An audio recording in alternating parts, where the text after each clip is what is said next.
hesitate, got to make haste, oh yeah. Just set your pace into the race, oh yeah. You were always my day one. You have shown me where I'm from. This is why I need your love.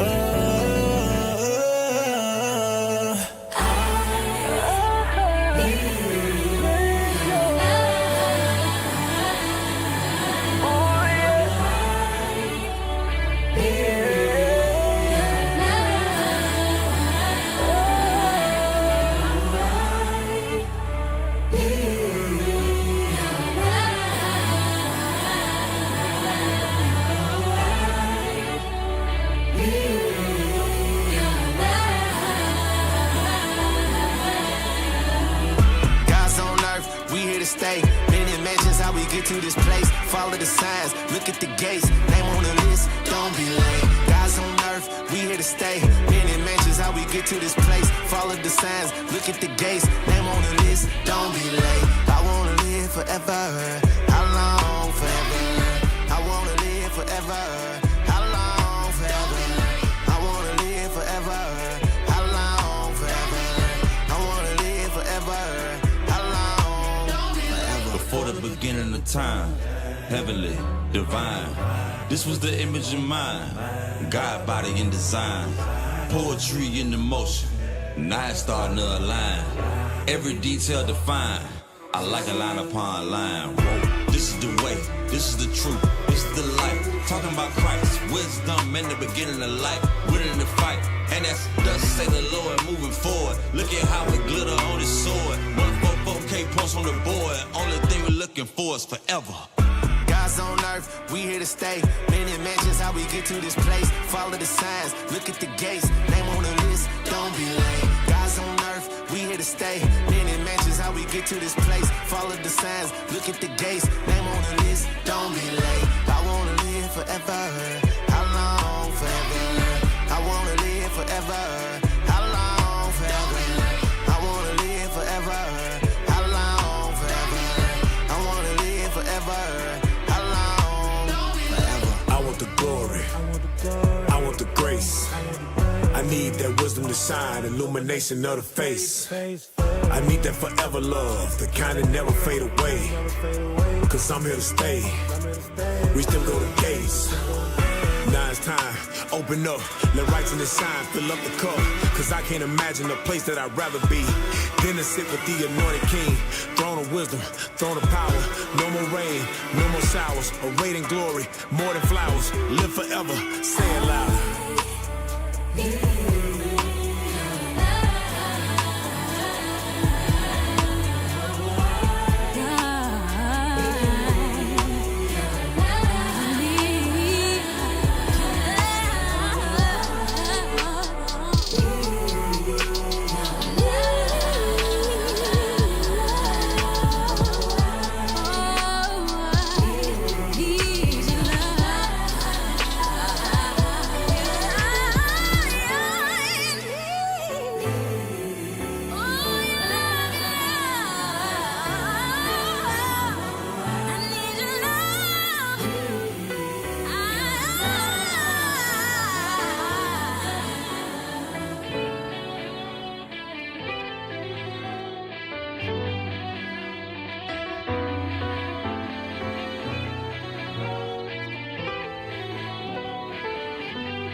The majors watch.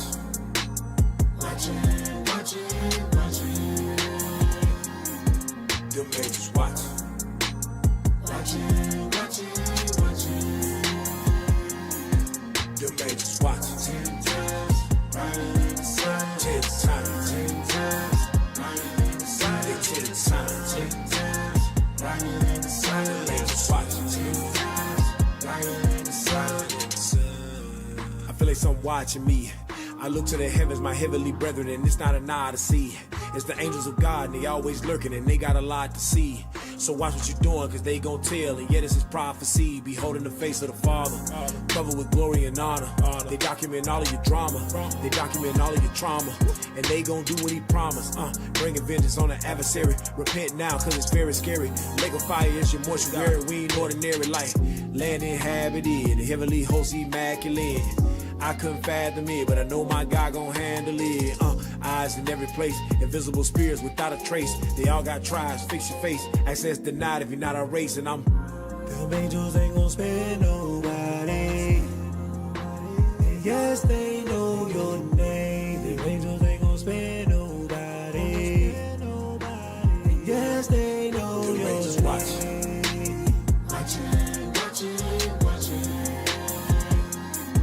Them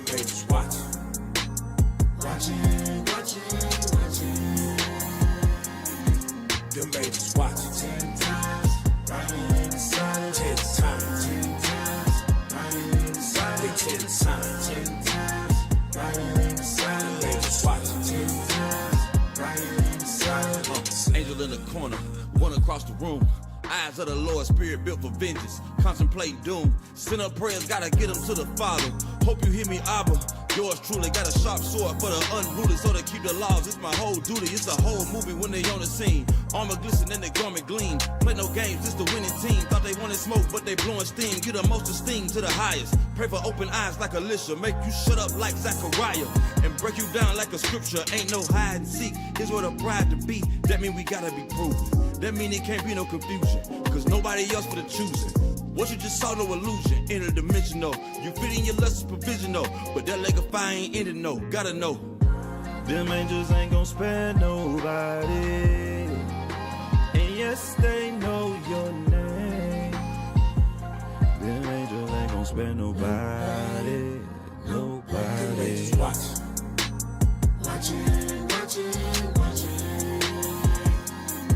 Them angels watching.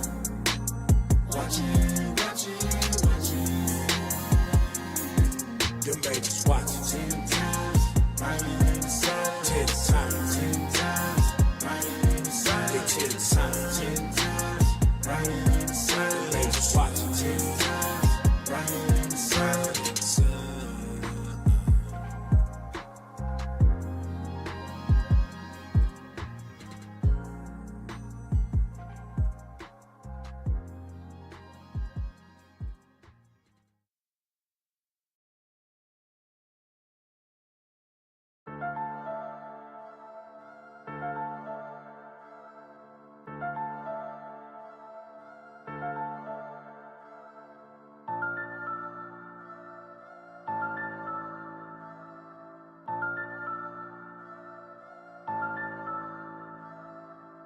Word of God got my spirit on fire. Might feel a flame when I prophesy. The sword on me, so you better not try. Eternal life, when we get it, won't die. Look, the truth got me lit like a wick on a counterstick. They claiming that they the real Jews, but counterfeit. I've been consuming the word, not the world, I'm out of it. Cause you been had your name in the game, don't try to quit. We just getting started. They gon' pray the price, no bargain. Yeah, cause all these nations dogs keep bargaining. Crime scene yellow, take beat cautious. Spirit of the Lord got me lifted. This water ain't liquid, my spirit ain't wavering. My faith ain't drifting, gifted. We are not the same, we different. God genes running through my veins, encrypted. Hard on the heathen, I'm just reading out the book. Yeah, I've been on a mission ever since I took a look. Isaiah 18, we was trying underfoot, but the vengeance of the Lord, that's the message that I'm pushing. They gon' drink of the cup of the fury of God. Come rebuke at the gates. Are you with me or not? We ain't sparing the soul. Smack this earth with a rod. We got angels on standby. Wait on God for the nod. Having visions of the 12 taking over the world. Don't need no recommendation. It ain't no need for referral. We were chosen from the beginning. The ending is near. Can't explain this feeling, but glad I gave him an ear. No lie. The word of God got my spirit on fire. Might feel a flame when I prophesy. The sword on me, so you better not try. Eternal life, when we get it, won't die. Let's go. Fire shut up in my bones, I ain't playing with it. Beat the whole city, we demand with it. The true army of Christ, we ain't playing Christian. I gotta bring the word and I'ma stand with it. True repentance got my spirit on fire. The real Jews, straight facts, no lie. I felt the blaze when I prophesied. While your pastor's still in ties and he profit off lies. And my God bring the pain when he touched down. It's a lot of haters when he blaze them, they gon' break now. On the road, many miles like a greyhound. Watch the world shake with a quake, it ain't safe now. Lit with the flame in my reins and I cannot contain. I've been drained with the shame that they put on my name. Now woke, watch the heathen choke when he gets smoked with the quote that the prophets wrote. Nah, it ain't a joke. We grow from a mustard seed. Israel gotta get the victory and it's guaranteed. God body no father like the Maccabees. We want the world with the pearl cause it's meant for me. Gotta read the history, line upon line, and I'm better than ever. And I was looking for a sign cause I know that we better. The word came and I found out my name. No more shame in my brain when I switched up the frame. Cause the word of God got my spirit on fire. Might feel a flame when I prophesy. The sword on me so you better not try. Eternal life when we get it won't die. With the word of God, got a strict, gotta see folks. Set fire to the lives, gasoline on C4. Coast to coast with the Holy Ghost, ain't tripping on a hater. 9 later for these suckers, cause we see them, don't debate them. Apologetics, Comedica, Amalecch, pick a topic. Drive through, value me, you, we got options. Lions gonna eat, this is not for the weak. Soldiers ready for the war, this is not the time to sleep. Lost sheep, what you need for the nourishment. Words shut up in me, it's encouraging. Burning and it's flourishing. Hard to describe what it's do or die. I'm walking on fire, but never felt more alive. It's a miracle. Angels rolling with us like a military convoy. Diplomatic with it, represent them like an envoy. Look it up, fire in the furnace, tell them cook it up. Spiritual connection, rapping, yeah, about to hook it up. Truth went from hanging on trees to bearing fruits. In the barren land, the word took root. Hand salute, this is prophecy, be it fulfilled. Lamb breaking the seals, it started to give me the chills. We run it up on the cushion like a mathematician. Then break it down like physicians. The clinic on your religion, know they watching us. This is not a race, but they clocking us. Doomsday coming and it's starving us. Ready or not. The word of God got my spirit on fire. Might feel a flame when I prophesy. The sword on me so you better not try. Eternal life when we get it won't die. The word of God got my spirit on fire. Might feel a flame when I prophesy. The sword on me so you better not try. Eternal life when we get it won't die.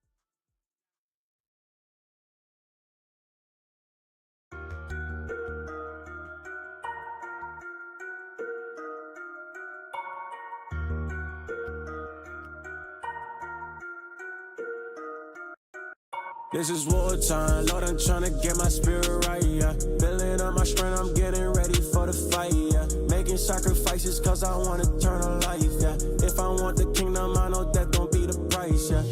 Kill my body, can I kill my soul? Stay doing the work, you know that we be on the road, hey, yeah. Kill my body, can I kill my soul? Stay doing the work, you know that we be on the road. Sacrifice, living sacrifice. Put my body on the line till it's paradise. You've been gambling with your soul like a paradise.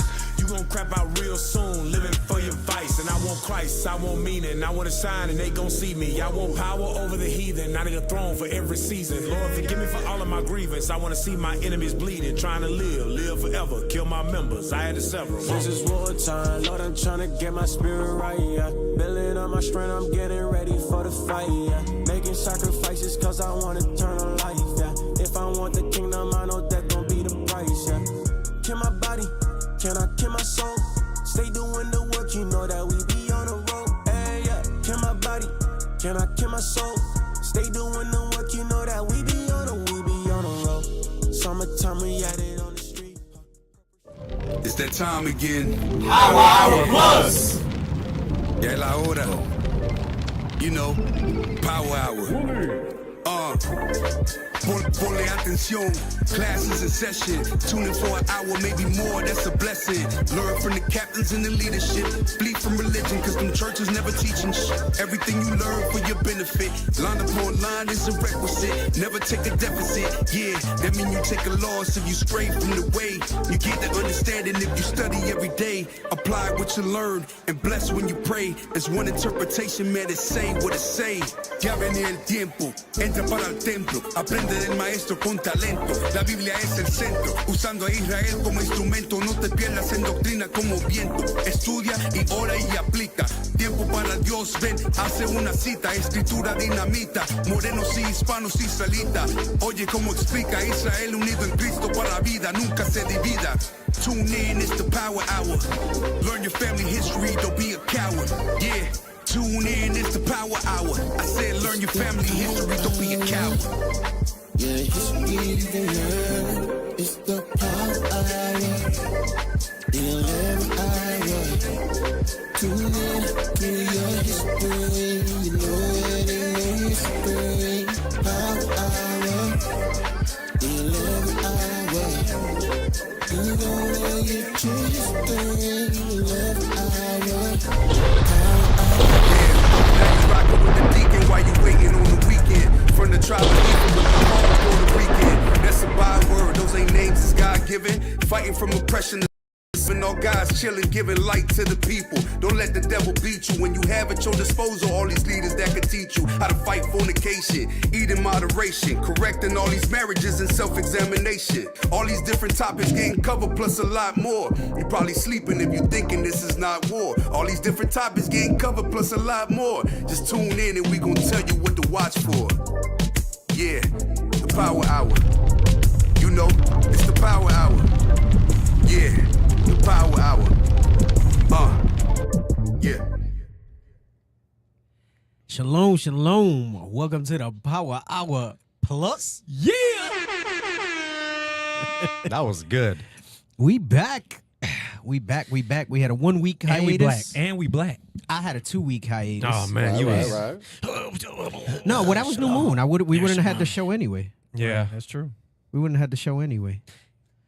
You fumbled. Well, I'm Deacon Joshua, in case you forgot. Man. Of course, we got Ashaya. Mini-Me. Oh. Officer Asher. Officer Asher, Mini-Me. I was gonna see if they thought I was Ashaya, but you know I've been AKA push the button. Yeah, push the button. Hey. I forgot about that, man. I forgot that we got this new system. Now you got me going. No. See, you could have. I hope the producers didn't forget my favorite new soundbite either. Oh, yeah. I hope they did. Yeah, they got it. Hold on. Oh, man. Oh, snap. Oh, I'm Officer Rouvain. My man. In the building. Officer Tobias. Toby, my man. Yes, sir. Hey, I'm glad to be back. Look, Ashai is offended. He said right, Ashai. already. He said Ashai. And you know when they post the LOL like that means they're like, you know, it's like that. It's like a nervous, awkward. Right. He didn't really find it funny. Right. Exactly. It's kind of like, exactly. It had a question mark. It had a question mark. So he's like, wait a minute, Shia. It's what you talking about, bro. Shia? Oh, man. Hey, share that we back. Share that we live. Mm-hmm. I was going to do a little promo clip. I got tired. I forgot. And I was going to do it this morning. He was like, dang, I'm in the truck again. And then Rouvain don't stop texting me once I text him. You know, we're working on some projects and stuff together, so.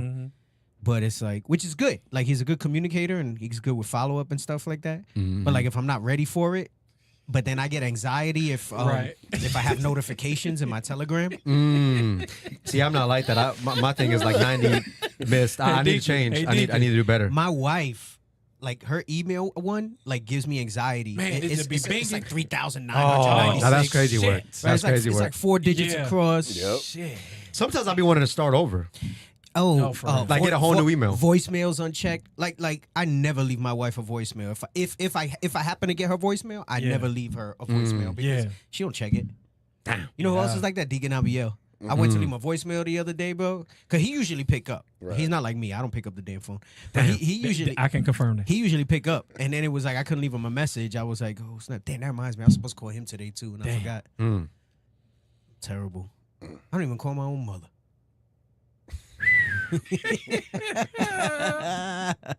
He left the dots. See, well, of course, mijo, you keep yours cleared because you're my son. You're his, you're his mijito.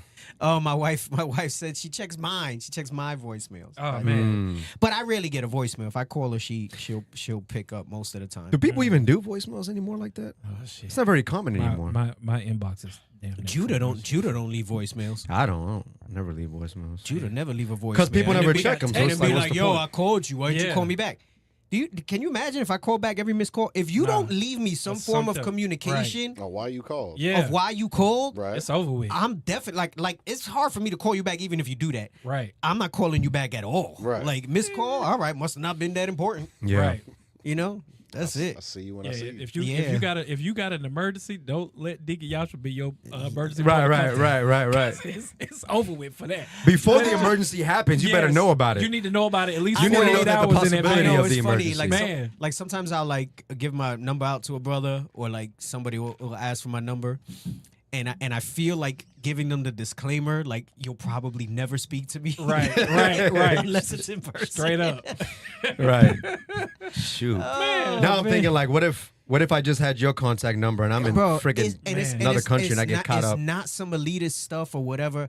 Let me tell you, I used to love being on the phone. When I was a kid, I remember I used to go into the closet and talk. We had the big rotary phone, right? Oh, dang. And I used to go into the closet and talk on the phone. You had the long extension Yo, I feel on the young. phone. Had the long I feel extension. young. We had with the long cord. Yeah. My mom. I bet when Bishop tells a story about how he had a lock on his phone, I laugh because my mom had a lock on the phone. Damn. Because it wasn't unlimited back then. Like Right. they were charged. Yep. Right. So there was like a lock for the rotary phones. But my friggin' evil ass, I used to take a paper clip and pick it. I ain't never learned how to pick a lock in my life, bro.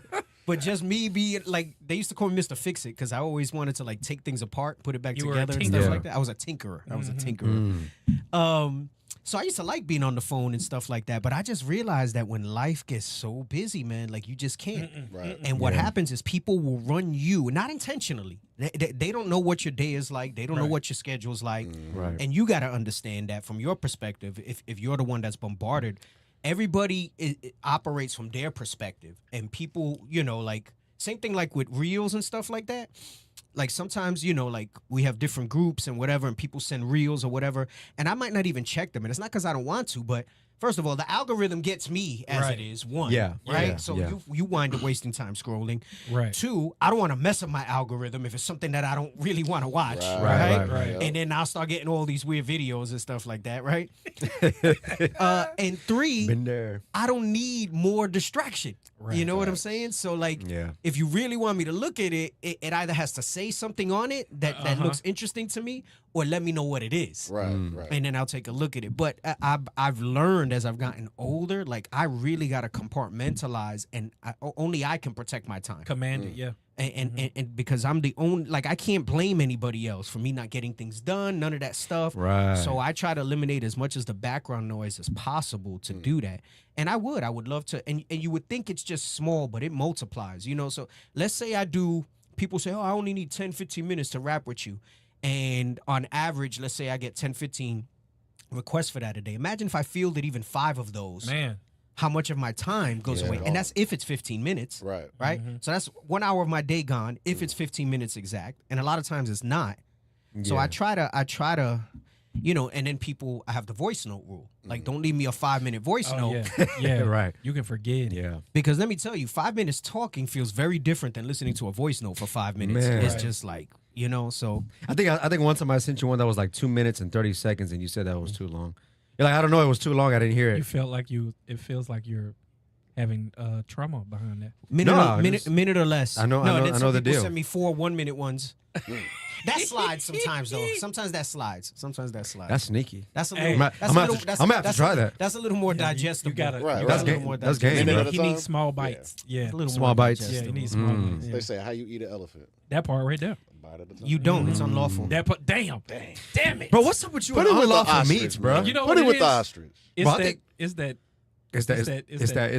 Yeah, it's that thing. Hey, and right. So with cell phones, it's an electronic leash. I grew up in a generation and a time where when you left your house, You ain't nobody getting a hold of you. you are not it. reaching me It's over Right. with for until that. I get home, and maybe I got an answering machine with a little cassette in it. Right. Maybe. You know what I'm saying? Yeah. Maybe, right? So what's come with this culture of cell phones is the expectation that you're The constant always tethering. available. Yeah. Facts. And then a lot of times people who are not used to that, there's an offense when you're not always available. And again, rather than get into that dialogue with people, I just try to mitigate and manage my thing, you know, the way I can. That's know, why I the just best hit you can. with a. Right. And, That's and it. you know, and then I have a tolerance. See, that's actually okay because I have a tolerance to clear messages sometimes. Because going back to my OCD, I hate seeing little freaking. I can't do it. I need to do better. 369 messages. I hate it. It gives me anxiety to see a whole bunch of notifications. So even my screen, man, like, you know, because I got Newsbreak and these other apps. Oh yeah, like I gotta clear them, Sheesh. right? And then sometimes there's articles I like, so I triage them there. And then it's so big, and I haven't read them, and I'm like, the hell with this. It's just I gotta get rid of it. I don't for like my doing that peace of mind. because you might miss something though. What if it's, you know what I mean? Like if you just read it and you don't. I can't. The top 10 groups get pinned. I think with the amount of information I have to process and address, like it gives me a lot of grief to like see stuff like that and have that level of anxiety. You look at a 3-minute message like, I can't do it. Man, it's crazy. It's crazy. How do you eat a griffin one bite at a time? And people going in now. Hilarious. How do you eat an elephant? How do you eat a griffin? How do you eat a hippopotamus? Man. Oh, man. And Newsbreak, they're brilliant. I wish I would have thought of that. It's basically the scrolling algorithm for Instagram, but with news. Right. Article at a time. Bro, and it's wild because, like, let's say, it's sometimes what I will do, I use the algorithm to my advantage. I know that's right. So an article come up, right, in the city that I live in, right here, right? And I'll be like, damn, man, I can't read it now. I don't want to read it. I'll open it and not even read it and close it. Sure enough, Newsbreak is going to send me 2 or 3 more throughout the week on that same article. Because, right, there's so many news outlets now online. You know, used to be just a few major papers, your major networks, and that's it. There's so many online news that they'll send me, right? Or if something gets updated, they'll do it. So I game the algorithms. So they hit you with the right, but you got to open it.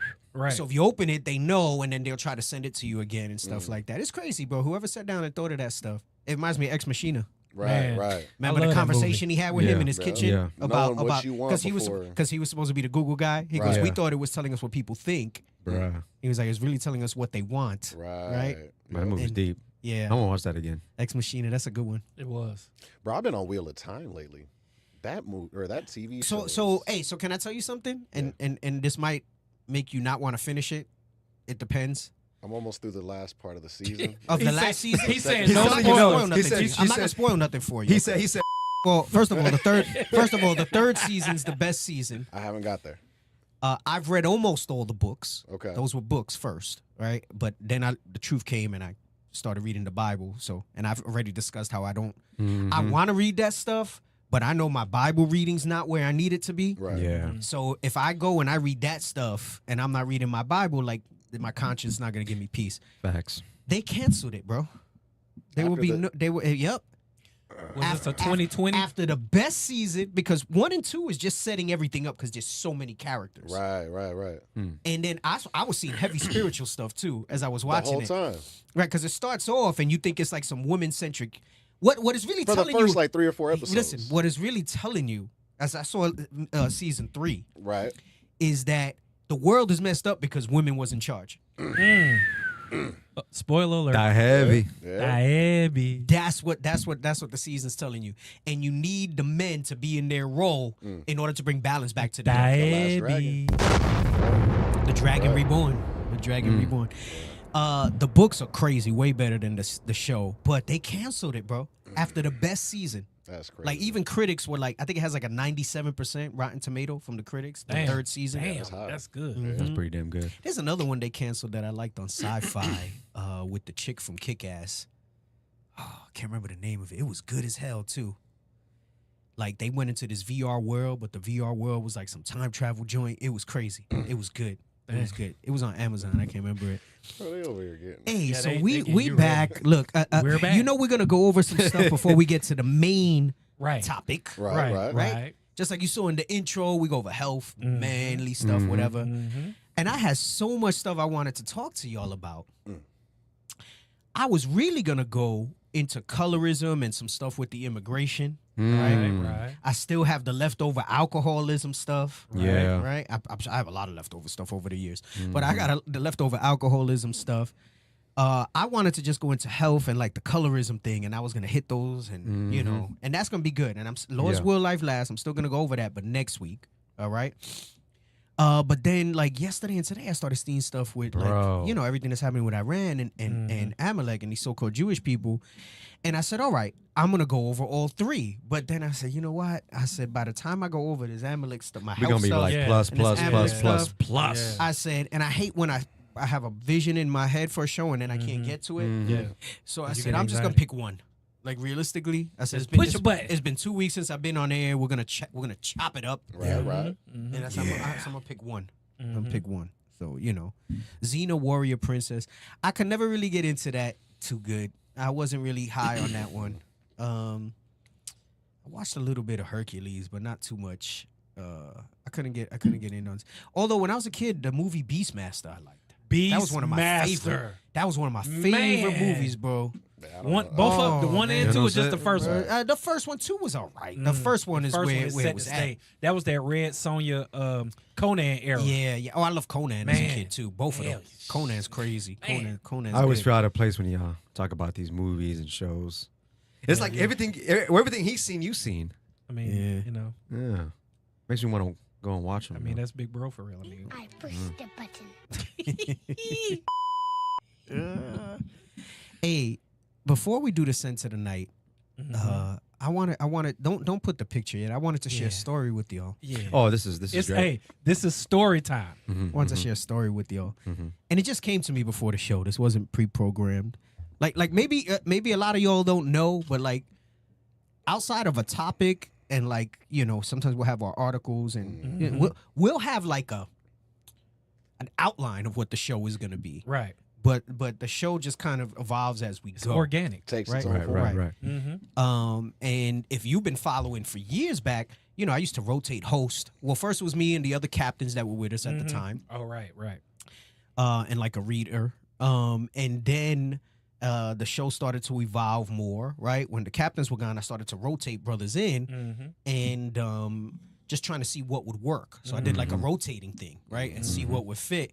And then it just kind of settled into a little groove, right? So, and I gotta say, I think the longest tenured one is you at this point, right? Yeah. And you came in late to the show too. Like you weren't there with us, right? And then not from the beginning. And then you, what are you, 2 years now? Yeah. Has it been that About long? 2 years. About 2 years, right? 2 years. You were feeling, weren't you? I was a feeling. Right? And then it just clicked. Right. Made it to the Right? big Like leagues. we just bounced with each other good, right? And then Ashaya had work commitments that came. I was trying to get Ashaya on the show for years. Ashaya's been with the show from almost the beginning, but in the background. In the background, right? IT, yep. And then we brought him in the front, and then like work and stuff pulled him out, and that's when like you came in, and like you've kind of slotted in pretty good. Pushing the buttons. So I don't know if Ashaya ever comes back. I don't know what I'm gonna do now. I mean, I'm gonna have to wait. You got more rank than him now, so I can't. Oh, dang. I can't. Oh, I can't. I can't. Don't do that to me. I can't kick you off. We go get some more and dots. replace you Shai's with a my 20. guy. Like, how does that look? I kick him off and replace him with a 20. Sorry, I mean, Ashaya. I still, Damn. I still remember. Sorry, Ashaya. But before you got promoted, I was like thinking about it, and I was like, damn, what am I gonna do? Yeah. This guy's filling in for Ashaya, and then like it's been pretty good. But Ashaya is good too, but we only got 4 seats, so I was just like, what do I do? But that's why we want to upgrade the show. We need a bigger space. Yeah. Yeah. Pray for us. Because I would like to have Job in too. Yeah. You know what I'm saying? Cram. And he's good because since he don't really freaking talk that much. There you go. When he speaks, he speaks. When you do that. Right. Right? So, Right. but, So it's but more when he powerful. does speak, like he crams. Right. A lot in there. Right. Like he crams a lot in a little Right. He in a kind of short like, time. it's just like a perfect mix. Yeah, It's beautiful. He's very cerebral. Yep. Yeah. Yeah. And he crams He's a lot cerebral. in. He and, is and cerebral. And he crams. Yeah, it's very fitting. It's very you fitting. understand me, I right? feel you. It's very fitting. I understand you. He's That's very cerebral. fitting. He is cerebral. Get a bigger room. If it were only so easy. He said, Right. get a bigger room. Shit. Yeah, if it only that's the problem. We ain't got the space. Yeah. We ain't got the space. So, but so they showed me this picture, Crazy work. and it brought back a lot of memories. And I gotta say something. So although Tobias he's the longest tenured now as a host, Right. and like I was saying, how long you been here, Tobias? On the show? No, just with us at IUIC. 7 years. 7 A years. little bit over. I met Tobias years back, and I never realized it. So I was in Catholic school, right? And every year we Wait, did. what? Every year I was in Catholic school. Okay, yeah. Kindergarten Catholic to 8th school. grade. There's a religion. Yes. Okay, all right. I grew up Catholic. Okay, yeah. Oh, I got you. Where's I got this you. going on now? This is a true story. Right. So you said you Yeah, you know hold him on, before. wait, Okay, I'm he's just been- I'm trying to listen. Yeah, go ahead. I'm listening. 99% of this is a true story. Uh-huh. 90%. 99. Oh, 99. 99% of this. Gotcha. So as I tell you this story of my past, 99% of this is a true story. 0.3. But I had seen this picture during the week when you guys posted it in the groups. Yeah. And then I didn't think of it. And then when you showed it today, it just all came back to me in a flash. And so I was in Catholic school from kindergarten to 8th grade. And every year we did a play, The Passion of the Christ. Right. In- You got in that's the big very model, prominent. in the big church. Right. In the big Yeah. church Right. and everything. Right. And then we would all get little parts in the play and stuff Yeah. like that. Yeah. Were you in the play or you just were? I did it 1 year. Gotcha. I did it 1 year. Okay. Gotcha. And the year that I did it, they actually chose this Southern Kingdom brother. He was Benji though, to play Christ. Interestingly enough. Oh, wow. Yeah. In the Catholic Church. Yeah, and I had no That's kind of crazy. thing about it, right? I, I'm Christ black in my head. Yeah. Back then, no. What the I was, heck? What's you going know, on? Yeah. It was this guy that I was, you know, Yeah. Jesus, on this nonsense. Jesus. Right. And we had costumes and everything, right? Yeah. Very much of the time and everything like that. And it wasn't until I saw this picture of Tobias was in school with me in that play. Man, so because it wasn't the same school, but we had like another Right. school that Yeah. would come and help with the play. Right. And Small I never world. realized that Damn. Tobias was in New York. Yeah. Right? Can you show the Damn, picture man, real put quick? the Small picture, world, put the small picture world. up. Put the picture up. Put the picture up. Put the pick up. Put the picture. Yo, Tobias, right, was one of the background characters. man. That Yeah, look bro, like, it's a but small that, world. But that look like Jesus Christ Superstar. Oh, bro. That look like Jesus Christ And Superstar. and I never knew that I Damn. was in this play with Tobias. Yo, You know, you're talking see how about the Lord work? Bro, you're talking about I must have been 12. I'm 47. I'm almost 48 now. right. Right, right. this- That's a long time that- ago. So that like scarred you. It seems like you traumatized. I mean, he did used to be in the corner with all the little boys. Right. Oh. Damn. Have we inquired about that? Yeah, it's good to Damn. know somebody's Wait. past. To Wait. Oh my God. But did he have that microphone is No, crazy work. we had those microphones and everything. but that was Damn. back in the days. That must be some new Right. technology Man, that that Tobias was- had. Man. That we had microphones like they were clip It's on. kinda They like weren't sticking around out the of neck. his- Because All right. that's Toga Toby right there. Yeah. Toga Toby. Like I said, 99% of that story was Right. true. Yeah. Right. Oh my God. What's with the Black Bible? You know? And it's Like, why and is it's it all really, black? He said it's uncanny. Yeah, and it's really like small. It looked like it only got Psalms and Proverbs in it. That's true. That's a very small looking Bible. Probably. You never know. Did you remember seeing Deacon Joshua back in the days? Yeah, did you Like any remember like I don't know. I don't remember. Deacon's got a. You I seen think him you with were the too movies into though. your- You got a you were memory. too You into got a your good part. memory. Huh? You were too into your part. That's I think it. that I you was just focused. Dang. you missed him. Yeah. that toga though at Taebi. Yeah. I had a toga. Yeah. That heavy. They made me play Punch's Pilot. Oh, damn! They did you like that? Yeah. Damn, they did. That was my. I played Punch's Pilot, bro. Damn, why they do you like that? Because they do Toby like that. So That's why y'all got the connection. So y'all had to connect because Pontius Yes. Pilate dealt with Christ.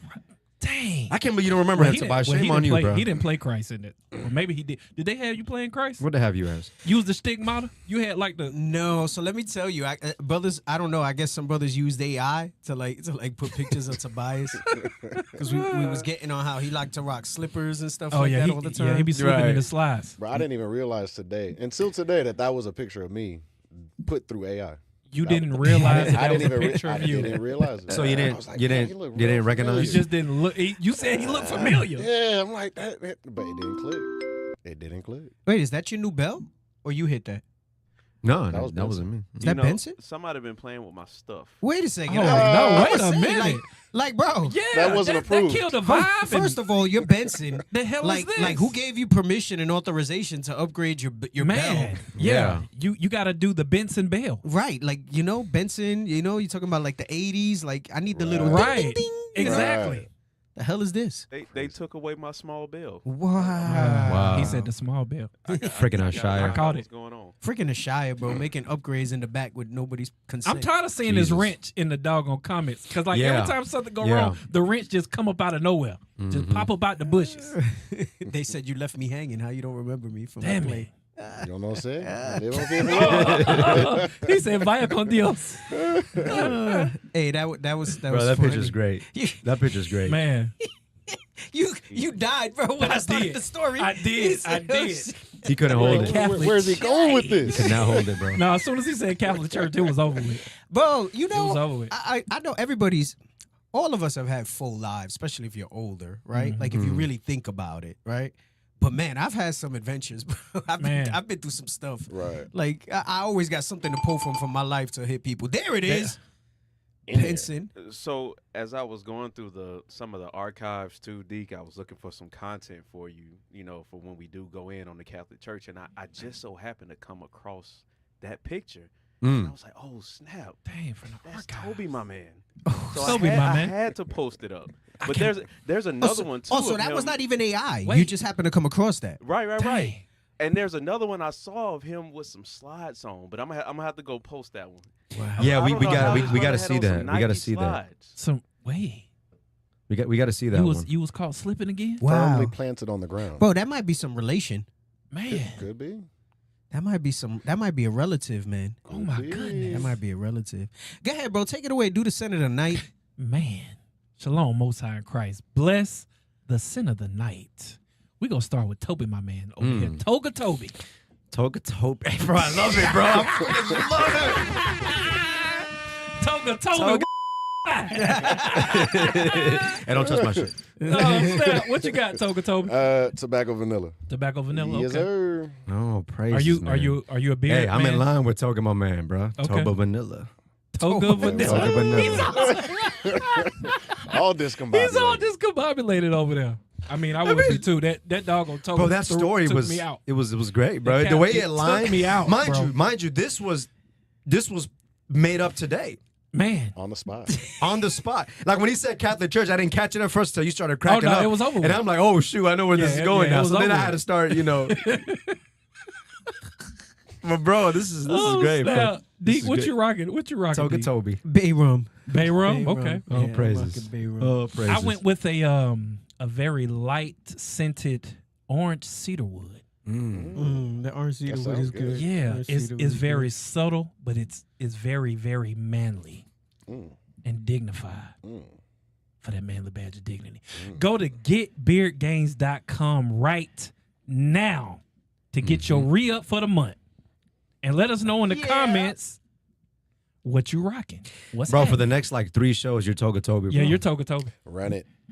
You're Toga Toby. Run it. He has a lot of aliases, bro. He's Frank. He's He's Toga damn it. Toby. For with real. It. Come Damn. with it. You got hella aliases, bro. No, Oh, that's not AI. Benson just put us on. I thought it was AI. Wait, Yeah, wait, yeah. stop. You didn't hear him? Stop. I heard him. So it wasn't but a I story. didn't- Wait. He said sometimes I go over Catholicism, so he was looking through pictures There's no and way. he found that. And There's he said, no way. That's There- not AI. There is no way. That's not AI. That's Toby.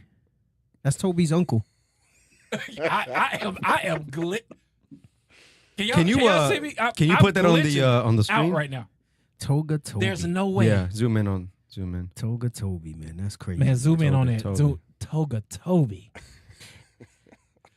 Make sure the microphone is in the. That microphone is taking me out. Protruding out of his chest, bro. Yo. Wait, where you got that from? Wait a minute. Did that? That's exactly what it is. Nah, somebody did bro, that. nah, Let me see. Who did? Let me that- see. No, Benson found Somebody that did online, do bro. it. So Somebody somebody did do yeah, it. That's the That's no exact way. That's what it is. It They, is hit you AI. with, they got you with the pose and everything. Let me see. You guys Oh out here yeah, they telling got him us. with the pose. But why you got the little bitty ass Bible? So with Benson's edition, that story is 98% true. Not yeah, 99. yeah. That's not a 99. So that is AI. That is AI. That's crazy. Done. Oh my goodness. Damn, that AI is crazy, bro. Yeah, they did. They got the pose on them and everything. Well, that looked just like him. How you get that picture and then they made this, bro? That's what I'm wild. saying. That's crazy. They gave you my hair though.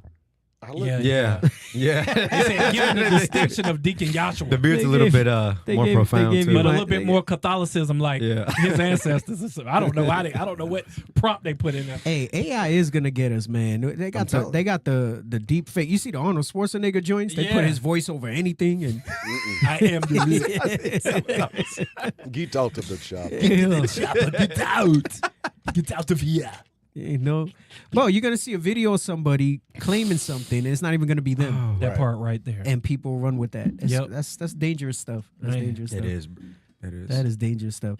Hey, so again, before I get into the meat and potatoes of the topic, there's just different things I want to talk to y'all about. Before I get into health, pull up the article and the screenshot about the body counts. Oh Jesus! Oh dang! Man, so you know, I've been talking to y'all. You could put the little article up in the corner if you can while I'm talking. You guys got to start doing that so they're not just looking at me. Picture. Right? Do the PIP. The PIP, man. What's that? Do the mother PIP. Come on. Deacon glitching over here.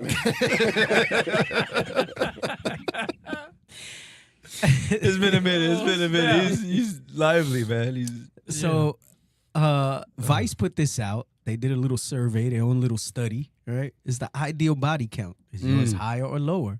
Because, man, whenever we talk about body count, men is always so mellow about it, right? Like low or high, they're just like whatever, right? And women are it's more acceptable for a man. We're talking about biblical brothers and sisters. Yeah. And there's always a handful of sisters. I mean, I say all the sisters, but there's always a handful of sisters. 99 point. There's always a handful of 3.3. I don't know the percentages. There's always a handful of sisters that be like, why that matter? Why don't matter? We've gone over it. We've spoken about it on the show. And I've told you all, because people have asked me what I think is all right. And I told you biblically it's supposed to be 0. Right. Right? It's supposed to be for a man and a woman. Right. Yeah. Well, when you had multiple marriage, then it's not 0, right? Yeah. But it's not the casual sleeping around. Not the casual. Right? Yes. So if it wasn't 0 for a man under the old covenant where you could have multiple wives, it should have been only his previous wives that he'd been with, not hoeing around, right? Right. That hoeing around culture that men do, that's embraced, that I embraced at one time, that many of us did, right? Totally off, right? Evil as hell, right? We're making hooers of our daughters, which we're not supposed to do, right? Of our sisters. But a woman is supposed to be 0, right? That's the official answer. Now, taking into consideration this day and age, all right, Toga? Right? Because he think 15 or 20 is okay because it's 2025. Jesus. Right? Okay. Let me tell you something. For those of you that think whatever number you got in your head that you think is okay, where you don't get grossed out about, all right? It's the most intimate thing you can do with your most intimate parts with somebody, right? That's right. Talk to him. Nobody wants anything used. Facts. Do you really like a used car? Or would you want a new one? You don't want no mileage on your car. I want no fingerprints. Right? You want the new car smell, right? You want the new van smell, right? Do you want some half-eaten chicken when you order your chicken? Oh, no, I need you want the whole new thing, right? Yep. Oh Jesus! Do you buy used underwear? Oh God! No, I need mine with the wrap, why with the is plastic and all that. That is so socially acceptable to have used people, and I'm talking about on both sides, men and women. That's heavy. Heavy. And it popped into my head because I'm seeing all these celebrities that they're dating this one now and that one now, and they just be this swapping one used them to out. date that one. Yeah. But they'll be at the same parties, and it's like it's a petri dish. The dude looking at me like, oh, I know what I did to her. Right. You know what I'm saying? That's real. That's like, not normal, man. Right? Vexation. But it's so normalized, and it's like, yo.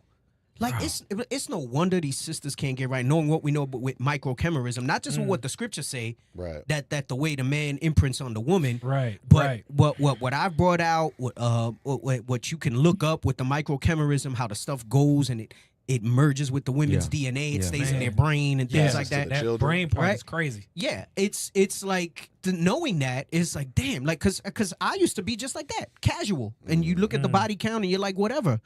But man, so I was looking at that and I was like, damn, that's some crazy work, man. Like you could just. You know, like again, nobody is going to buy used underwear, right? And I like that one the best because it deals with your parts, right? Yeah, it's close. It hits home. Personal. Right. Yeah. You don't you want a fresh pack that nobody's open, right? Or for women, I know they sell them loose or whatever when they go to the store. You want one that you can't even return underwear. Right. Right. That says a lot. You know that, right? You can't return underwear. It's a non-returnable item, right? Like, right. At That Walmart? says a lot. You're not. If they take it back, they have to trash it. They can't put it back out. Yeah, why would they? Come on, man. But most places won't take it back. No, I was gonna say you could do a return at Walmart for draws. That's probably just. they dumping that. I'm just saying. The question is it being reused? That's why I was. But no, there's a lot of places that they won't take underwear back. Right. And if they do take it back, it's off. They don't put it back on the floor. Right. You know what I'm saying? Like they burn it. They burn it with fire, right? Damn, that's So anyway, that's a good analogy. I thought this article was interesting. We're not going to read the whole thing. We'll read a little bit of it, and then I got the screenshot of getting to the point. I've said what?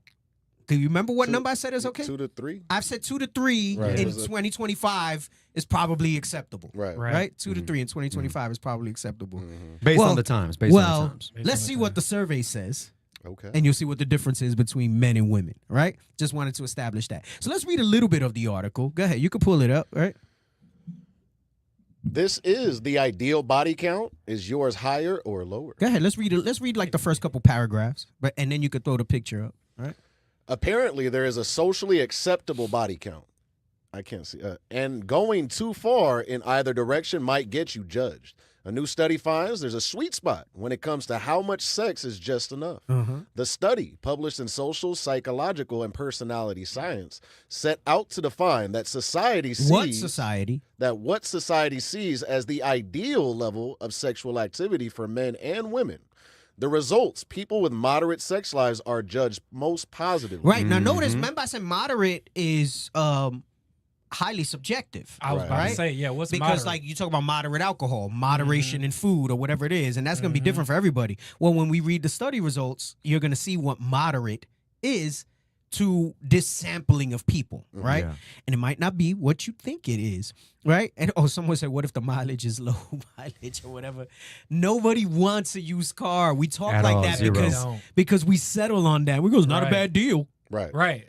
I got a good deal. We go, got the Carfax. we go, it's not a bad deal. Damn. It's it has low mileage. Leather seats. No prior accidents. No prior accidents. You know what I'm saying? Right. You know, it's like No prior accidents. It's right, crazy. right? Meaning, you know, No Yeah, STDs. yeah, exactly. no There's STDs trauma or and- something like that, right? Like, You go get trauma. That go with the breakdown of the engine right there. right? Yeah.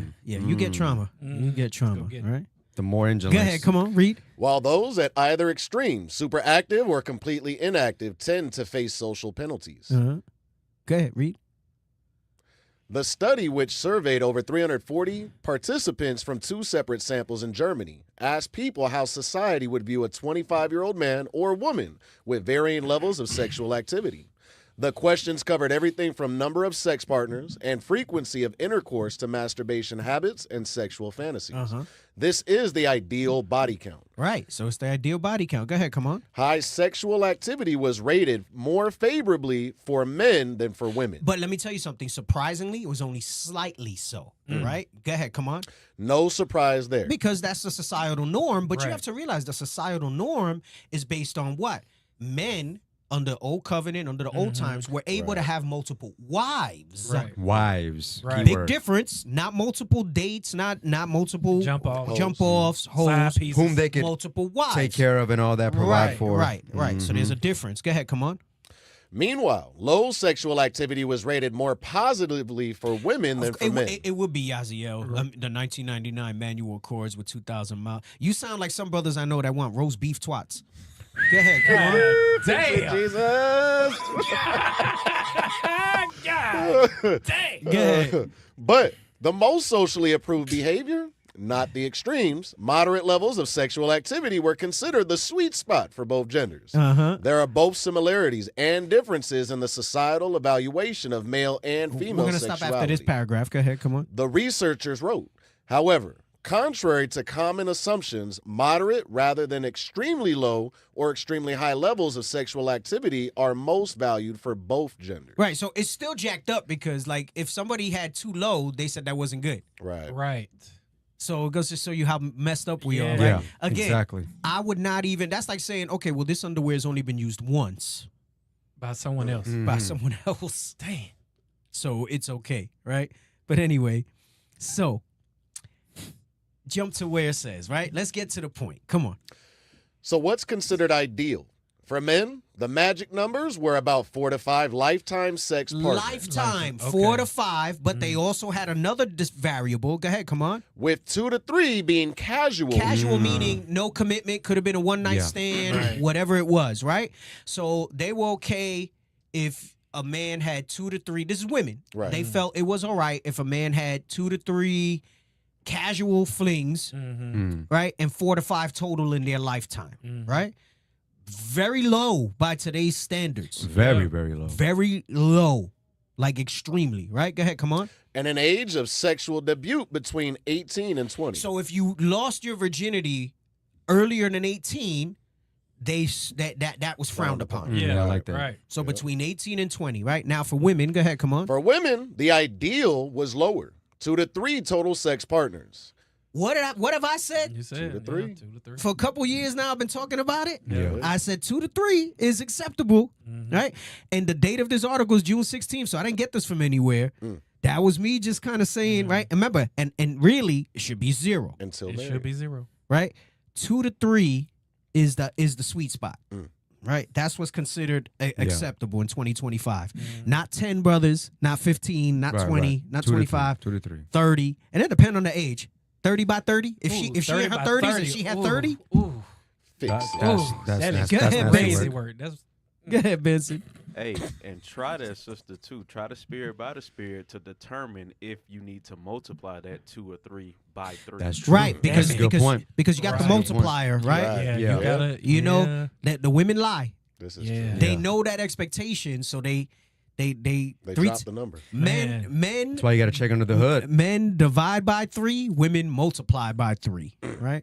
So if a guy tells you he's been with 3, he's probably been with 1. And if a woman tell you it's been 3 or 4, it's actually 9 to 12. Right? That's the rule. That's the general rule. I'm not saying it applies in totality. Yeah, there's But- outliers and all that. But there's but- outliers, but Right. exceptions are called exceptions for a reason. and they're Right. outliers. Right. That's why Right. you got to multiply. They're called outliers, right, for a reason, Yes. right? Women Yes. women tend, because they know deep down it's not a good look, Right. Yeah, nobody wants to. Which so is why they they lie. lower it. right? Mhm. And I don't care how much you trust the woman, whatever number she give you, bro, you better off buffering that thing in your mind, and then that's the real number. Man, Right. set the expectation. I'm just telling y'all because some people don't know about that. They don't know about the rule of 3. Yeah, Facts. You gotta look at that thing, that's right? facts. Go ahead. So for a woman, 2 to 3 was considered okay. Go ahead, come on. 1 to 2 casual ones. That's kind of gross because that means like she had 1 to 2 one-night stands Yeah. amongst that 2 to 3, Right. Man. right? Go ahead, come on. And an age of first sex between 16 and 18. And now that's wild. Now They can be young. They used to marry younger back in the day, right? Or if they had their flowers, Yeah, and yeah. whatever. But we're talking about expediency, right? Yeah. In these last days, and that's not expedient. But that goes to show you, in high school, that's what you're trying to do. You're trying to push up. Yeah. I've been watching The Get Down again. Okay. Again for me, first time for my daughter, and I forgot that there's some adult type Right. content in it, right? Right. But I know she's not naive. You know what I'm saying? Like at this age, she's 13. Like, And it's you know not what I'm saying? full-blown in the No. get-go, It's not like crazy erotic or Right. anything like that. Yeah. But some wild Spit and stuff. get- right. But I make sure that like I kind of express to her like this is what it was like, Right. and doesn't mean it was right, and she knows it, like like her reactions and everything. But Right. they're showing them in high school basically like trying to get with each other. Yeah. You know what I'm saying? And Yeah. that's the reality for That a lot is. of these things, right? That much the more now. Just something about the article real quick. Yeah, go ahead. 2 things. Number 1, This article was based off of 340 people in Germany, not And America. I was thinking that. That's number one. Number two, I would put 99.7% down that they didn't survey anybody that was a child of the military bases. I'm just gonna put that out. There is like that. differences, right? Or pastors' daughters. Or pastors' daughters. Yes. Oh Jesus! Oh Jesus! So this is all subjective.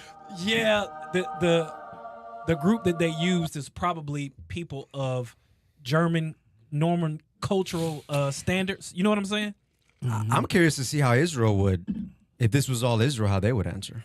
Oh well, You know what I now mean? well now it's Oh, Like I blacks know. and Latinos. No, I kind of know from the sampling of having council brothers and Of you know. this is similar. No, they Oh, think shit. they He said no, hell no. they think like 9 is all right. 9, 10, 11, 12 is all right for a sister. But think of high school. Think of high school. Crazy word. Notice nobody. You want to expound on what the freak is Think about it. So you think about it, high school, right? Mm-hmm. That's the first time where you got the prom is promoted, right? So you got the prom, you got what's the other dance that everybody tries to go to? Homecoming. One of the Homecomings. All of Sadie the Hawkins. Sadie Sadie's Hawkins, that's what it is. They're promoting sexuality in high school alone. Middle If you- school. in Middle school. middle school, but you get into like kissing and all that. We're talking about like actually sex, right? Middle school. For some. I'm talking about the majority.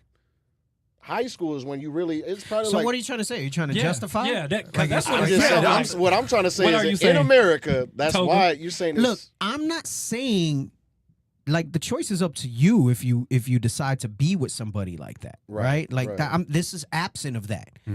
What's right and what's wrong, knowing what the Bible says, right? We know anything above 0 is wrong, right?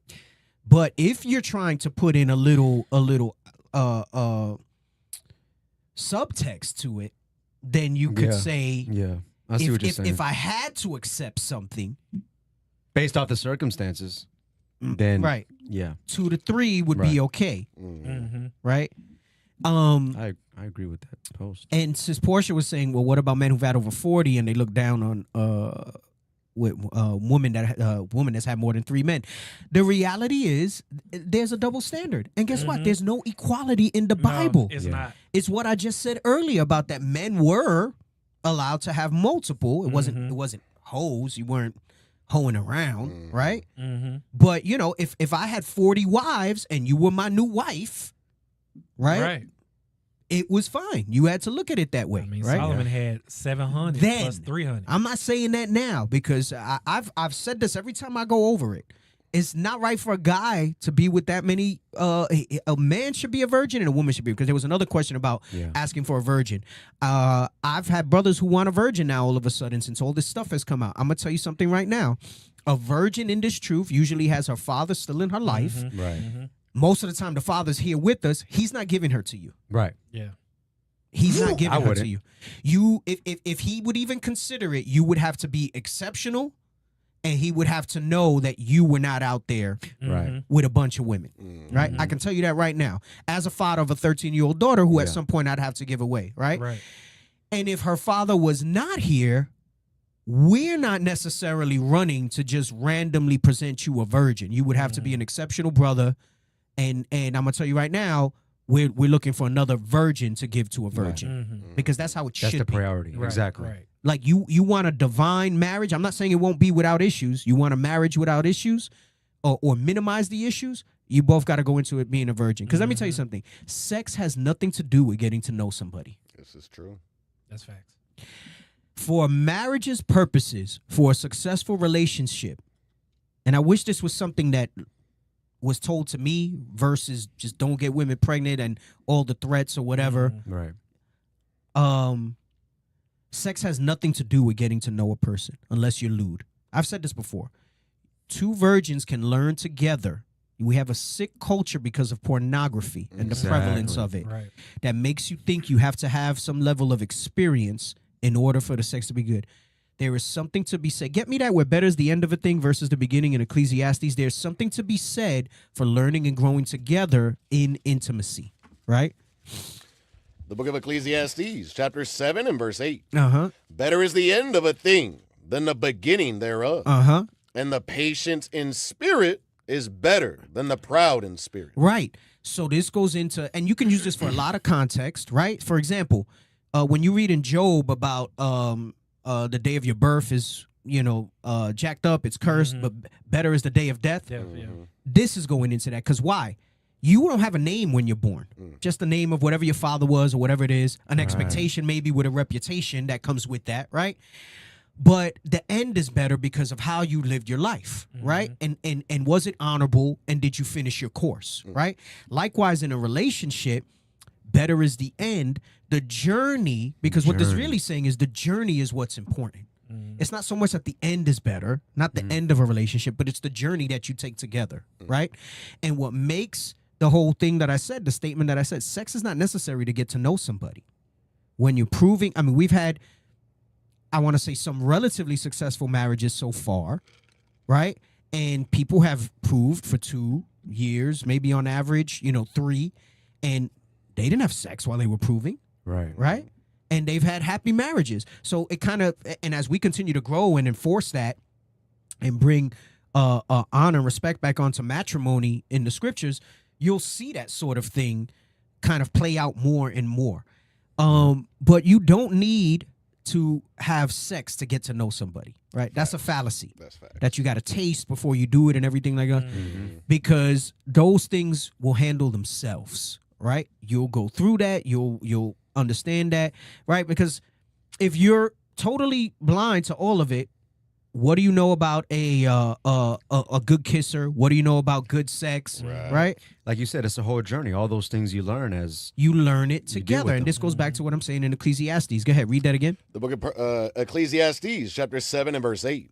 Better is the end of a thing than the beginning thereof. And the patient in spirit is better than the proud in spirit. Right. So that patience, and this is why we emphasize all these things and stuff like that. That's what's going to keep you kind of more rooted in the right things. If anything, and this is, I have some stuff geared up for another topic when we run this back. Sex confounds things. That's facts. It blinds you to red flags. Right. It confuses emotions. Logical thinking. It skews the logical thinking of what you're looking for and the stability of the relationship, right? And even if it's not great sex, the act of sex itself is often mistaken for true intimacy. Right. Because of the proximity, the closeness, what it entails and what you do. Because, right, a lot of women, right, the joke is that, women don't get to orgasm and all this other stuff and things like that. And a lot of women will marry a dude not because of sex, but because of all the other things that he has, right? Right. And they're like, I'll just deal with it because that's par for the course or whatever it is, right? It's not a big deal for me as far as that. But it's mistaken by and large for intimacy, and it's not intimacy, right? It has nothing to do. It's part of what intimacy is. It is an intimate act in the sense that it's something very close, very personal that you do with somebody. Yep. But intimacy is far more than that, right? Intimacy is being able to lean on that person, right? For them to see you at your worst and then still be there supportive of you, right? For them to see all those things and experience all those things together, the highs, the lows, the ups, the downs, right? That's how you build intimacy. It's true intimacy. And then when those things are strong, the physical part will work itself out because the body's made to do what it does, right? And then, of course, if you also have good foundation in your communication, then she ain't gonna be afraid to talk to you, right? And you ain't gonna be too proud or offended if she tell you, you're too quick. Yeah, you don't hit this spot, whatever it is. Because some sisters have tried to approach brothers with that stuff, and they get all defensive. Hit the ego. They feel like their manhood's hit. Like, you know what I'm saying? And it's like, bro, if the end result is that you get her so into you because you listen to what she likes or whatever, you know what I'm saying? Yeah. Then what do you lose in that? Right. Because you're still the one that's making her feel that way, right? Right. Yeah. You just need a little help, right? So again, all that other stuff, it don't matter. And if anything, it skews it. Pornography, previous relationships, all that stuff, it distorts you. It messes you up when you go into that stuff. So low body count is important. Low body count is extremely important And again, are all situations like that? No, that's between you and the individual that you're proving and what the scriptures say and what foundation you build in your proving process. But I'm telling you, the low body count and the body count matters. Sisters always get triggered with the body count, bro. Man. Yeah, because they know always get that triggered with that a high number is deep down they deficient. know. Mm-hmm. Deep down they know. Right? Remember, I gotta go over the 6 and 7s. I got a show that I'm working on. Hey, I was hanging out with 6 and leadership. I was 7s. hanging out with leadership a couple weekends ago, and I told them, because we were just talking about, we get together, we talk about everything, stuff in the body, different things, whatever, Right. Cooking. And well, I mean, sometimes just whatever. We just, Yeah, we know be each other a cooking, lot of yeah. years. We just sometimes we just joking on each other. You know what I'm saying? Like, Right. I mean, I know sometimes I've seen pictures pop up where we're like together on social media, and people be like, man, I wish the wisdom that's coming out. And don't get me wrong, wisdom be coming out. But like sometimes in that moment, I'm like, oh, we weren't talking about wisdom. Right. Man. Right. We was Right. Somebody was getting roasted. we were snapping on each other. Like, you know what I'm saying? Like, that's not what was happening in that moment. Oh, we know. It's not like we get together and it's all godly discourse. We're brothers as well. Yeah, we're So dealing. We're brothers. So we talk with each other. But anyway, I was telling them how, and remember I was telling y'all at the table, I have a radio show coming. I want to do it as a radio show. Deacon Malachi said I should do it as a class, but I told him a class format's different. But maybe sometimes I'll do the show and the class, or the class then the show, and I'll kind of Mix chop them it up. up different. Yeah. Going into the value of 6s and 7s as far as a woman, Right. right? And I'm saying that because I'm prefacing that for a future class, because I'm gonna break down Can't wait. brothers that's looking on the outward appearance for Right. 8, 9, or 10, Right. and I want to put more perspective. And I'll just say this as far as this part, as far as the show goes, and why I'm saying it. I'm of the opinion, and Deacon Laba liked this so much, he said he wants to fly out and do the show with me. He's like, go fly me out he goes, I haven't visited you anyway. And he said, let me come do that show with you. Yeah. I don't know when I'm gonna do it yet, but it's cooking. I'm gonna tell you brothers something. And not on what you think a 6 or 7 is, but, and again, there's outliers, there's exceptions. Mm-hmm. Some of you brothers want the 8, 9, or 10, but your happy marriage is gonna be with the 6 or 7. I'm gonna tell you that right now. Teach. Peace. I'm gonna tell you that right now. Peace, a loving and silent woman, a strong tower against death, or whatever is gonna be a 6 or 7. But I gotta change your perspective on what the 6 or 7 is. I'm not just talking about appearance. Yeah, we did a whole. Right. I know we talked about it. We talked about it a little bit, and we was were that before discussing- the show started? We were just No, that was like a few weeks back. that was We at a were feast talking day. about that. Feast Was day that was a Saturday. Was that live? No, Oh, it was before. Yeah, That that's was right. at It was. the That's table. right. That's we, right. were we were just chopping I it up remember at the now. table. Yep. were We just made up chopping the whole at the title table. and everything. Yeah. A Yep. lot of times you're looking on the outward appearance of an 8, 9, or 10, and you marry a demon. Man. And you marry a demon. You marry a used up body count, run through Wienermobiles, the freaking factory. The fact, case to uncase. See, that's when these brothers need to be hip when we talking about this and bring the case and Man, the uncase and the yeah. Wienermobiles out. Bring But- forth the case. But I know it's been a while since we spoke about it, so they're not hip with it. But Right. you gotta bring those things up. Yeah. And you marry those and you wind up with all types of issues because you were just looking at Yeah. that and nothing else. That obscured your You judgment. you wanted arm candy, right? So you got arm candy and no substance, right? You could put that up. Yeah, put that. What a sound at. Yeah, brother. Notice how some of them are cased. There go- there go your 10. Case. Don't worry about my past. Her past. Damn. There go your 10. Some cased, some Some of the uncased. cases were broken. Some Damn. cased, some uncased. All right.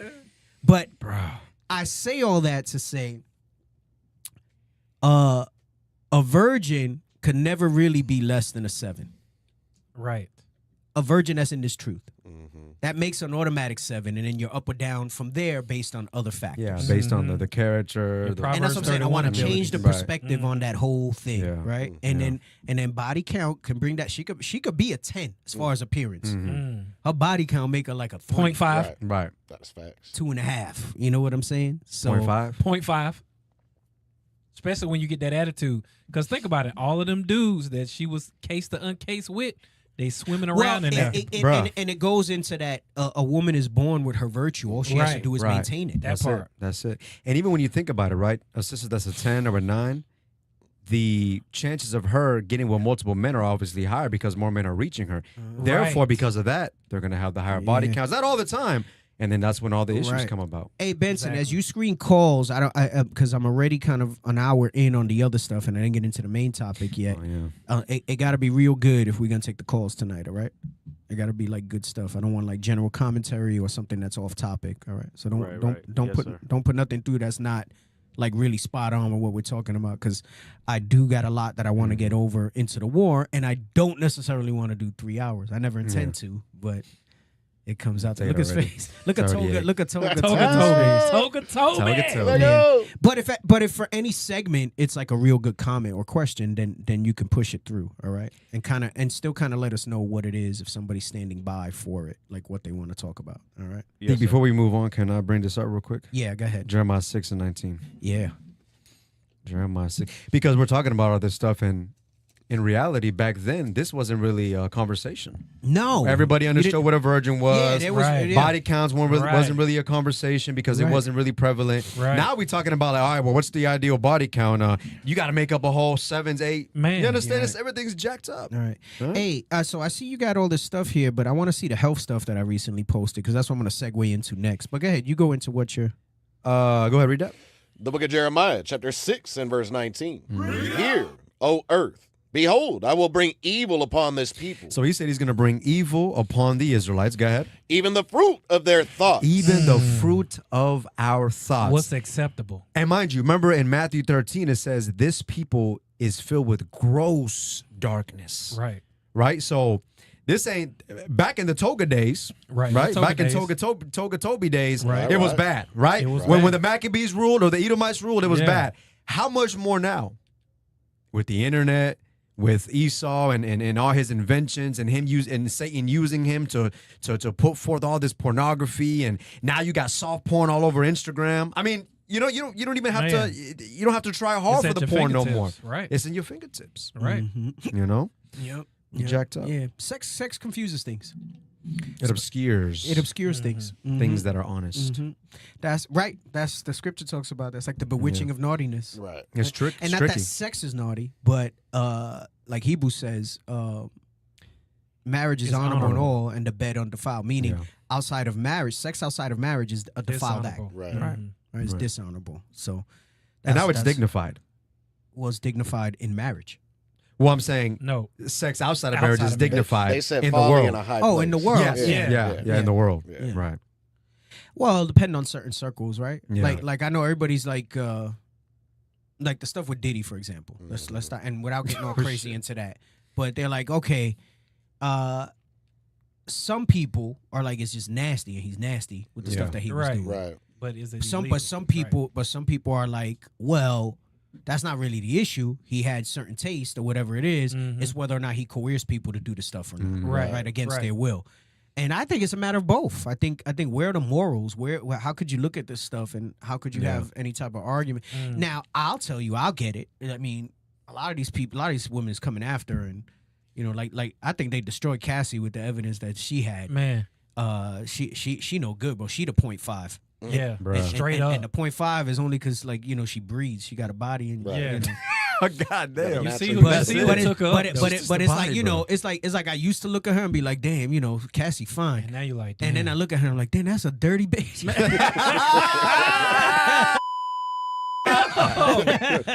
But it's true. Is he wrong? But it's true though. No lies. That's true. a dirty. That's a dirty. Oh. And he a weird dude, bro. Yeah. Oh man. He But a then weird dude. didn't the Amalecch dude take her up and married her, put a bun in the oven? After all of that, all of them Diddy parties, and in the Diddy party, he's in the courtroom hearing the testimony. Yo. And women, it's like, he's a real man that he's sticking by Boy, her. That's what I'm saying. Our minds is not right, bro. Well, his mind ain't right. Because he some always been some wicked. people would say Cassie's a dime, right? Yeah, some people would say Cassie's a dime. 10 cents. That is not a dime, bro. Nah. That is not a dime. That's a 0.5. That's a 0.5. That's a 0.5, bro. Hey, Oh my go ahead, God. Benson. Hey, her husband was the personal trainer, so he knew what was going on. He already knew. bro. He knew, and he knows even more now. Yeah. Like they read her text to him. Yeah, he didn't know that. While she was with him. He didn't know that stuff. Ain't no way he told her all of that stuff. She told him all that stuff. Ain't no way. And I think he just stayed with her now for the payday. Man. For the money at this point. I could do it. The camera's all in your face. I could do it. Bro. Gosh. And then they're showing video now, I read. Of some of the stuff. No, hell. I can't do it, bro. It's making I'm getting anxiety just thinking about it. So there's video of these things. Right. Man, so, and I say that again, it's not about the Diddy trial and none of that stuff, whatever. Right? It's just nasty stuff. And that's what we know. Right. That's what's being brought out because of trial. Mm-hmm. This stuff, and he ain't the first one. Esau got weird. Eyes wide shut. Yeah. Seen that movie? Eyes wide shut. Yo, that boy creepy. Epstein and all of that. The But Epstein they had some weird stuff, that's bro. how I talk about they give up their bowels. Bro. Oh, my God. The stuff that be happening in Dubai. Oh, yeah. With the poop eating sex parties. That our sisters be going. Yep. Oh, I got 50 grand for eating this crap. I let him pee on me, poop on me. I ate it. Hold on, Dick. You do it too. That's that First Timothy. That's what's going on. I understand. I know. So it might be a shock to some people listening. This is the stuff that be happening. Yeah. And that's the benign stuff. Don't forget, what was the freaking movie with Nicolas Cage? Oh, which one? Yeah, which one? With the snuff film, 8 You millimeter. talking about Wedding? I ain't watched it. Nah, 8 millimeter. I ain't watched it. 8 millimeter. It's rough, and not so much graphic in what you see. Okay. Right, like it's not like the super psychological. What is it? It's a real thing, bro. Well, because drama. He's looking for a missing girl. I think he was the task to be a private eye to find her from a wealthy family. She went to Hollywood to try to get famous, and she turned up dead. And it led him down a trail of she wound up getting into pornography. And a snuff film is where they have sex and then they pretend to kill the woman or the man that they had sex with. And in the movie, he's looking like it was supposed to be a real snuff film where there was this one group that was really killing them at the end of it. That's right? them sadists. And that's like what they call like sexual deviance and things like that and stuff like that. So that's what I'm saying. There's so much extremes with the lewdness and the evil in the world. Evil's multiplied since Esau. Bro, just watch Spartacus and you see how the Romans were. Oh, yeah. They had togas. They were wearing togas. They did have togas. They had togas. They sure did. Bro, Spartacus. Bro, I know, yeah. That thing is wild, bro. That thing is wild. I think I stopped. Once they put in a different main character, I stopped watching. No, man, the series is like is good. It's good. But when they focus on the sex parts, it's crazy. Remember the Bacchus and then you gotta remember, majority of that was us. Yes. So they're showing you like white people, and they're trying to make you think like it's other white people. Right. That was Northern and Southern Kingdom, and yes, some were light skinned, but you just think it's Romans doing stuff to other look like white that people. Dude in a toga. Oh, we just as lewd, bro. It's crazy, bro. Like they just, and then you're a slave, so you got to do it. Right. So if you weren't gay and like you had a slave friend that came by, and he wanted to screw your slave, you had to take that. Take that. Yeah. He thought he told you that he won't stop. They would sleep. They would sleep with the woman slaves, and then have the man slave come and get him from behind while he's sleeping with the woman slave. That's all portrayed. Yeah, crazy, bro. Yes. Yeah. On the show. On the show, bro. There was one scene. That's why I was like, I had to stop watching it for a while. That's what I'm saying. It was the Bacchus party, bro. Yeah, he's banging a slave, a female slave. And he tells his other slave, he's like, Toby. Yeah, because what he says, hold on. Slow down. Rewind. Well, because he looked like this. Because he looked like this. Hold on. Yo. You can put the picture. Oh, my God. What is going on right now? So why he got those slippers? Oh, snap. He's banging the female slave. Yeah. And he says, Toby, I would finish, place cock and ass. Yes, I remember that. He did. No. Yes, that's the actual scene, bro. Bro, it's an actual scene. You don't see the rod going in. Right. But the words were spoken. Oh, Yes, yeah, the the words were words- spoken. the And he was words like were talking the spoken. whole time. Nasty stuff, bro. Yeah, crazy Nasty work. stuff. Nasty stuff. Now Crazy that's a work. little worse than 50 that Shades that of Grey. goes with this verse. No. Read this verse Yeah. again. Yeah, I got to. Jeremiah 6 and verse 19. Hear, O earth, behold, I will bring evil upon this people, even the fruit of their thoughts. Right. So it's this wicked thoughts. Right. Yeah. Right. Remember, Christ said, "From within comes all that filthiness Yeah. and lasciviousness, different evil thoughts and things like that." That's like lascivious type of. Behavior. And then now thinking about Romans 1, of the list of all the evil things, yeah, starting with bro. homosexual. Bro. Yeah. Yep. It multiplied on the earth. It's Spartacus like, what is it, 2 seasons? How many seasons? Yeah, read that It's in like Romans 3. 1. Read that in Romans 1 because you bring perspective to it when you say that, right? And it's Romans. We're talking about Spartacus and Romans. Right. I think it's Yeah. 3 seasons. I think it's 3 seasons. Three, Look, yeah. it's not all about sex, but they wanted to let you know that It went down. they went down and they were Yeah. not like that whole thing with homosexuality from the Greeks to the Roman. They were nasty, and then we Yeah. picked those things up. Right. Yeah. And then we picked those things up from them. Go ahead, read this. The book of Romans, chapter 1 and verse 26. For this cause God gave them up unto vile affection. For even their women did change. Vile affections, and it's the homosexuality, but even it's like lewd stuff, right? Like the stuff I was talking about that happens Yeah, in the the Bible, pissing, right? stuff, yeah. Go ahead, come on. For even their women did change the natural use into that which is against nature. Right, meaning that women with women, right? Go ahead, come on. And likewise also the men, leaving the natural use of the woman. Right, because you're supposed to use the woman, that sex is with a woman, between man and woman, procreate. not anything else. Go ahead, come on. Burned in their lust one toward another. Right, and that was what you say. There was like these two slaves that they was with each other. Barca, he was supposed to be a Carthaginian, which is supposed to be Damn, us, why he got to be Yeah. right? called Barca? That was the He was name. Barca, that was his name. Yeah. He was one of the top gladiators, Yep. and he had this little Dominican-looking boy. Yeah. No. Yeah, he did. Bro, he had this little he did. Dominican-looking slave, and like they be walking through the cells at Yeah. night, and he banging them out. Yeah. And then they looking at Spartacus and Like, smiling. yeah. They're both smiling like he banging him out. He like Yeah. Face, Yeah. bro. Oh my god. Yeah. That's crazy. Loca? Because I get what you're saying. The most of the show is But war, yo, but these you're talking scenes about is like, Rome, what? but a lot of hip hop now is coming out is prevalent with that. Yeah, bro. Remember when Deacon Abiel did the class and he was going over the lyrics? He did a Sabbath Man. class a couple years back, and he was going over the lyrics that we never really listened to, and you listen to them now with your mind enlightened, and you're like, Yeah. The hell yo, did they you just saying say? gay stuff. You You know know what what? I'm talking about? Lil Wayne said Deep. a lot of gay shit. Deke, a lot of those movies from the 80s, when you go back and watch them now, you don't realize, man, that's gay as hell. Yep. They've been programming us, but remember, it was taboo back then Yeah. until they were able to get the lasciviousness back into Jeremiah where you brought it out. Evil thoughts. Yeah, the evil thoughts or whatever. Yep. It's wild, bro. They had to undermine the simple mind. Keep reading this.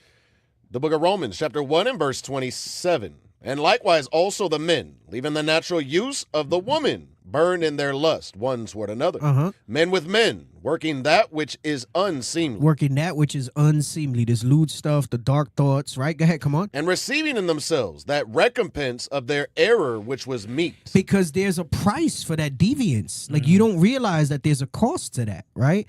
So while while a woman may not imprint on a man the same way, there's a degradation of your character when you're a coxman, you're a Don Juan, you're out there like just pimping.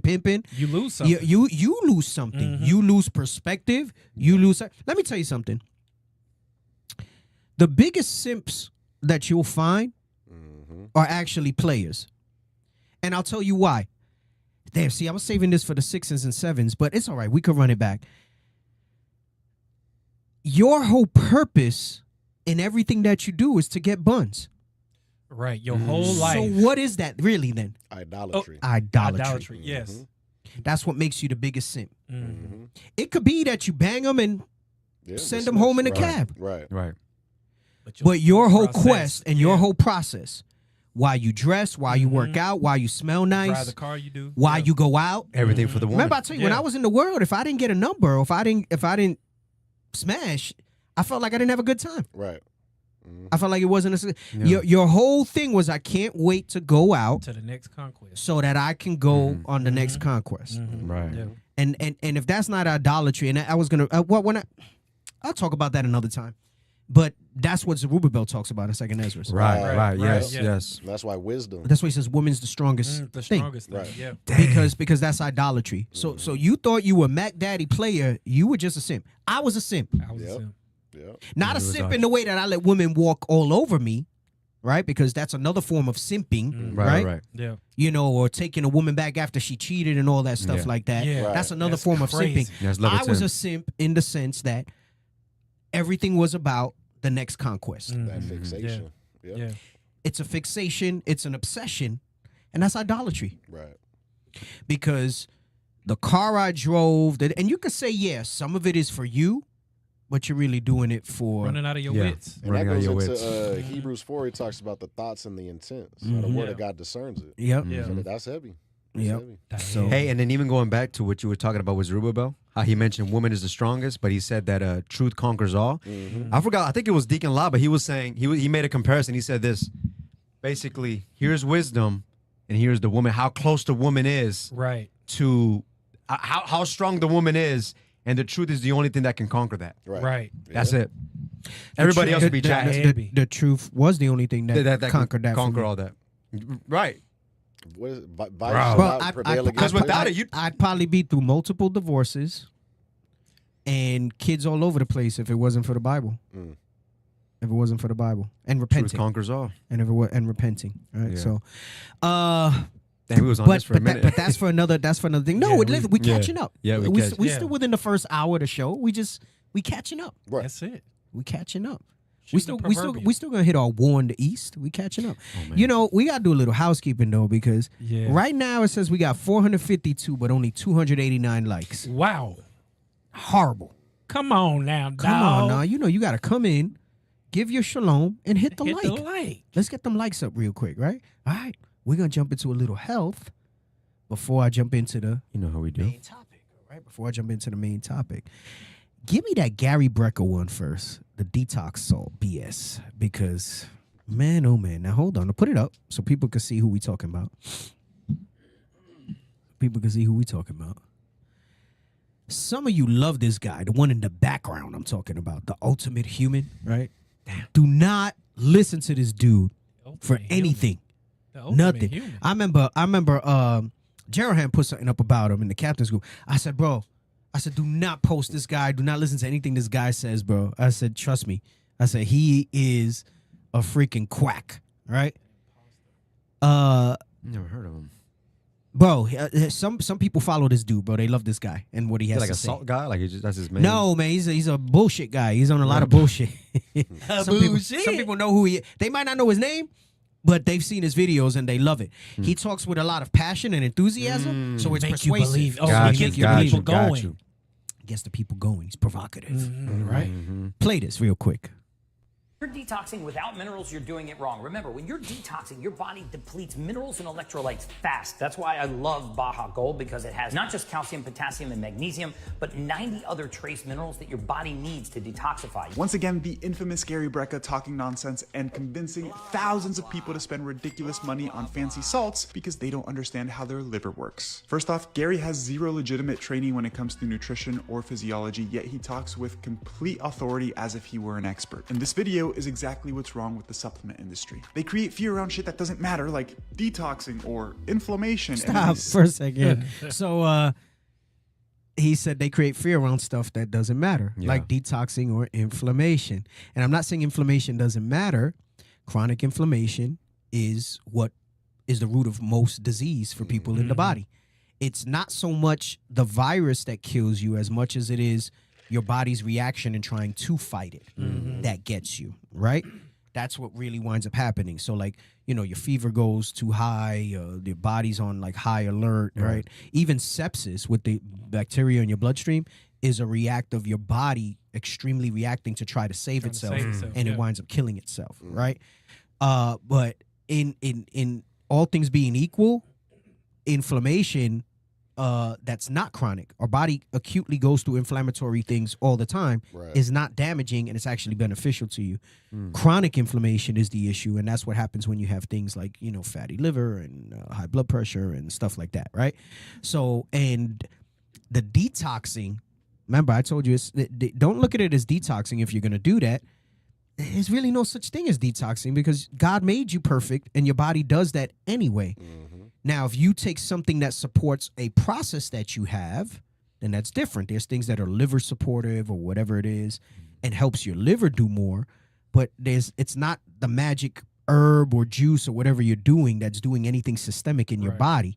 There are supplements that are supportive to your organs that help you on a day-to-day basis, but none of that's necessarily necessary, right, when you're doing any of this stuff.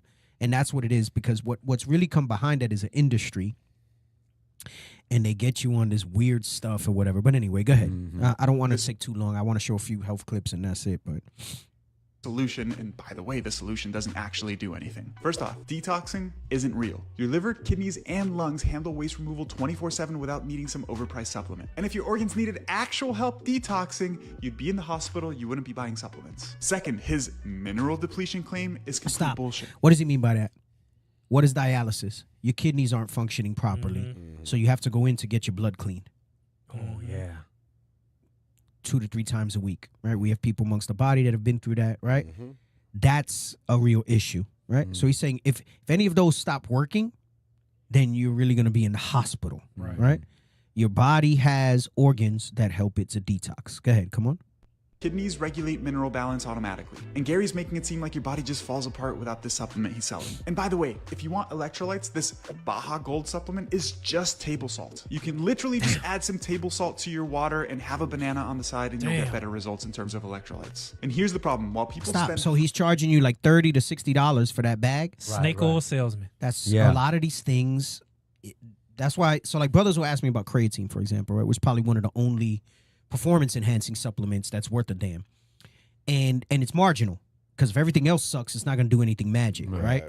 And I tell them, get the cheapest creatine that you can find because creatine's patent ran out.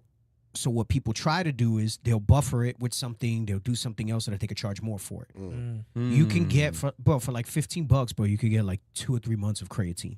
Yeah, I got like a big old thing, tasteless creatine for like cheap.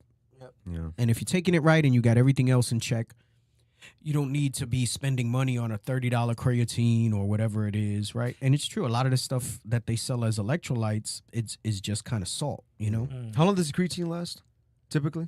Like the powdered form? What do you mean, in your body? No. Like, because I've been having it for a minute. It's been about a year. You're supposed to do 5 grams a day. Well, I know. I've been having it for a minute, right? I've been having it for about a year. I don't know, like years. It doesn't get rotten. Because I do want to get back to it. Grow in it or nothing like that. No, if it's just plain creatine with no other ingredients and it stays dry, it's good. But go ahead, come on.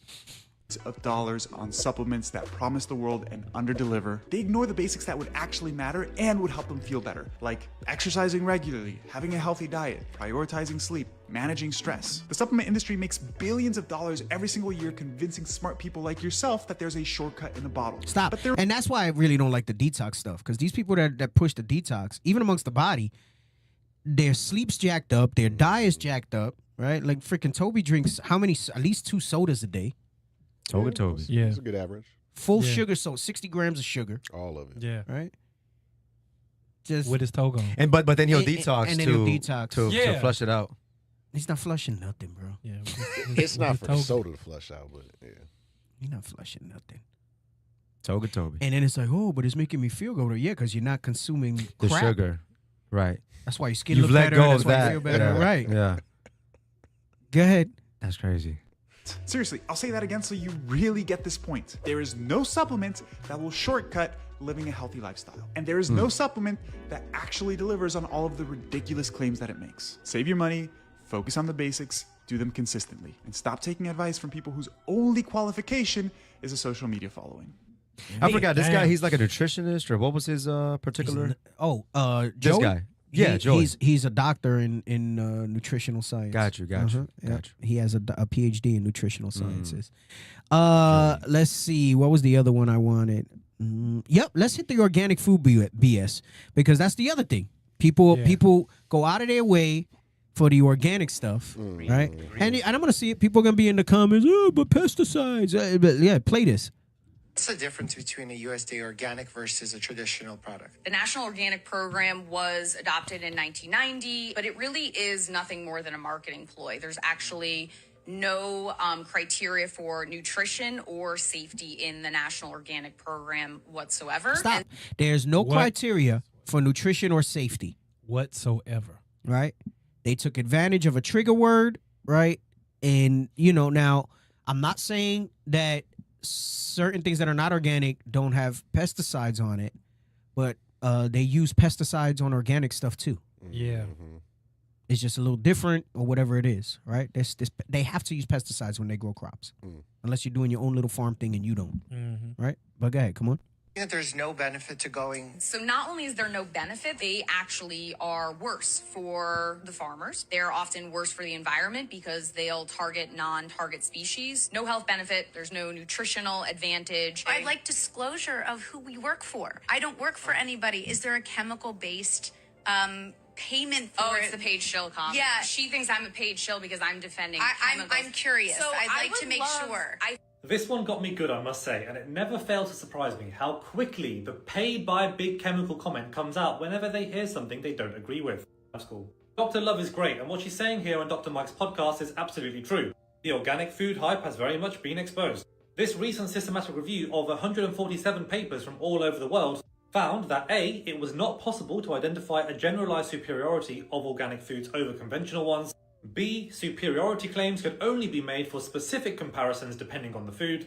C, a particular organic food may be superior in a given nutrient and inferior in another one compared to its conventional equivalent. And D, specific organic foods may also have a higher content of certain heavy metals than their conventional counterparts. And no, it was not funded by Big Roundup. Now, many of my American followers turn around and say, well, we turn to organic food to avoid pesticides, but that's misleading too. Because organic foods in the US still use pesticides, and quite often they're not actually safer.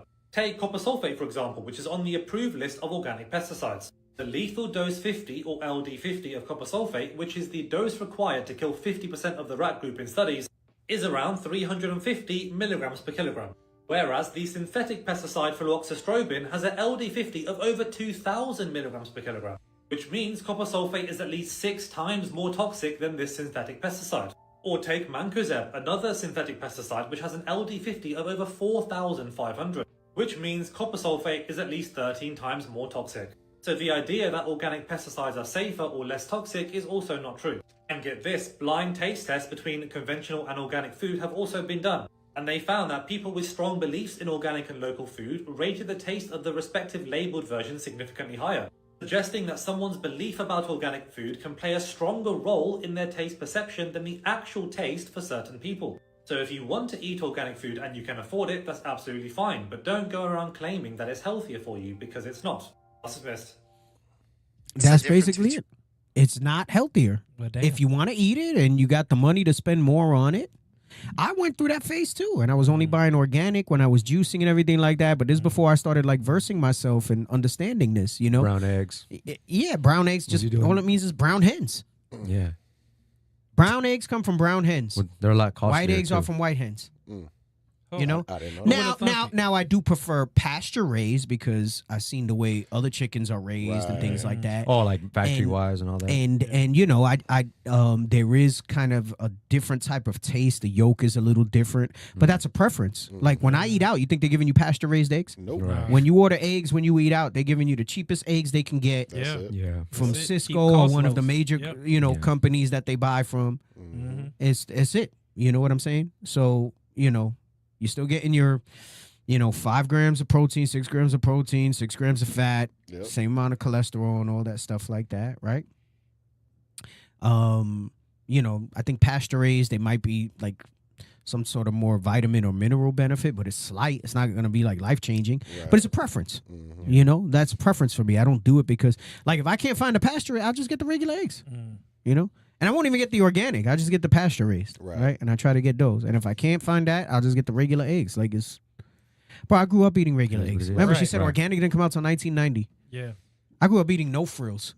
I've spoken about that on the show before. That was like a government brand. I don't know. No frills is the white aisle. We had a whole aisle in the hood supermarket. That's crazy. and it was everything, no frills. It was just not brand name. You know how they have store brands now? Yep. They didn't have store brands back then. It was called No Frills. Right? Hey, look it up if y'all find pictures of it. No frills. I've spoken about it before. No frills, bro. And like you were clowned if you had no frills. Man, for real. The stupid stuff we clown each other on, bro. If you had no frills, we had no frills. You had no frills toilet paper, no frills, and it was black and white was the colors of the packaging, and that's what we ate. No, it wasn't like that. No frills, put like 80s. No frills, 1980s. There you go. That's what it was. That's what it was. Yep. Right. Wow. We even had no frills beer. Yep. Bro, click on that. Go to the one that says they're good, plain. They'll save you money. Right. So look, you had Tide and you had Clorox, and then you had fabric softener or bleach sauce. Right. Yo, look, Bartlett pears. Bartlett right? pears. You had Goya red kidney beans. It was Red just juice It was just drink. red kidney beans. Apple juice drink. Now it's just name Apple brand. juice It's drink. the same thing. Right. Oh shit. Elbow macaroni, non-dairy creamer, 100 Spread. spaghetti sauce. Right. You had Spread. ragu. You had Salad Bleach. dressing. Right. Toddler diapers. Well, they had no Damn. frills for everything. They got any other pictures? No frills. Yep. No frills. Powdered milk. Any other pictures? Go back. No frills. It was look cola. They had no Beer. frills cola. Right. Oh, look, even cigarettes, they had no Wait, frills. the potted meat is crazy. Right. That's the so you know the little one with the little red devil, like the little meat? Yeah. I used to love that as a kid, that little Man. friggin' meat. I used to do a little sandwich with that with like a can of chili. They had that potted meat potted. Look, grape drink. Grape drink. And then Man. we had grape drink. Vitamin C enriched. It was just grape drink. And go to the one with the aisle. Scroll up. Right there. Right Yeah, there. I think that was that Yeah. one. Yeah. Yeah, just the aisle. It was just the aisle with all this different and no stuff in the frills on it. supermarket, right? And that was it. That was it. All this other stuff that people do now, man, it's all like marketing and stuff like that. Damn, they got a sweater. I should get the sweater. Damn, for real. Anybody who remember will know. No frills. They didn't sell sweaters like that. That's like a new thing to kind of throw back to the back in the day. Dang. No frills, right? That was the no frill. I tell you what, Sweater though, hooded. I tell you what, Sweater hooded. the no frills great. bread with the free cheese they gave us in the lobby of the projects. Man. Woo! It was kicking. But it was this big block, the government cheese. Yeah. That- I have never tasted cheese better than that in my life. Dang. Not even when I learned about brie and cheddar and everything else, Monster. boy. The government cheese, all right? I have never tasted. No, it wasn't no frills. It was the government cheese. You put the government cheese, and that thing would last you a minute, boy. It was a big, long, right? That was it. Government Oh, cheese. yes. That was it? The block. The block, boy. The government God cheese. damn, bro. Yep. That's a lot of cheese. Bro, there used to be a Man. line once a month in the lobby of the building that I lived in, and like you would go and they had a list and you would get your government cheese. Bro, that thing was fire, bro. That government cheese couldn't was beat that fire. cheese. So all you needed I'm was salivating now thinking Yeah. about it, bro. I Man, remember that thing from a cheese. kid. so all bro. you needed was bread and cheese. bread and cheese, not Wonder Bread, just bread, bread? and no frills bread, Yeah. and the Cheese. cheese, bro, and the That's cheese. it. That was it. Man. You in there? The peanut butter was nasty though, bro. Yeah. All the oil Man, was set on the yeah. top. Yeah, you had to stir. You mean it from up. the no frills? The, Or? the government they gave out Oh, okay, the all peanut butter, right. bro. They would Oh, give out the shoot. peanut butter. Yep. Yeah. They would give out the free peanut. I know you had a privileged life, young Yeah. man. It's Yeah. all right. Uh-huh. You don't really know the struggle. Anyway, man. drop that. I want to do one more health thing, and then we're gonna get into the meat and potatoes, potatoes. for Let's the say next that. for the next hour. We're gonna go a little plus. All right, we're just gonna go a little plus. Let me see.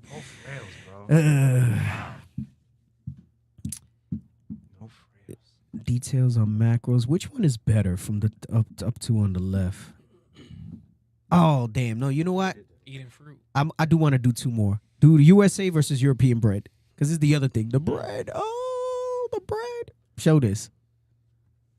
I need somebody to explain to me why I can eat bread in Spain and in Greece, Italy, no problem. Why I was gluten free in 15 years. I've been gluten free in Canada, America. Can't eat it. That's because in America, what we call bread can't even be considered food in parts of Europe. See, here in America, it's not so much the gluten as what we've done to the grain. About 200 years ago, we started stripping the bran and germ, or the fiber and nutrients, to make flour shelf-stable, also nutritionally dead. Because the nutrients were gone, we enriched it with folic acid, which a large majority of the population can't even metabolize. Therefore, many people experience fatigue, anxiety, hyperactivity, and inflammation. This video was an absolute dumpster fire, so no wonder it got over 1 million likes. Damn school. First of all, there's a very simple explanation as to why some people can eat bread in different parts of the world, but perhaps struggle in the USA. And it's nothing to do with adding vitamins or other things. If we look at data from the USDA Economic Research Service, we see that about 65% of the wheat the US produces is of the hard red winter and spring varieties. And these types of wheat typically contain more gluten compared to softer wheat varieties used in countries like France and Italy. So if you're someone that is sensitive to gluten, then perhaps other breads abroad may be tolerable for you, but perhaps American bread is not. But remember, this is one single anecdote. There are many people who can't eat bread in America or European countries. Then he goes on a crazy rant about lots of different chemicals, but we haven't got time to address all of them, so let's just tackle the first one. He said we add folic acid to bread, which the majority of the population can't even metabolize. And this causes fatigue, anxiety, hyperactivity, and inflammation. And you guessed it, that was a load of crap. Folic acid is just a form of folate, which is a B vitamin, nothing to be scared of. And not just the US, but many countries fortify foods with folic acid, and it's there to prevent neural tube defects in pregnancy. In fact, folic acid fortification of food is considered one of the most successful public health interventions in the last 50 to 75 years. And that's because folic acid fortification has led to a 19 to 32% reduction in the prevalence of neural tube defects since it was implemented. And many other countries show similar results. Also, if folic acid was problematic for lots of people, then we wouldn't have meta-analyses of 30 randomized control trials showing that folic acid fortification leads to a 10% lower risk of stroke and 4% lower risk of dying from cardiovascular disease. Lastly, there is no scientific evidence that folic acid causes fatigue, anxiety, hyperactivity, or inflammation. He pulled that claim right out of his anal cavity. If anything, deficiencies in B vitamins can cause several of those symptoms, and fortified foods help to prevent those deficiencies. This guy is notorious at being a trust me bro scientist, so let's hold people to higher standards before blindly believing them. Class dismissed. Right. So, you know what happens a lot of times? Then somebody will say, well, why didn't, when I stopped doing that and eating more vegetables, did this happen?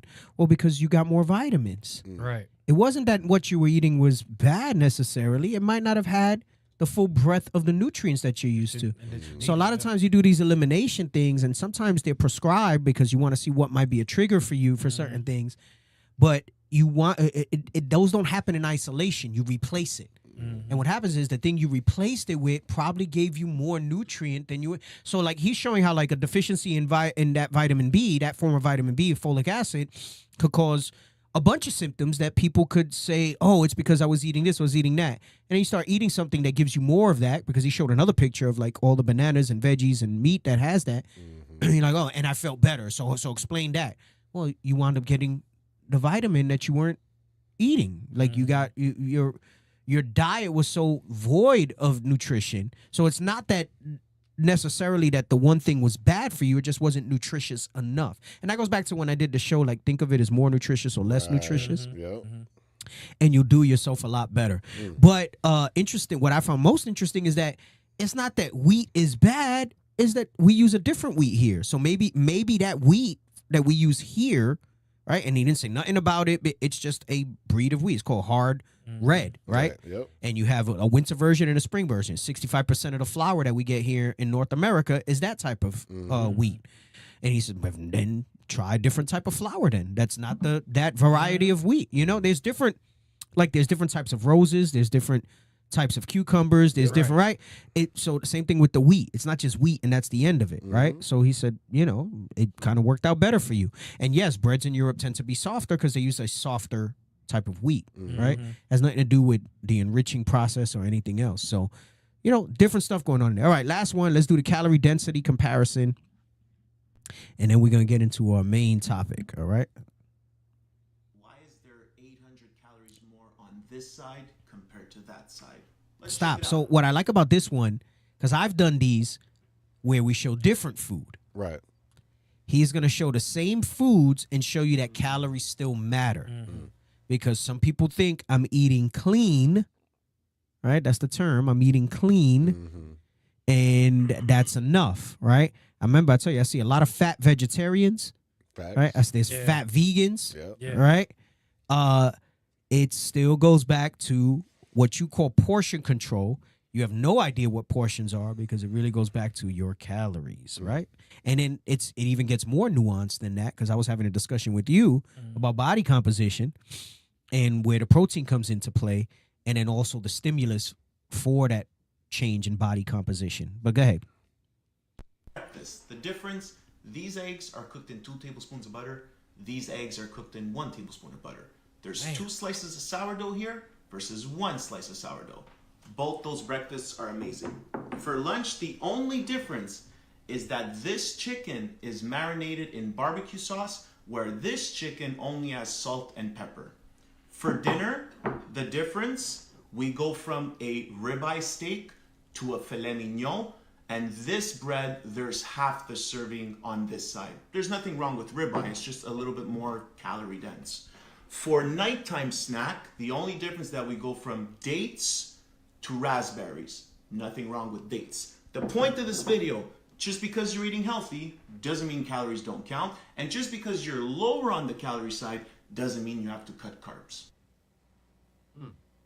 Mic drop.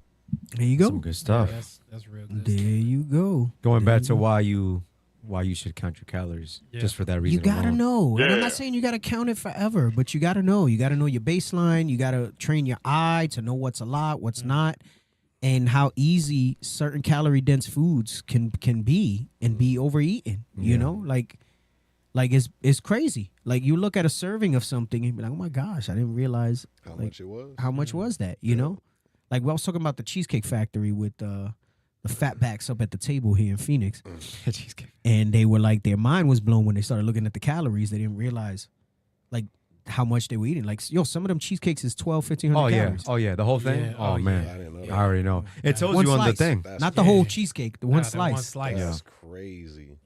And it's small. Like maybe it'll fit on like this. Mm-hmm. Right? That's crazy work. And then it's like a day's worth of calories. Yeah, that's your whole And then day. you wonder, you go out, you eat, and like it's like, only going to fill why you am I up not, for so why much. am I not losing weight? And even one meal a day won't save you a lot of times, depending on what you're eating. Right. Yep. So if my one meal a day was at freaking Cheesecake Factory, I'm still overeating. Right. Right? Yep. Or how easy it is just on your cheat day on the weekend. Right? You can't do a cheat day. Yeah. Can't do a cheat day. The small deficit that you built during the week, you wipe it out on Saturday and Sunday. And you're like, I'm not losing weight. Or cheat day. Yep. Cheat day's insane, bro. I tell you got the fattest sisters talking about my cheat day. Oh, damn it. Hello. Oh, my Jesus. My cheat day. You don't need no damn cheat day. Yeah. Goodness gracious. Crazy work. Crazy work. Anyway, what is that? Is the appropriate calorie consumption different? Yes, that is definitely different. So he showed those same type of meals on one side. Yep. For one person, the one with more calories could still be diet calories. That's me. But for me, that's bulking calories. Right. Yeah, 2,500. 2,500. That's 2,500 for me would be to add weight. Right. Me too. Right. And the one on the other side would be what I would need to eat to lose weight. Right. How low do you go again for cutting? It depends if I'm being extreme or not. What's extreme? Yesterday. Like calorie wise? No, it wasn't yesterday. Was it Monday? 2 days ago. Monday, I did like 1,000 calories. Yeah, that was crazy. But Yeah, he that is crazy. hit the protein goal. Right, at 180 1,000. grams I of saw that. protein Yeah. in 1,000. But like That's regular, crazy. you don't do 1,000 all the time, do you? No. That was just that time. Like I try to do when I'm extreme, I try to do 1,000 to 1,200. But I get like 170 plus of protein though. Yeah. But I only do that because I do things like super low fat. I don't add fats when I cook it or whatever. Yeah. What's your carbs like? I haven't looked at your thing. When I'm doing 1,000 The extreme, or the extreme, yeah. No more than 30 a day. God damn, bro. I couldn't do it. When I'm doing Not good, when but I'm doing it's- 1,000 to it'll be 1,200 rough. is no more than 30 It'll be carbs. rough. And same with fat, 20 to 30 when I'm doing. That's the only way I'm gonna be able to stay Just really high protein. at like and- 1,000 to 1,200 calories. Yeah. Yeah. Oh no, I've been struggling this week. I'm hungry now. I'm hungry now. I've been taking little bites and snacks of stuff there. So, like I lost 2 pounds last week, and now I'm like only like down half a pound. Would 1,800 be like moderate for you? Not moderate, maintenance? 18 to 2000 is probably my maintenance. Hmm. 18 to 2000 is probably my maintenance. Yeah. Yep. So anything like 1700 and less, I'm in a deficit. Yeah. I'm at Now, 1800. I might got to go lower. I did the TDE. I mean, this is months ago. I might have to change it up. Well, because I'm still using Fitness Pal. And the TDE that they throw out, unless you're disciplined with it for 2 weeks, might not even be your real TDE. Yeah, that's the thing. I might have to go Because lower. that's why you have to like follow it strictly for 2 weeks, and if you didn't lose anything, Adjust it. then you need to adjust it, Right, or if right. you maintained or whatever. So Yeah. Okay. yeah. Yeah. So anyway, that was the fitness stuff. We went over relationship stuff. Now I want to get into this topic. Now, let me see what I sent here. So we know what's going on. You see the headlines, stuff is going on in Iran. I don't see the one that I sent with Netanyahu on here that I sent earlier. Do you have it? Where it says yes. Okay. Let's start with this one. All right, but don't play it yet. So, yeah, you know what? When I'm dieting, very rarely am I not hungry. Like I'm like the reality. I'm hungry like most of the time when I'm eating that low. But I try to fill it in with other things that aren't, you know. How much do you think? How much do you think you get like on the trips, like calorie wise? Because you know, I know you eat a little bit in the morning. I was traveling with the family like the first week of June. And I wasn't really counting. We were walking a lot though, so that kind of offset it. Right. I'm gonna say when I started back, and I actually took like 6 weeks off from dieting, I think, and from and like 2 to 3 weeks off from weight training too. Like I just wanted to give my body a break all around. When I got back from traveling with the family, and I started my diet again, I think I was 163 before I stopped everything.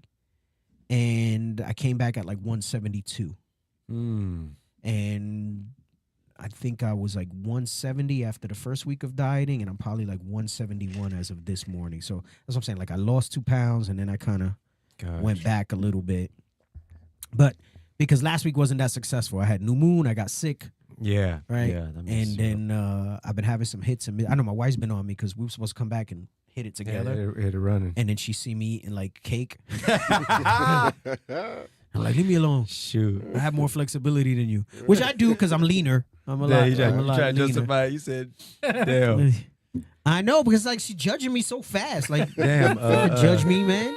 I know what I'm doing. I'm the one that taught you. What did it say? Charity. What's the Like, I taught you. Don't be freaking judging me on my diet. What the hell is this? Judging me in meats. Yeah, man. Come And on, cake. get out of here with that. You know, don't be hitting me with that. All right. Hold on. Let me see something. All right. So, you know you got this war in Iran going on, right? Everything popped off. I don't know how much you guys follow this. I don't know how much you look into this, but I think it's worth noting, and there's just a few things I wanted to point out. Bishop did his class on Sabbath. Some of the captains of the leadership has been talking about this. Some things you'll hear the same. Some things you're just going to get a different perspective, but I wanted to discuss some of this stuff. All right. Actually, before we get into this, I want to show the ones where the one that they're crying. Oh, that's all right. a good one. So first, I want to show that first, but hold on. So first, I wanted to show this because the irony of it. Show the other one. No, show the other one. Yeah, show that one first. First, let me tell you this. So you know that they've been at war. Well, they say war, but it's been like them just pummeling genocide Palestine. Yeah. And you know, we know the Arab says curses about the Arabs too. They had us in freaking captivity as well. So this isn't about choosing one side over the other as much as just I want to show the hypocrisy that's going on here right now, right? But go ahead.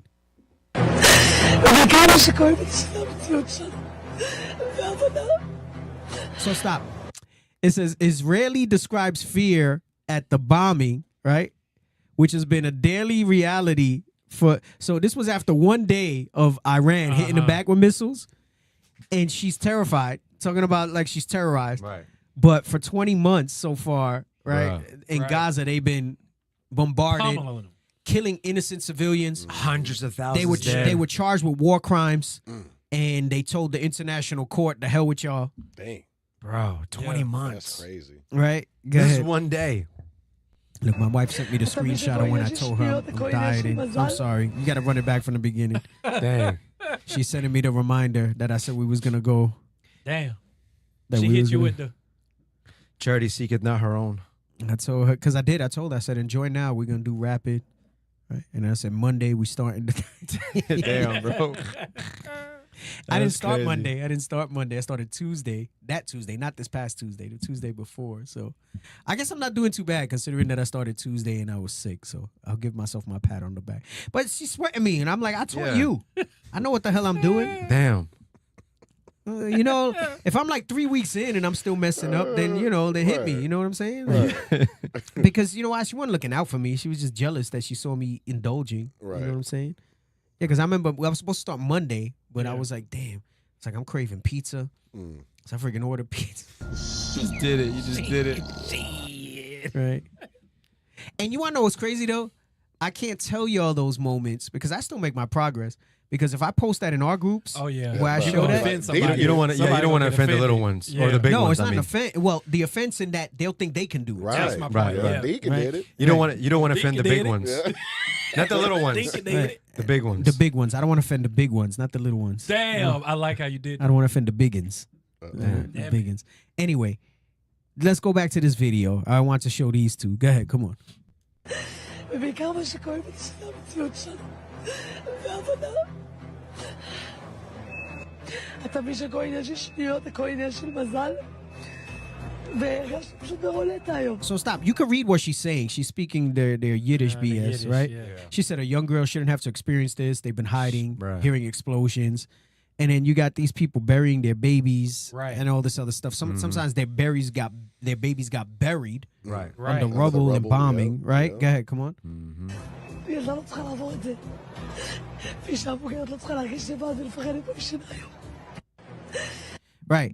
And I'm telling you, they Man. all type of what they call vitriol towards the Palestinians when anybody comes at them and says, "Oh, we got a right to defend ourselves," or anything like that. So, you know, I thought this was funny. I thought it was hilarious that she crying like that. And With I'm that, like, that violin. took me right, out. get out of here. She took the violin out. Give me the next one.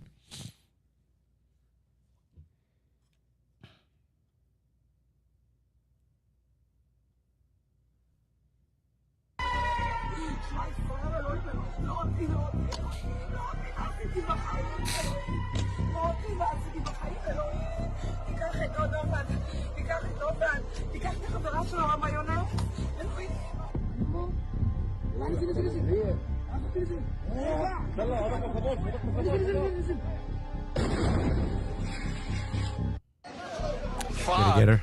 Yo. Yep. Wow. So they getting some of that smoke from what they've done Yeah. in Yep. the region Yep. and what they've done, right? And what they've put out. And I listen, when I say good for them, I'm not some sadistic, right? Right, you know, right, that I right. can just Teach. look at death and all that stuff. Because you'll Right. have some people that see, look, they're no good and this and that or whatever. But good for them from the perspective of the double standard. Right. That there was no sympathy, there's no pity on the other Right, side of right. what they're doing, and then now they're actually getting and it's not even that crazy, but Right. they're getting a little taste of As the tables have turned. right as the tables have turned a little bit, right? Like, you know, like the freaking irony of the whole thing that Right. they're gonna be there complaining that nobody should be that way or whatever. You flipping pages? You wanna bring something up? Yeah, I was gonna bring this out for you. So when everybody else is crying and complaining, they don't bat an eye, right? Watch this.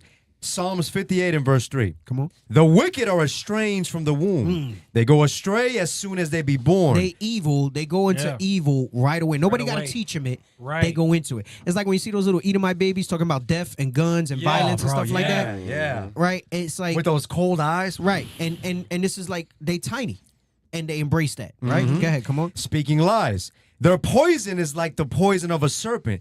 They are like the deaf adder that stoppeth her ear, which will not hearken to the voice of charmers. Charmers never so wisely. Right. So the death adder's a poisonous snake. Yeah, right. it's real And they're poisonous. saying the charmer won't stop it, right? Right, Like nothing's right. gonna like they a snake charmer like lulls you to sleep. Right. It's just Not with nothing's the gonna death stop adder. them. Not with the Nothing. death Yeah, adder, yeah, right? not with the death Nothing gonna stop them. Their whole thing is death. Their whole thing is destruction. Their whole thing is violence. Remember, the prophecy for Esau was that they would live by the sword. They would live by the sword. Was there something else you want to bring out of this? And I was gonna say too, the part about they are like the deaf adder that stoppeth her ear.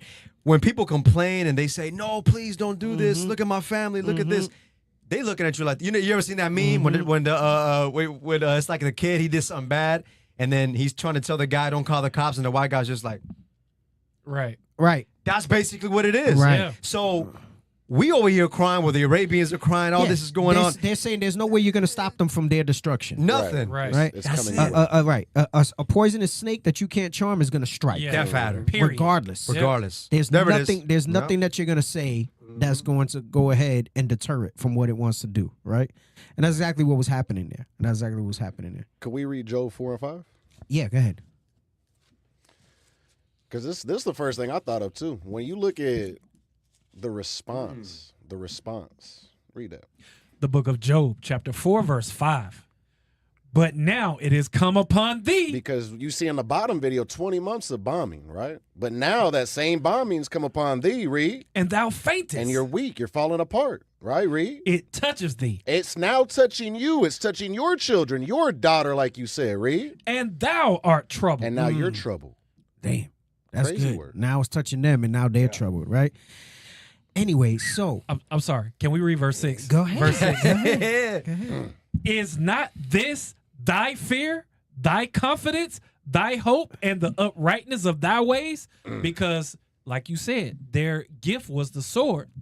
They used the sword against everyone else. Right. But now when it blow up in your face. Right. That's exactly it. Blow up in same your face. That's like, that's like Esau in Hebrews 12 when he cried for the because he didn't get the exactly birthright. what I was thinking, that 12:16. He won't regarding the law prior. Right. Now the Lord's like, no, the birthright ain't for you. Right. Now, Jacob, the father's like, no, the birthright ain't for you. Now Yeah. he's crying and shit. Though you saw carefully with tears. Hey, I don't think I sent you guys the other video where they talk about what their real goal is in Iran.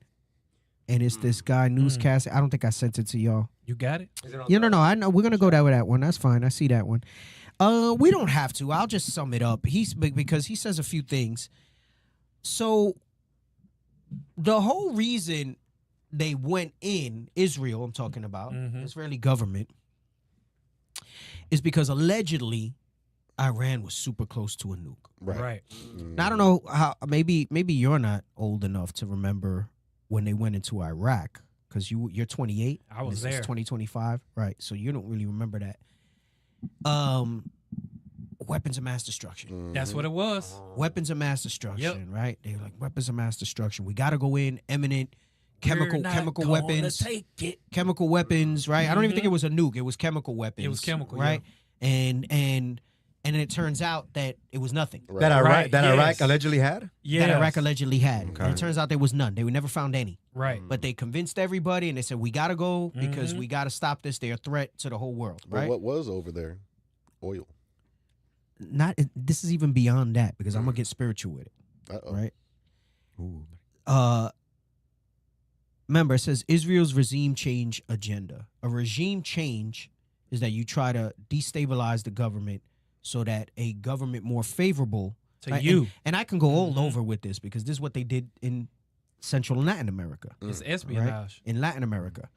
They proxy wars, they supported coups, they funded coups and different things like that. The Israeli government, in order to meet their Zionist agenda, and we'll talk about Zionism a little bit too, Lord's will. I don't know, we might plus. Let's go.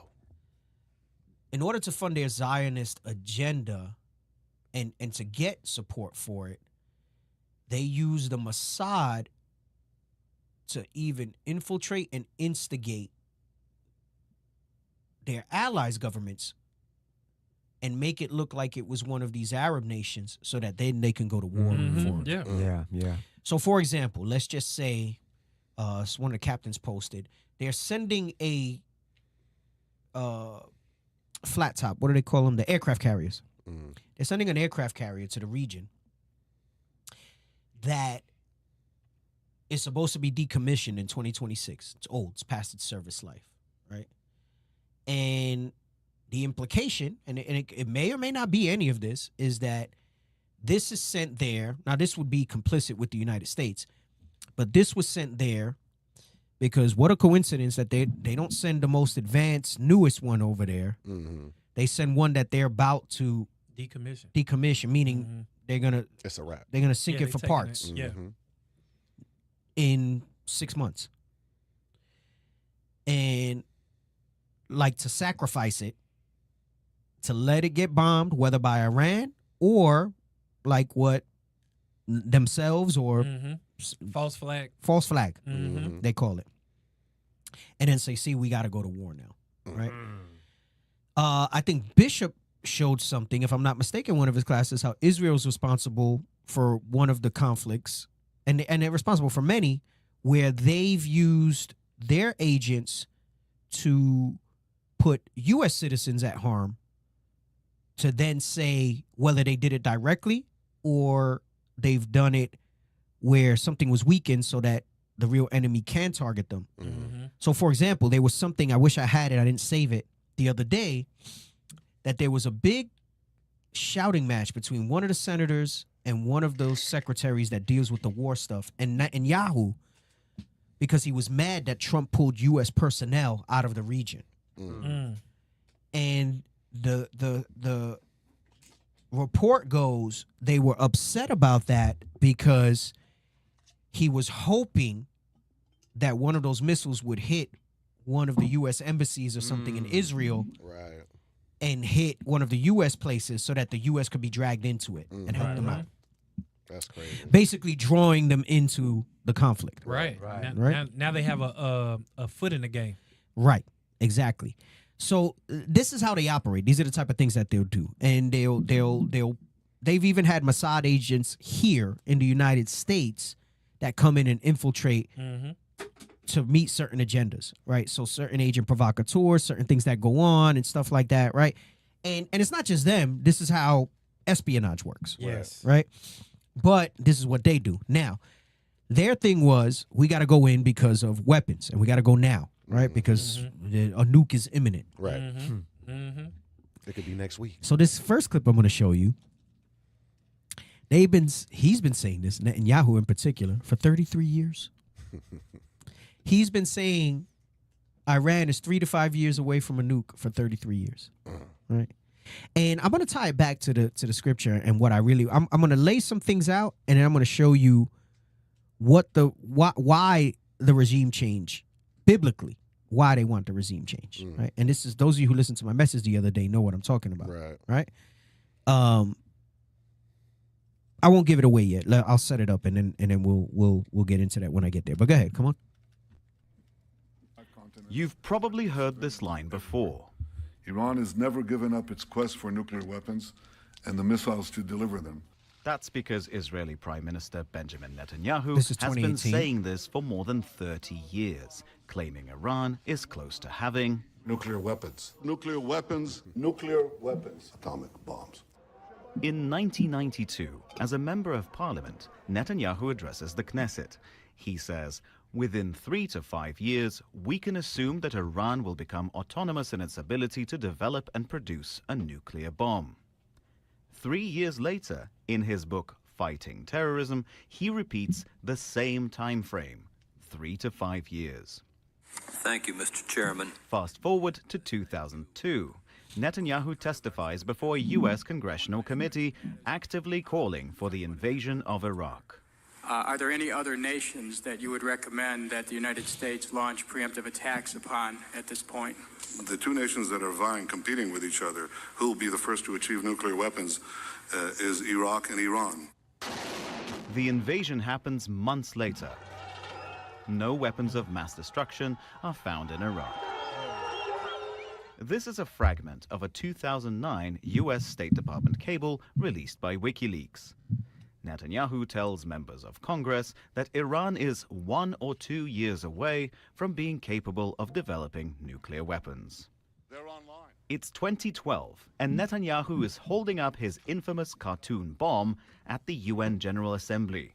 By next spring, at most by next summer, at current enrichment rates, they will have finished the medium enrichment and move on to the final stage.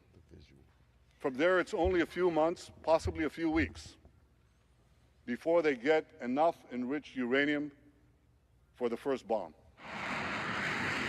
And now, 33 years after Netanyahu's first so-called imminent warning, Israel attacks Iran. If not stopped, Iran could produce a nuclear weapon in a very short time. It could be a year, it could be within a few months, less than a year. That's despite the U.S. Director of National Intelligence saying Iran isn't building a nuclear weapon months earlier. Iran lied. But for Netanyahu, big time, the slogan has been the same for decades. Dmitry Medvedenko, Al Jazeera. So that's crazy. What they're telling you is that it's BS. False flag. Right? That they were not close to it. This is what Bishop was bringing out. And I think I had did a class last year where I spoke about everybody gets up in arm, and yes, it's going to happen in that region, and Iran's one of the basically the catalyst for a lot of that. Right. But it's not yet. Right. It's not yet. I mean, and it could speed up quickly. Things could get crazy quickly and whatever. But until they have the actual nuclear weapons, and they're able to rally everybody in the region, as we read prophetically, we'll read later, it's not there yet, right? And again, that could develop quickly. That could happen right away. But it's not set up yet, right? Let me see what else we got. There was another one that I wanted to put out. Oh,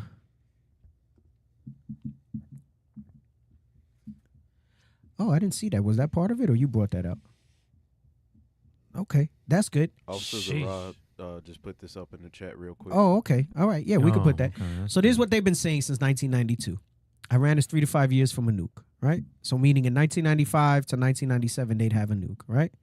1993, they're saying they're close, right? 1995 comes, no nuke. They say they're still 3 to 5 years from a nuke, right? 1996, Iran's nuclear could be catastrophic, right? It's deadly close. Within months to 1 year, right? Well, 97 went by, 98, 99, 2000, 2001, 2002, nothing. Oh, that's crazy. Right? 2003, Iran's nuclear program's a threat, right? In 1 to 2 years, they're going to have something. 2004, a year later, nothing yet. Iran's aggressively pursuing. 1 to 3 years, they're going to have something. And it goes on and on and on and on and on and on and on. And they're not there yet. Now, they will get something at some point. Yeah. But it's not yet, right? And look, you keep looking, and they keep saying that they're getting there. They keep saying they're right. And then in 2025, they said Iran is days away. Even though U.S. intelligence, like you just saw, said there was none. Right. And he said, well, they lied. We have to preemptively attack, right? It's not that they were scared of a nuke, all right? It's not that they were scared of a nuke. Take that down. Let me see what other videos we have, because I'm going to build this out before I get to my parts. I might cut some things, all right? Let me see what else we got. Nope, not yet. Not that. Nope, not yet. Not that. Not that.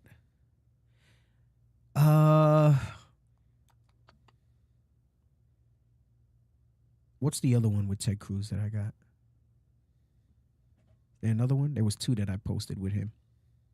Yeah, there was that one. Okay, so no, I don't want that one yet. Let me do this one next. Okay, so did I put any articles? Nope, that's to prove the other one. That's the other one. If I get to that, that's if I get to that. All right, damn, there's a lot more here than I'm going to get to. There was a lot of catch up. All right. Put the Ted Cruz one, that one. Now, I think Deacon Asaph had posted this earlier, and I think also Officer Shia had posted the one from TikTok. It's the same video, I think, though. Ted Cruz is like one of the biggest senators supporting the whole thing, right? And there's a lot of lobbying that happens that goes into this, right? Lobbying meaning there's a lot of what they call special interest that gives a large money to them and their campaigns to push their agendas, right? So they're basically bought because of the way that the United States allows these special interest groups to do it. and we'll talk about AIPAC in a minute. But first, he's trying to justify what he's doing based on this belief. And what this shows you is that many of them do read the scriptures. Some of them believe that the Israeli government is the Israelites of the Bible. Many of them know that they're not, and they're trying to maintain the Zionist agenda to justify themselves in the colonizing of the land of Israel, the robbing of the land of Israel, right? And not just from the Palestinians, because although the Palestinians were there, yes, they robbed it from them, but not just from them. It's really that they robbed and they partitioned the land from us, and they set themselves up there, right? And everybody else in the region, all the Arabs know that. They know that they're imposters. Iran knows that they're imposters. And that's the ire that people have towards them. But because of their military dominance and the support of America and the world at large, this is the only reason they've not been blown off the map, right? Quite literally. But go ahead, play this. Growing up in Sunday school, I was taught from the Bible, those who bless Israel will be blessed, and those who curse Israel will be cursed. And from my perspective, I want to be on the blessing side of things. Of those who bless the government of Israel? Those who bless Israel is what it says. It doesn't say the government of, it says the nation of Israel. So that's in the Bible. As a Christian, I believe that. Where is that? I can find it to you. I don't have the scripture off the tip of my... You pull out the phone and use... So let's get that. It's in Genesis. Is it 12? Yes, I already have that when he got the promise, right? Where it says about Abraham, them that bless thee and them that curse thee. You know which one I'm talking about? Yes, sir. I had it written down, and I don't have it in front of me. I don't have it in front of me. Oh man, come on, guys! I thought you would have it. So the book of Genesis, chapter 12 and verse 3. And I will bless them that bless thee. Right. This is that he couldn't quote, but he says we have to help Israel because the Bible says we have to. Right. And this is the verse that he's talking about. Go ahead. Come on. And I will bless them that bless thee, and curse him that curseth thee. And in thee shall all families of the earth be blessed. Right. So he's saying that because of that, this is why everybody supports Israel. And you know what? There are some that believe that. They believe that the Israeli citizens and the Israeli government is the nation of Israel, is the Israelites of the Bible. That's because notice he said nation. And that they need to be supported. What Tucker Carlson is getting at is that the Israeli government is not that. Right. Damn, without saying it. Right. And many of them know that, but they have to maintain this decades-long conspiracy. Yeah. The ruse. The ruse that started in the late 1800s. Yep. And then they executed in 1948 to put these Polish, Khazar, Amalekite, Edomite people in the land to profess that they're Israelites. Yeah. The caucasity. And in order to protect that lie, they have to eliminate anybody that is not at peace with them or accepting of that lie. Right. And this is what's going on here with that, right? But go ahead, run back like 10 seconds. That's in the Bible. As a Christian, I believe that. Where is that? I can find it to you. I don't have the scripture off the tip of my... You pull out the phone and use the Google. It's in Genesis. So you're quoting a Bible phrase. You don't have context for it and you don't know where in the Bible it is, but that's like your theology? I'm confused. What does that even mean? Tucker. I'm a Christian. I want to know what you're talking about. Okay. Where does my support for Israel come from? Number one, because biblically we're commanded to support Israel. But number two... Hold on. I'm not holding on. Hold on. You're a senator, and now you're throwing out theology, and I am a Christian, and I am allowed to weigh in on this. We are commanded as Christians to support the government of Israel? We are commanded to support Israel. And what does that mean, Israel? We're told those who bless Israel will be blessed. But what? Hold on. Define Israel. This is important. Stop. Define Israel. Right. Did everybody miss that? Define Israel. Define, and I'm not saying he knows that we're Israelites either. Right. Right? I'm not saying. I'm just saying. But no, I'm not even saying that. I'm saying that But no, I'm not even saying that. I'm saying that even some of them in their perversion, though they might not accept who the real Israelites are, which is us, even they know that the Israelis ain't that. Right. And he's a well-educated. So what he's saying, so basically, just because he doesn't think that the Israelis are Israelites doesn't mean he believes we are. Right. But he just knows that they not. Right. That's not. Because he's more educated. Right. Yeah. He's more educated. He knows history and all this other stuff. He knows that they're imposters. Right. Go ahead. Come on. This is a majority Christian country. Define Israel. Do you not know what Israel is? That would be the country you've asked 49 questions about. So that's what Genesis. That's what God is talking about. The nation of Israel, yes. And so is that the current borders, the current leadership? He's talking about the political entity called Israel. He's talking about Notice what he said. Notice what he's saying without saying it plainly. He dissecting this thing. Crazy. But he's being very wise What how he you says have it too. in Israel now, what they call Israel, is a political entity. Right. Yeah. It's not the Israelites of the Bible. That's right. That's a political entity. Right? Go ahead. Come on.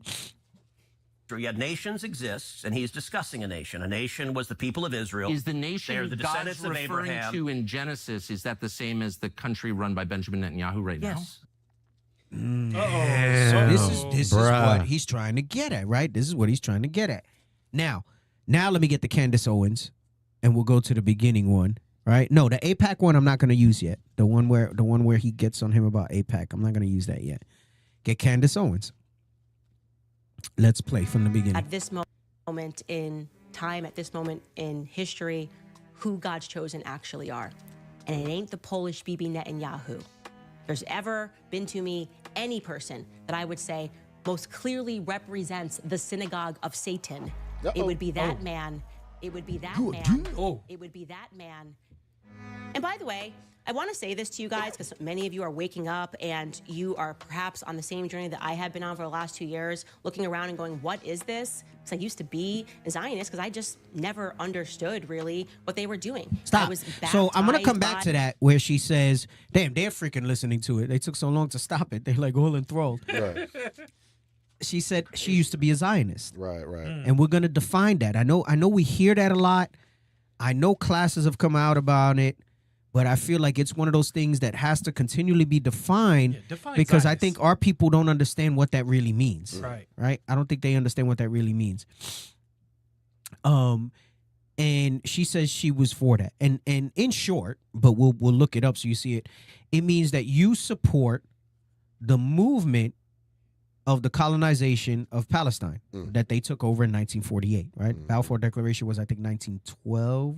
Or 1917? Yeah, 1912. I think that's 1912. That's when it was declared. Yeah. It was executed in 1948. And that's when you had the first World War. Arab-Israeli war. Right? No. I'm talking about when they took over. Oh, when they actually took over, yeah. But she's going to talk about one aspect of how they wound up showing up there in the first place. And it was all what you have to remember, and we're going to do it in summary, not in detail today, is that whatever happened in 1948 started in the late 1800s, right? Meaning this was a plan that needed money.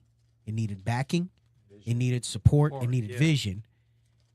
And it didn't just happen in 1948. It needed credibility. Because someone might ask, how the hell did this all get set up? Like how are they so powerful? How do they have so much influence?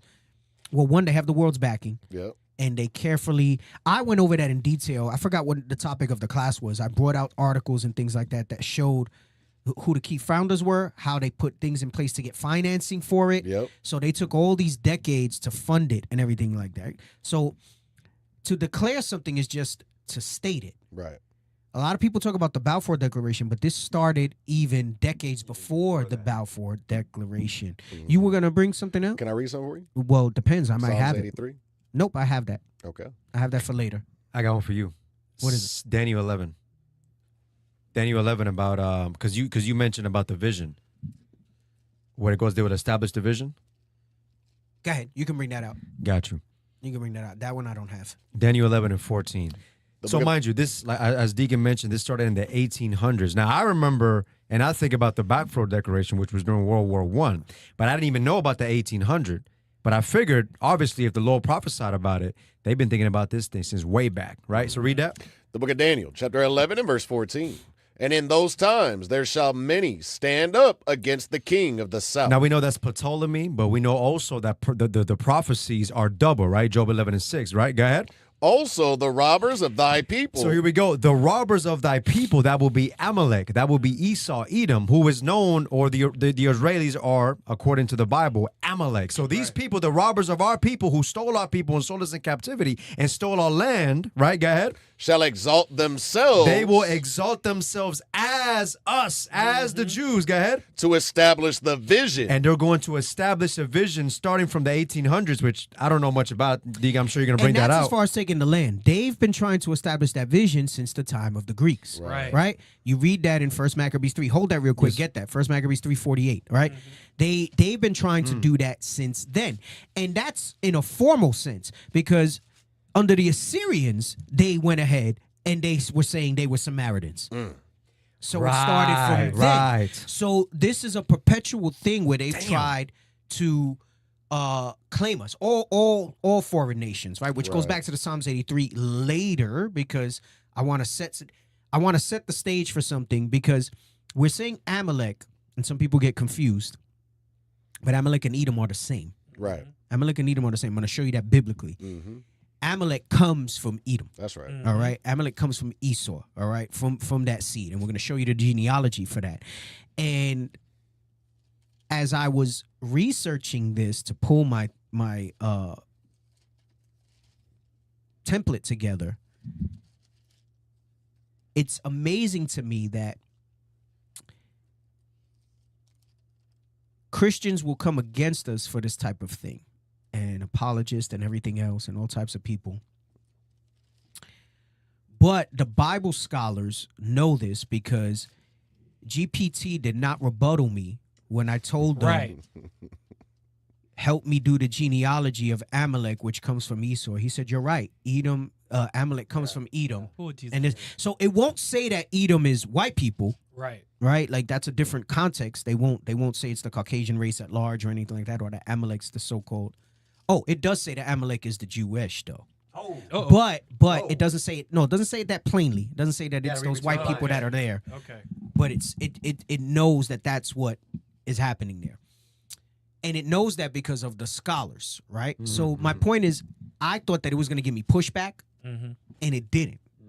Like, it pulled what it did the little chart for me that I wanted it to do. That's how many references there is now of how accurate that is. Without any issue, right? So go ahead, read this in Maccabees. The book of 1 Maccabees, chapter 3 and verse 48. And laid open the book of the law, wherein the heathen had sought to paint the likeness of their images. Right. So they were doing this formally from then. And so when we talk about 1800s, I'm talking about the modern time to reclaim the current borders, so that in these last days they can profess themselves to be us, right? But this has been an ongoing thing, right? Historically, you read that from the split, when the Assyrians put their own people there. When they came, when some of our people went back, they came and they said, look, we worship. You read that when they came back to the temple. Those people that came to Nehemiah talking about, let's build with you. Right. Those were the descendants of the Assyrians that were put there. Because they're like, we sacrifice too and everything like that. Because you read in the history how they sent people to show them how to sacrifice, because the Most High was jacking up the land. Kings, so they sent to show them, but then they still didn't do it right. And it was all just so that the Lord could maintain this whole vision that he had put out. That's another topic that I want to definitely record in Spanish.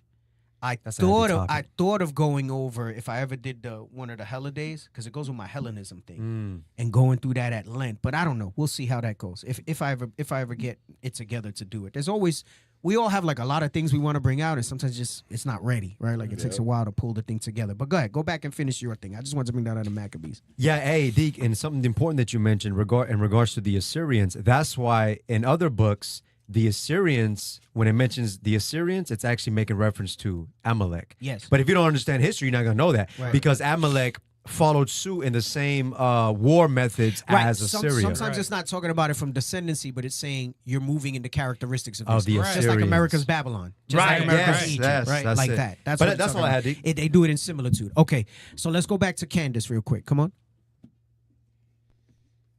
The public school, the public school education, which is teaching us nothing but to be brainwashed. Hollywood movies, which, like I said, made us always feel like no matter what, make sure you defend Jewish people. They could never do anything wrong. And what really became a turning point for me was recognizing that I didn't even know the beginning of the 1948 story. I had assumed that the world would have been moral enough so as, even if the United Nations and the UK determined via the Balfour Declaration that, hey, war happens and now we're giving this and we're establishing Israel, I had assumed that they would have done that morally. That they would have said, here is the money for the home that you have lived in for thousands of years. The property that you have lived in, here is money for that, but you have to go. That's not what happened. I mean, the Bella Hadid story is stunning. These people came on ships. So she's going to sum up to you the Bella Hadid story. She's going to tell you how the first Amalekites got there and the deception of how they started. And remember, all this was laid out. She said it. She goes, I didn't realize that this was way before 1948. Right. All right. And she's talking about Balfour Declaration, but this is even before that, how the plans were set in motion. Right. I'm curious. You think she's hip? She knows. She watches us, I'm sure. But she's also married to I saw that. Yeah. So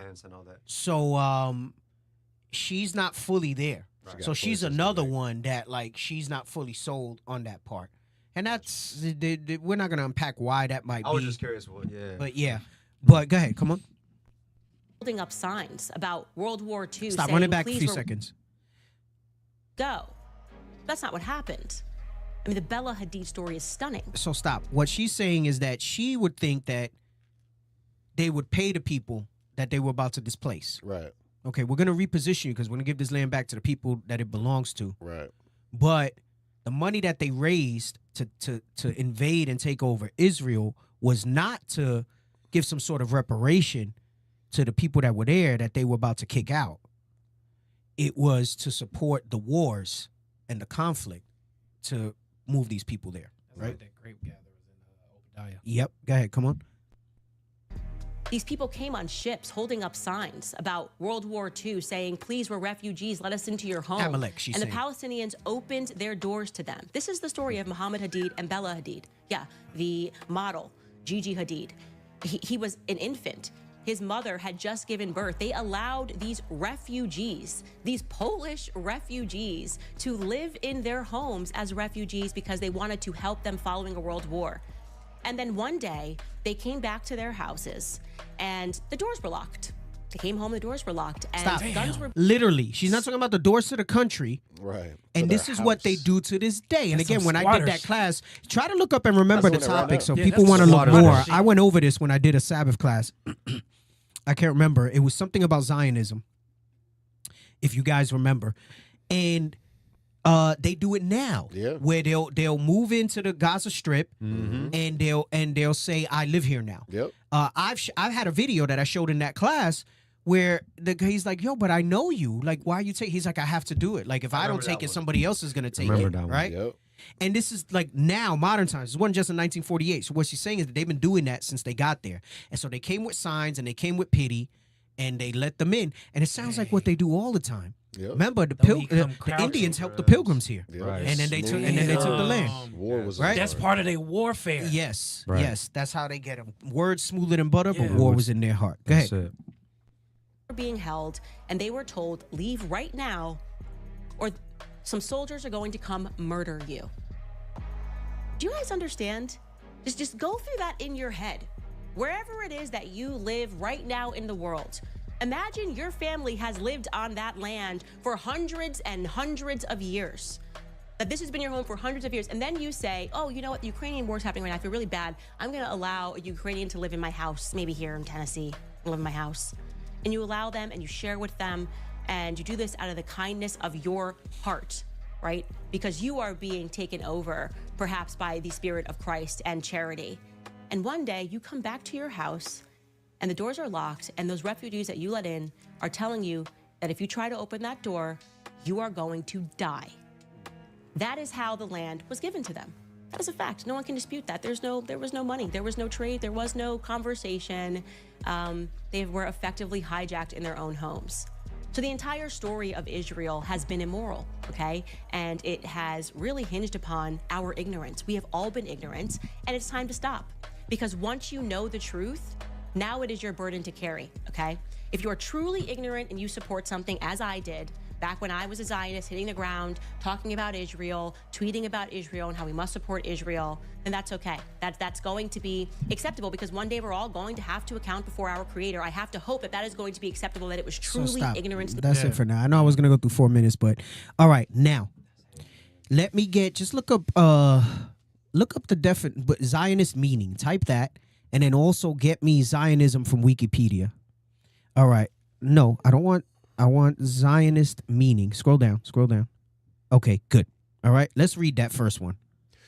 Zionist, a supporter of Zionism, a person who believes in the development and protection of a Jewish nation in what is now Israel. Right? So a Zionist, if you notice, whenever you hear the Arabs or the Iranians like speaking about Israel, they all call them Zionists. Mm-hmm. They all call them. They don't refer to them as the Israelites, as the Israelis. Yeah.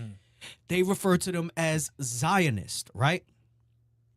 Because these are people who believes in the development and protection of a Jewish nation in what they now call Israel. Now, get me the Zionism from Wikipedia. We're just gonna read the beginning of it, right? This whole like first introduction of it. All right, let's read this real quick so you can understand when you hear Zionist, that's the supporters of this ideology and why they have so much venom for people who are Zionists. Candace said that she was a Zionist at one time. And this is what Zionism is. It is something that is a political, it is something that is not biblical. Right.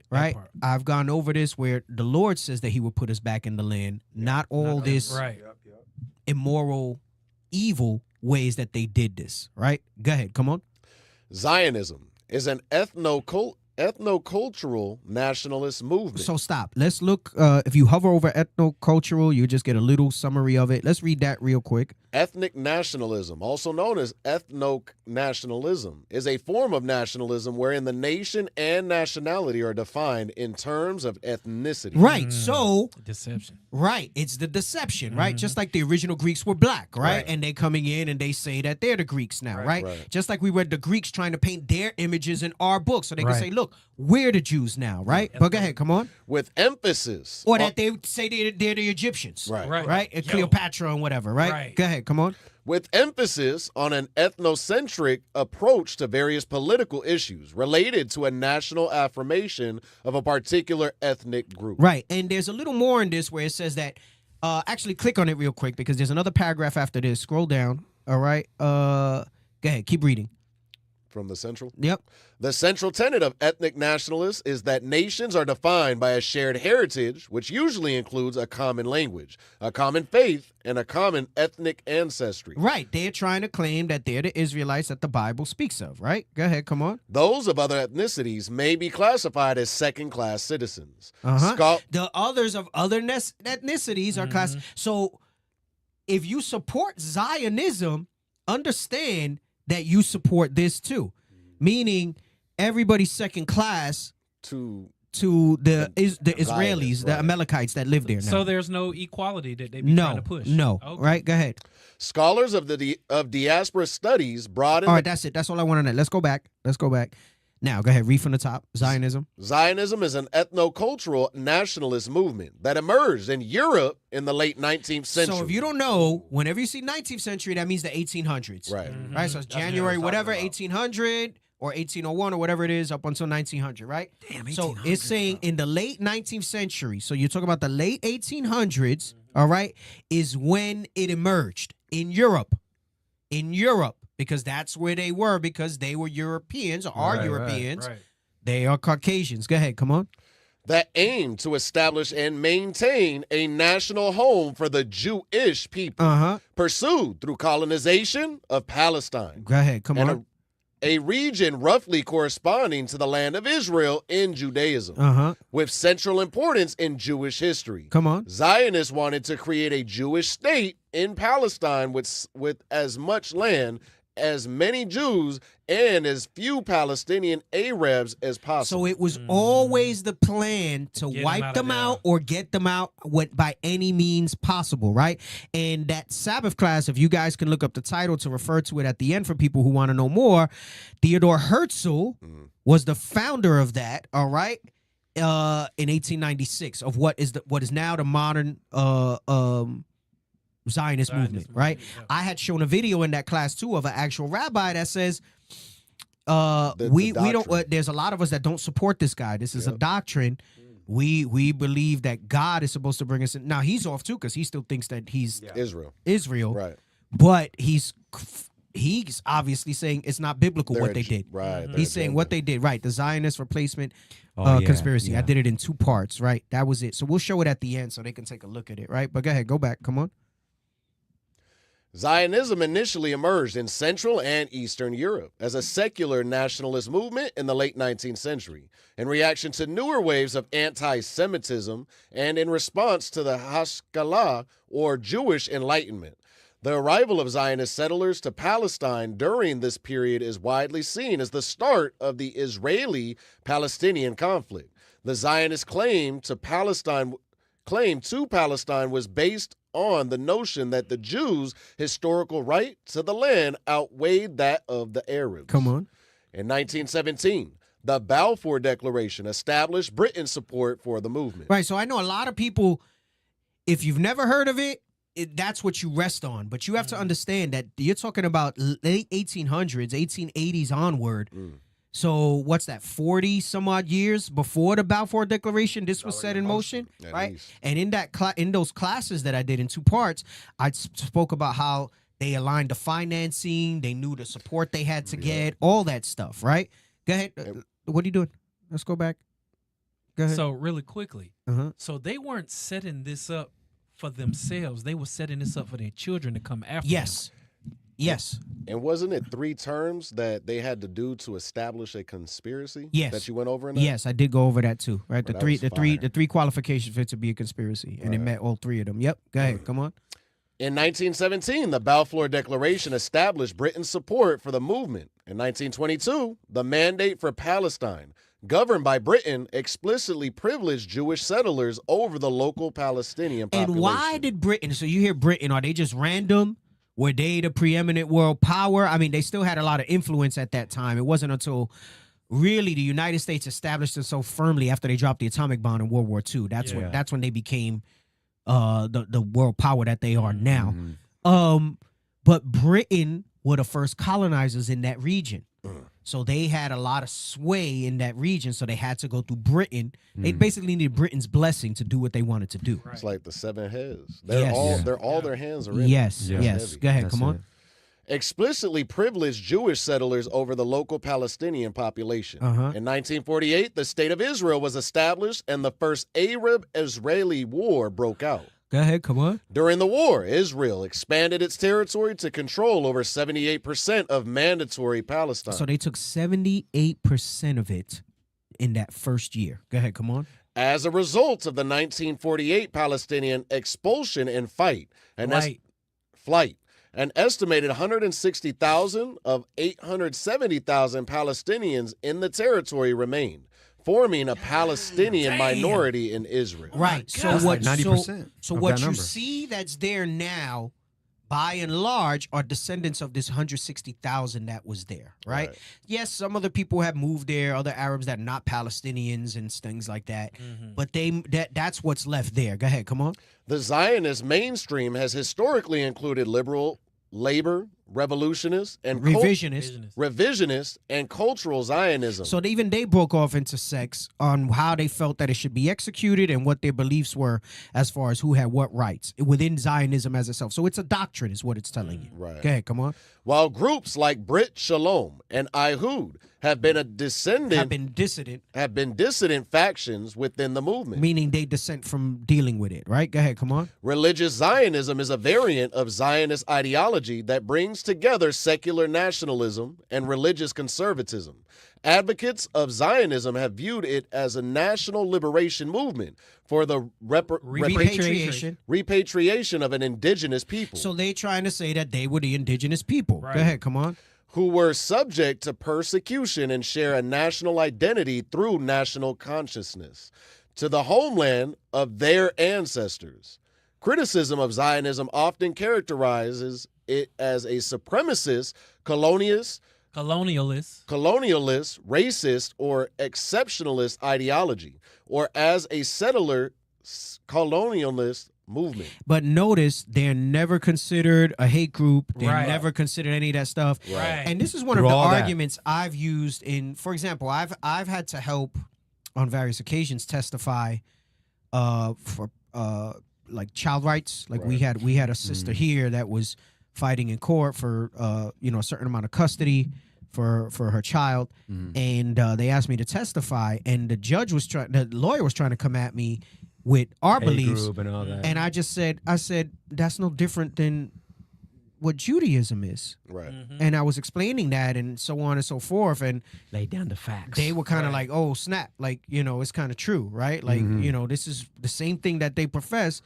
Why are we looking at it differently? Because it's blacks and Latinos now, Right. And I want to say it kind of helped somewhat, I think, at the time. And I remember the lawyer that was on the side of her, like even she kind of chuckled when I brought it down to her. She was like, well, no, not exactly. And I was like, yeah, you used the term goyim. And what does that mean for Yeah. for cattle? Yeah. And they're anybody that's not Jewish is considered less and this and that and so on, right? So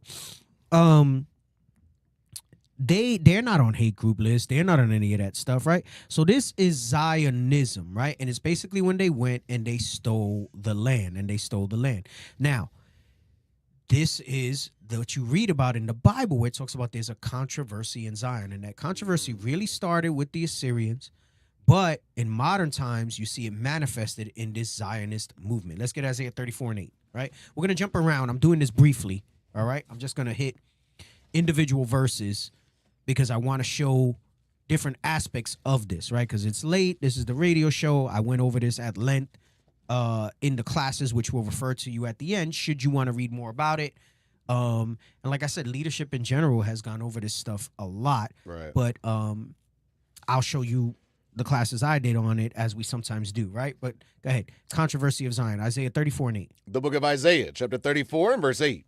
For it is the day of the Lord's vengeance and the year of recompenses for the controversy of Zion. Right, and the controversy of Zion is this Zionist movement, right, that you're putting here.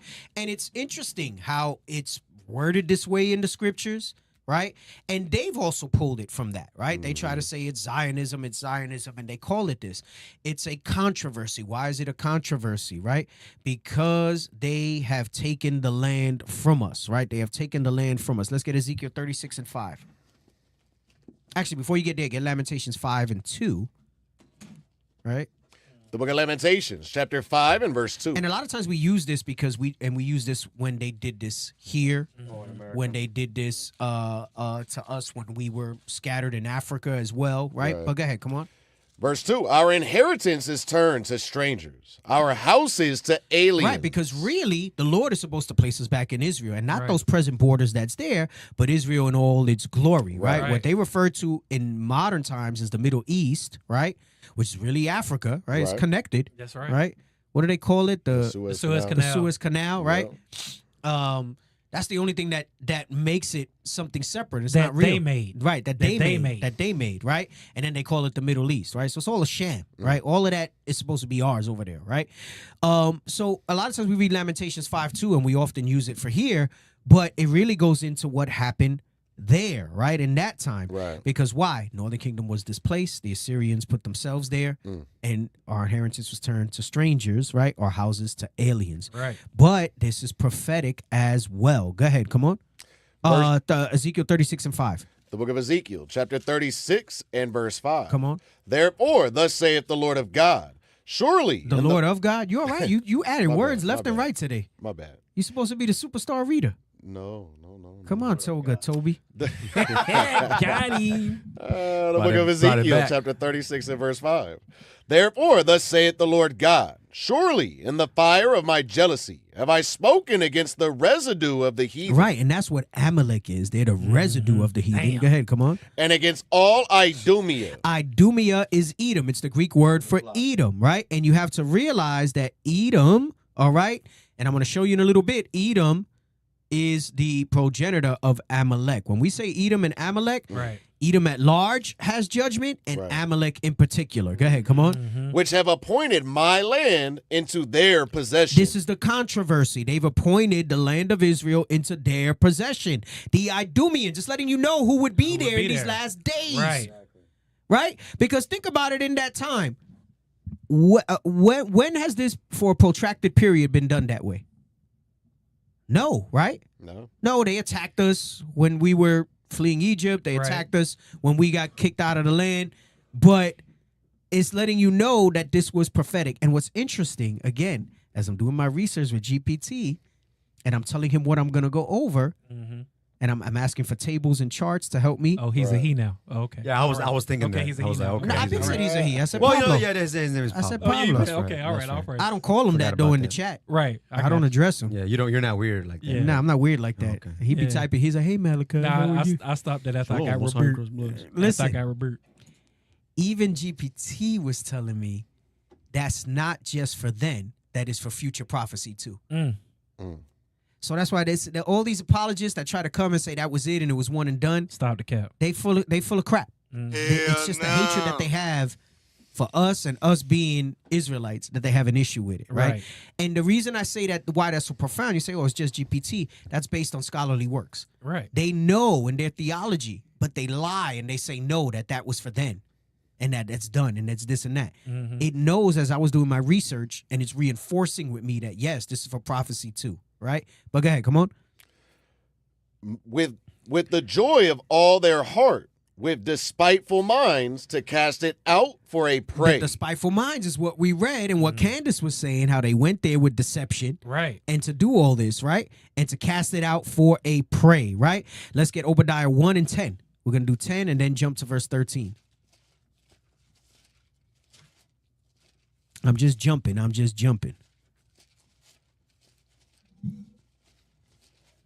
I know Obadiah, like all the page flipping to get to Obi, right? I say 1, but it's just Obadiah 10. Yeah, start verse 10. For thy violence against thy brother Jacob, shame shall cover thee, and thou shalt be cut off forever. Right, and this was for then and what they did then, but it's also for what they're doing now against us, right? It says, for thy violence against thy brother Jacob, shame shall cover thee, and thou shalt be cut off forever. All right, just to jump to the point, let's get to 13. 13.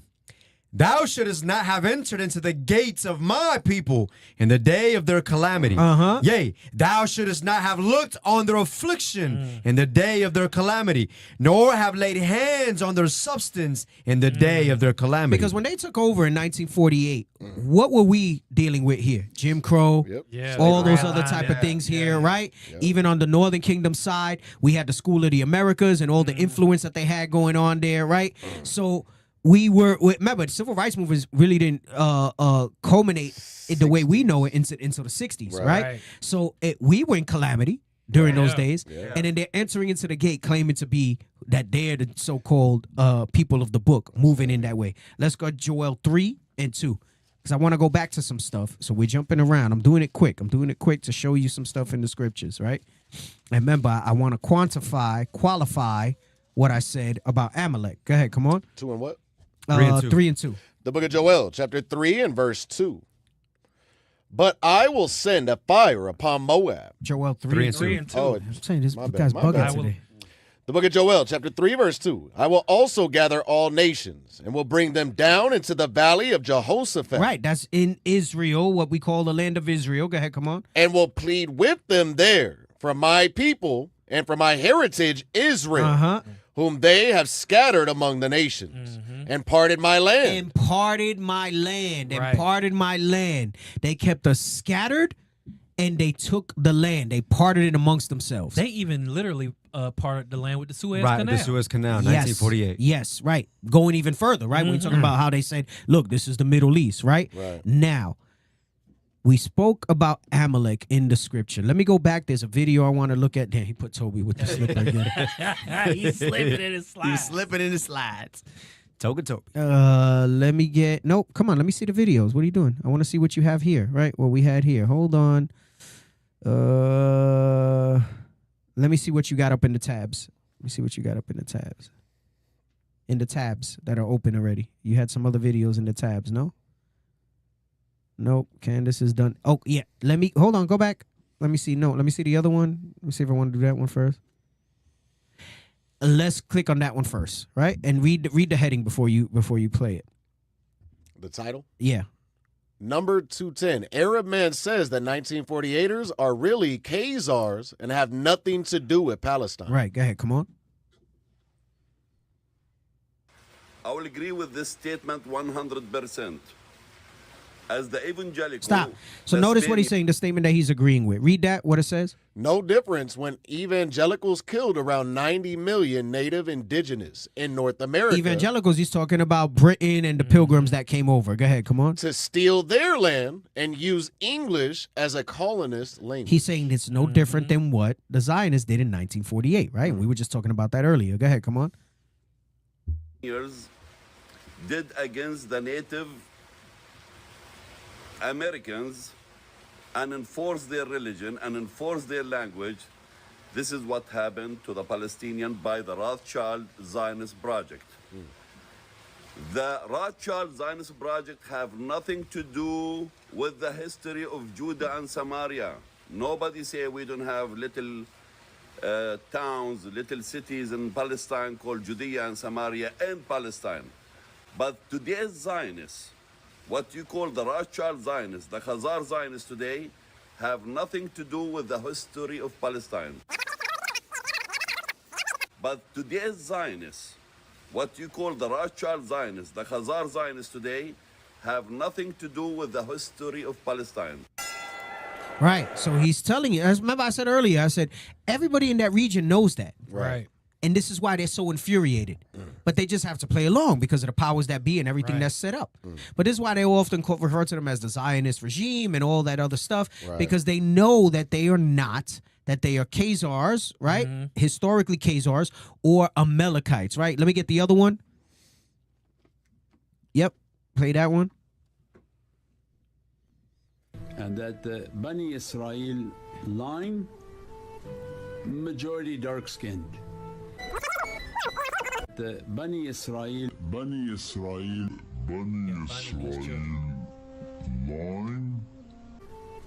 majority dark-skinned. Stop. Why does he say majority dark skin? He's not trying to include the Edomites. He's going into the Samaritans because remember we were mixing since the Assyrians, right? So we wound up. That's the cake not turned, the speckled bird, right? Go ahead, come on. Majority dark-skinned. Majority dark-skinned. Sayyidina Solomon alayhi salam, dark-skinned, is Queen Bilqis of Sheba, dark-skinned, Ethiopian, Eritrea, these entire regions. Sayyidina Musa alayhi salam, very dark-skinned, not even Middle Eastern dark. No, well, stop. You know what he's saying? Because they say people will try to agree with you, say dark, and they're thinking like that. Like their type of texture skin. Yeah, right. Nah, that Go ain't ahead. this. Go ahead, come on. Dark, not even Middle Eastern dark. Dark. Nigga dark. Dark in a furnace. So this was the lineage of Bani Israel. The sons of Israel. So anyone claiming that they're from Bani Israel, that must be their lineage.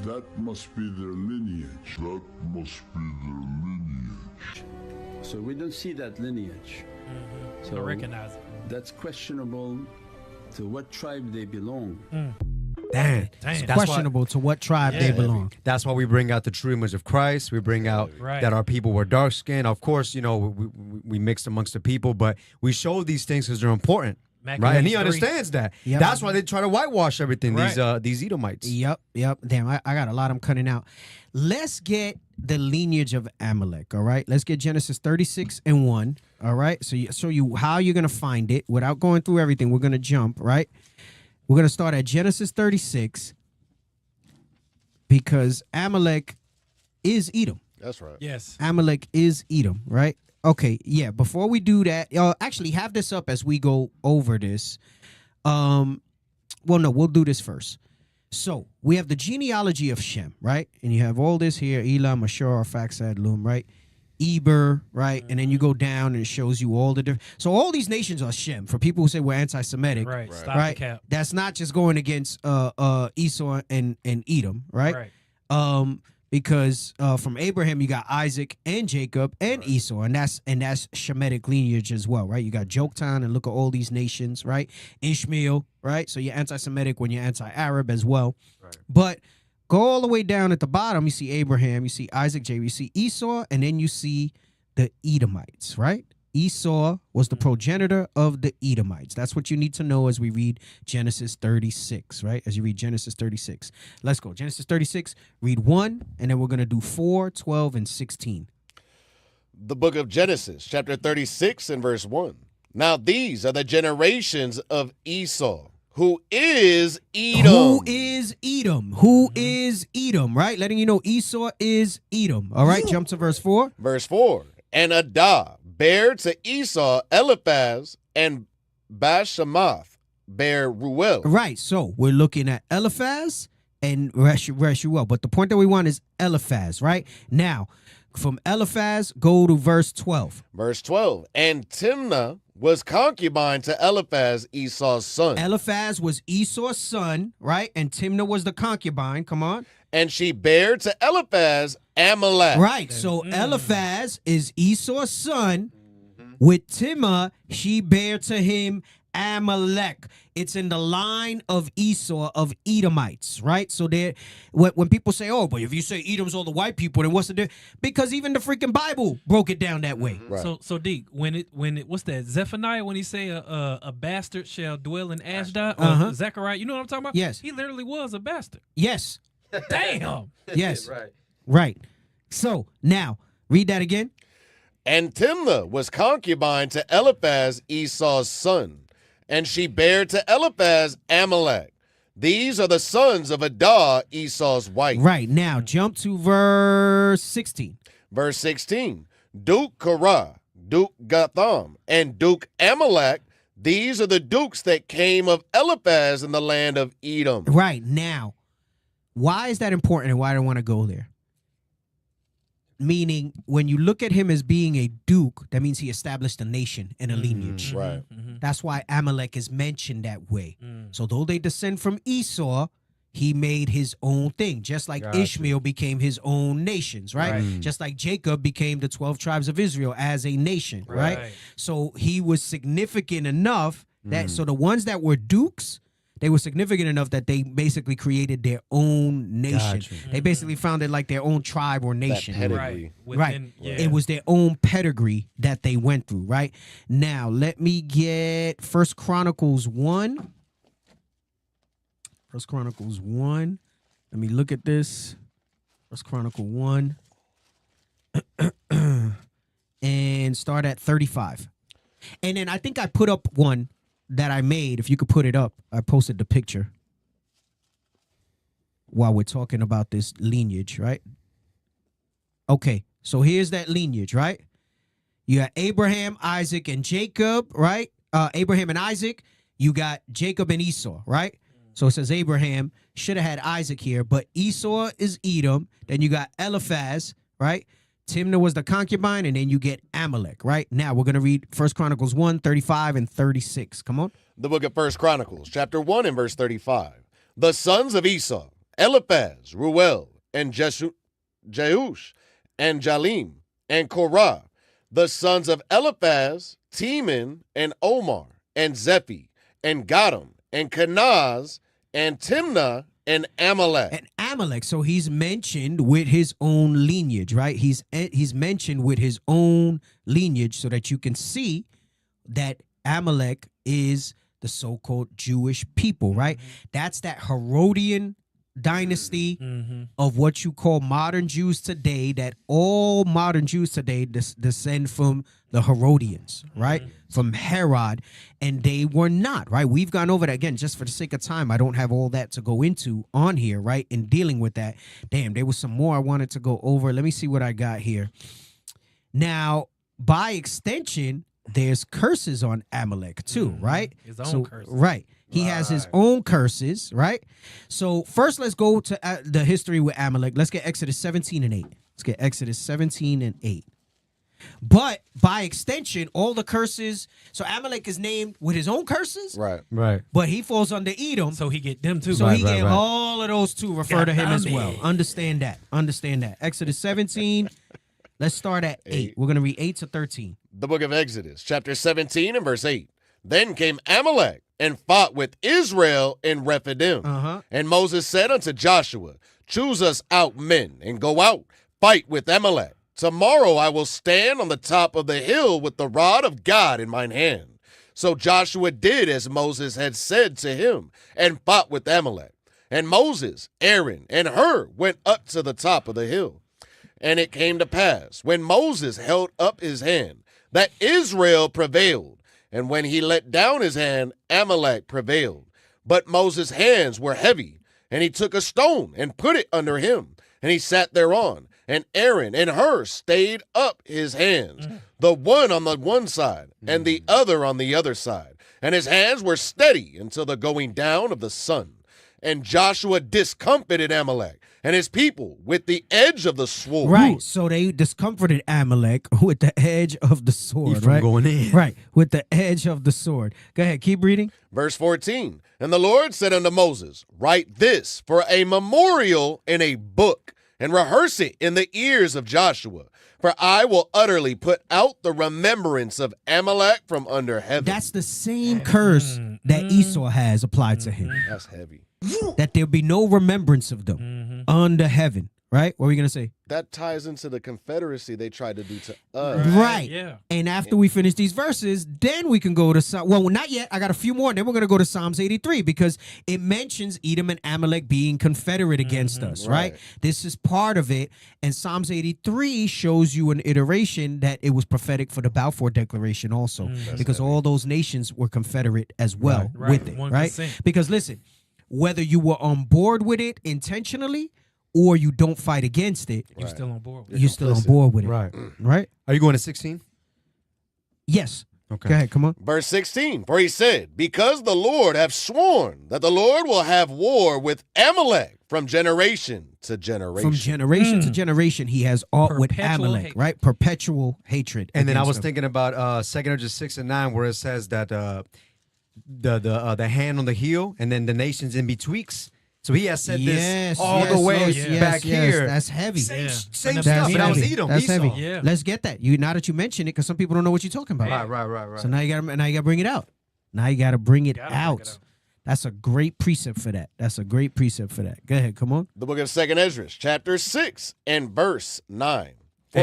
Verse 8. And he said unto me, from Abraham unto Isaac, when Jacob and Esau were born of him, Jacob's hand held first the heel of Esau. For Esau is the end of the world, and Jacob is the beginning of it that followeth. The hand of man is betwixt the heel and the hand. Right, meaning that this is going to be the way that the battle is set up. It's going to be the Lord, and if the Lord's having a war against Amalecch from generation to generation, he's talking about from generation to generation. Who the Lord's people? We are. We are. So we say from generation to generation, we gonna always have going to be at war. art with them. Yeah. We always going to be at art with them. Is that in those verses? Other question, Esdras, ask thou not. Ask thou not. Other Leave it question alone. than this, Leave it right? alone. Let's get Deuteronomy 25. We're reading a little bit of Amalecch, all right? He told And him the same 17. And 17. The book of Deuteronomy, chapter 25 and verse 17. Remember how he said in Exodus, what we just read, say it, recite it in the ears of Joshua? Right. Because in Deuteronomy, this was the generation that was left, the children of those that came out of Egypt. right. And he had to give them that history again. Right. So they remember. Go ahead. Come on. The book of Deuteronomy, chapter 25, verse 17. Remember what Amalecch did. Right. So he's telling you, right? Remember what Amalecch did, right? Go ahead. Come on. Did unto thee by the way, when ye were come forth out of Egypt, how he met thee by the way, and smote the hindmost of thee, even all that were feeble behind thee, when thou wast faint and weary. And he feared not God. Therefore it shall be, when the Lord thy God hath given thee rest from all thine enemies round about, in the land which the Lord thy God giveth thee, for an inheritance to possess it, that thou shalt blot out the remembrance of Amalecch from under heaven. Thou shalt not forget it. Just like we were supposed to do that then, that's what's going to happen when we get into the land when Christ returns then. We're going to make it happen. Right? He's going to make it happen. And that's why it says it's going to be like a dream. Right. You can wake up from it and be like, there'll be no remembrance. And I keep hitting the damn camera up here. Right? Right. Yeah. So what happened then is going to happen again as we go through that. Let's get 1 Samuel 15 and 2. 1 Samuel 15 and 2. The book of 1 Samuel, chapter 15 and verse 2. Thus saith the Lord of hosts, I remember that which Amalecch did to Israel, how he laid wait for him in the way, when he came up from Egypt. So this was something that we had to remember continually. This is why we have to continue to bring this stuff out. Whenever the opportunity permits, something's going on in the earth that's dealing with Amalecch, we have to revisit it, right? We have to remember what they did against us and how they're still doing it to this day. Go ahead, come on. Verse 3. Now go and smite Amalecch and utterly destroy all that they have and spare them not, but slay both man and woman, infant and suckling, ox and sheep, camel and ass. And Saul didn't do that, though. Right. Yeah, he did not. Saul didn't do that, though. Right? So they kept kind of perpetuating and being around, right? Let's get Numbers 24 and 20, right? I still got a few more because I want to give my last part about why they really want a regime change over there, right? Numbers 24 and 20. The book of Numbers, chapter 24 and verse 20. And we're leading to that. After this, we're going to get Psalms 83. And then I want in Ezra's about the Carmanians. Go ahead. Come on. The book of Numbers, chapter 24 and verse, what was it? 20. Verse 20. Verse 20.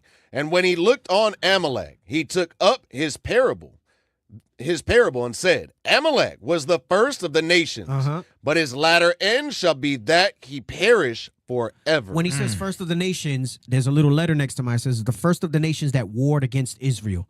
They were the first one. Because remember, when we came out is when we were given back our heritage as Israel as a nation, right? And they were the first ones to attack us. Right. They were the first ones when we saw we were rising up to try to tear us back down. Much like today, they have all the agenda. You have the APAC, the what's the other one with the freaking guy? The SPLC. No, what's the other Green one? Black. The ADL with Green Black, right? The ADL and all of them, right? So now it's not this physical war where they're attacking us, right? But it is kind of war regardless because there's different ways that warfare is Now waged. it's spiritual warfare, Right. 2 Corinthians 10. No, but it's physical too. If you think about it, it's physical acts of war. When they start shutting you down, when they start annulling corporations and things like that, that's physical things that they're doing. They're not just talking against you anymore. Now they're taking physical actions, right? So it's not war with swords and guns and things like that, but that's still warfare, right? They're shooting things down. So this was prophetic. Now, let's get Psalms 83. Psalm 83. Heavy. And I have other stuff that I was gonna show, but I'm cutting it out because I want to get to these last points. It's already getting late, and I'm gonna end it. But start at 2 or 3. Start at 2. The book of Psalms, chapter 83 and verse 2. For lo, thine enemies make a tumult, and they that hate thee have lifted up the head. Right. And who's the first of the nations that hated us? Amalek. Esau, right? Didn't Esau say to Jacob, he'll have a perpetual hatred against him, right? Because of the blessing that he got? Right. Go ahead, come on. They have taken crafty counsel against thy people. And we use this, and it applies for all the stuff that we use it for. But we're looking at this crafty counsel, which was this Zionist thing, and even this crafty counsel of them trying to eradicate any opposition in the region that would be a threat to them maintaining the lie. That they're the Israelites. Right. Go ahead, come on. And consulted against thy hidden ones. They have said, come and let us cut them off from being a nation. If we go and we take that land as a preemptive, then the Lord can't put them there. Go ahead, come on.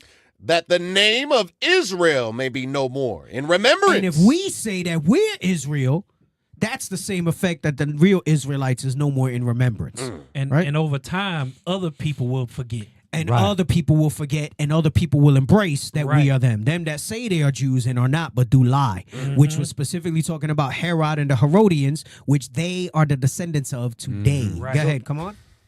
Verse 5. They have consulted together with one consent. They are confederate against thee. Again, remember, we read they would be at war with the Lord from generation to generation. So that means they're confederate against God and God's people. Go ahead, come on. The tabernacles of Edom. Which is all the white men, which Amalecch descends from. Go ahead, come on. And the Ishmaelites. There's Arabs that are on board with that, right? There's Arabs that are on board with that because they're confederate. And like I said, even if it was not now in these last days by an intentional hand, the fact that by omission, they're allowing this thing to perpetrate. Because remember, they know it. They know who their lineage is. They know that who's there is not the Israelites. Yep. Go ahead, come on. The Ishmaelites of Moab and the Hagarenes. The Chinese and that's Ishmaelites as well, Hagarenes. Go ahead, come on. Jabal and Ammon. That's Ham and Japan, the Japanese. Go ahead, come on. And Amalecch. And Amalecch. And Amalecch. And Amalecch. Why would they mention They single the him white out. man and twice? then Edom. They single him That's out. heavy. Right. That heavy. That heavy. Amalek had his own dealings he's with a the- duke. He had his own thing. He was a duke, Yeah. and Bruh. he was one of the most pronounced ones Right. that was going to That perpetuate is to these interesting. I last never days. thought about that. Why they separated them like that. Yes, go ahead, come on. Gabal and Ammon and Amalecch. The Philistines with the inhabitants of Tyre. Assur. Right, Iran dealing with the Iranians. Go ahead, come on. Also is joined with them. They have hope in the children of Lot. Selah. Right, which is all the children of Asia. So it's letting you know that they were all part of that. They were all confederate in that and in dealing with that. Now, go ahead. Because Go ahead. Because they never once stood up and said, them black and his They family, lying. they Right. lying. They lying. Yeah, them Yes. people over there, they lying, and those the real folks. D, before you bring that out, can I bring this up real quick? It goes in line with what we're talking about with the Confederacy. Yeah, go ahead. Real quick, give me Jeremiah 25, and I want you to read verse 17. It's going to be quick. Verse 17.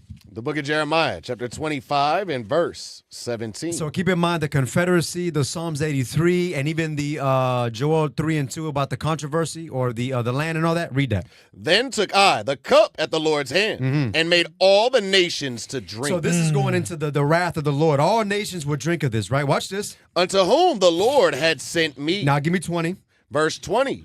And all the mingled people, and all the kings of the land of Uz. Right, so that's Jordan, right? Come on. And all the kings of the land of the Philistines. So he's going into all the nations that are going to drink of this cup, right? Come on. And Ashkelon. Come on. And Azar. And Ekron. And the remnant of Ashdod. Right, these are some of the people that we read in Psalms 83, right? Keep going, 21. Edom. And Moab. Come on. And the children of Ammon. Yep. And all the kings of Tyrus. And all the kings of Zidon. So mind you, all these people is being mentioned, right? There's 23. Verse 23, Dedan. Dedan, I think that's Arabs, Iraq, Saudi Arabia. Go ahead. And Tema. And Booz. And all that are in the utmost corners. Now watch, this is about to get good. 24. And all the kings of Arabia. So all these people that we read about in Psalms 83 are being mentioned. Go ahead. And all the kings of the mingled people that dwell in the desert. Which is the Arabs. Go ahead. And all the kings of Zimri. And all the kings of Elam. And all the kings of the Medes. Now that's Iran. The Medes. Go ahead. And all the kings of the north. That's NATO, right? That's the European Union. Go ahead. Far and near. Come on. One with another. And all the kingdoms of the world, which are upon the face of the earth. Come on. And the king of Shishak. Now that's USA. That's the king of Shishak. That's Babylon the Great. Go ahead. Shall drink after them. All right, now we're going to jump. This is the last one. 31. Yeah, he said real quick. I know. This is the whole chapter. He hit you with it real quick. I did with it real quick, and I'm trying to finish.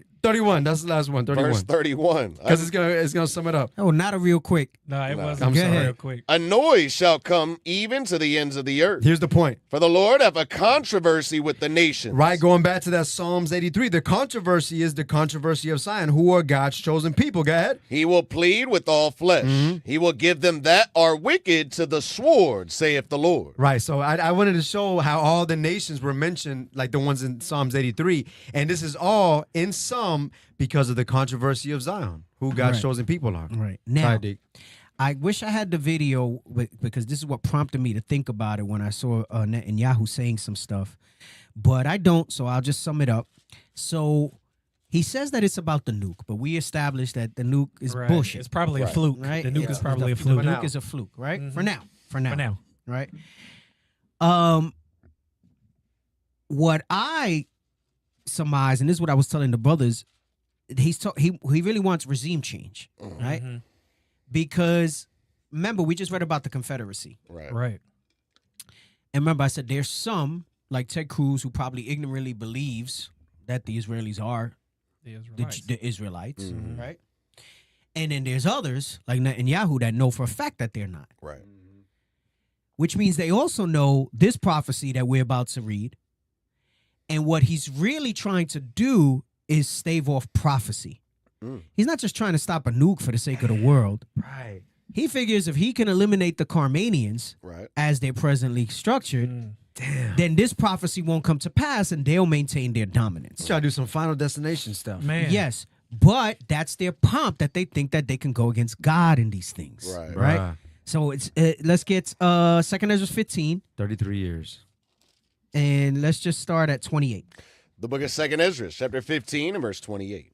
Behold, an horrible vision, and the appearance thereof from the east. Right. The appearance from the east, right? You read in Revelation 16:12, it talks about the kings of the east, right? The appearance thereof from the east. Go ahead, come on. Where the nations of the dragons of Arabia shall come out with many chariots, and the multitude of them shall be carried as the wind upon earth. Right, knowing that it's going to be in that region, and it's going to be the wild man that Ishmael is that's going to join with the Carmanians to do this, right?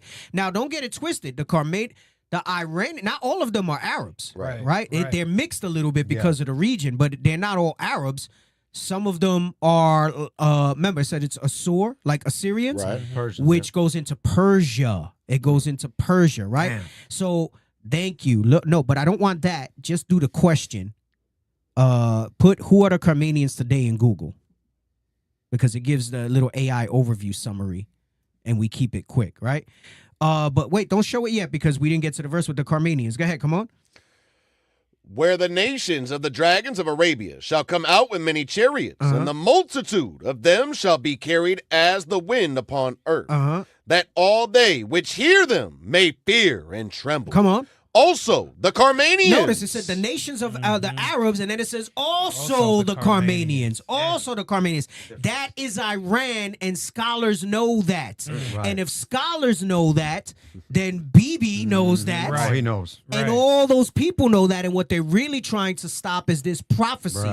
Because they know the catalyst is going to be the Carmanians. They play a big role. They played the main role in this prophecy coming, right? So read this in the AI overview. Go ahead, come on. And then we're going to come back to the scriptures. The term Carmanians today most directly refers to the people and culture of Kerman province, Iran. Right, so it's the Iranians. It's the Iranians. Go ahead, come on.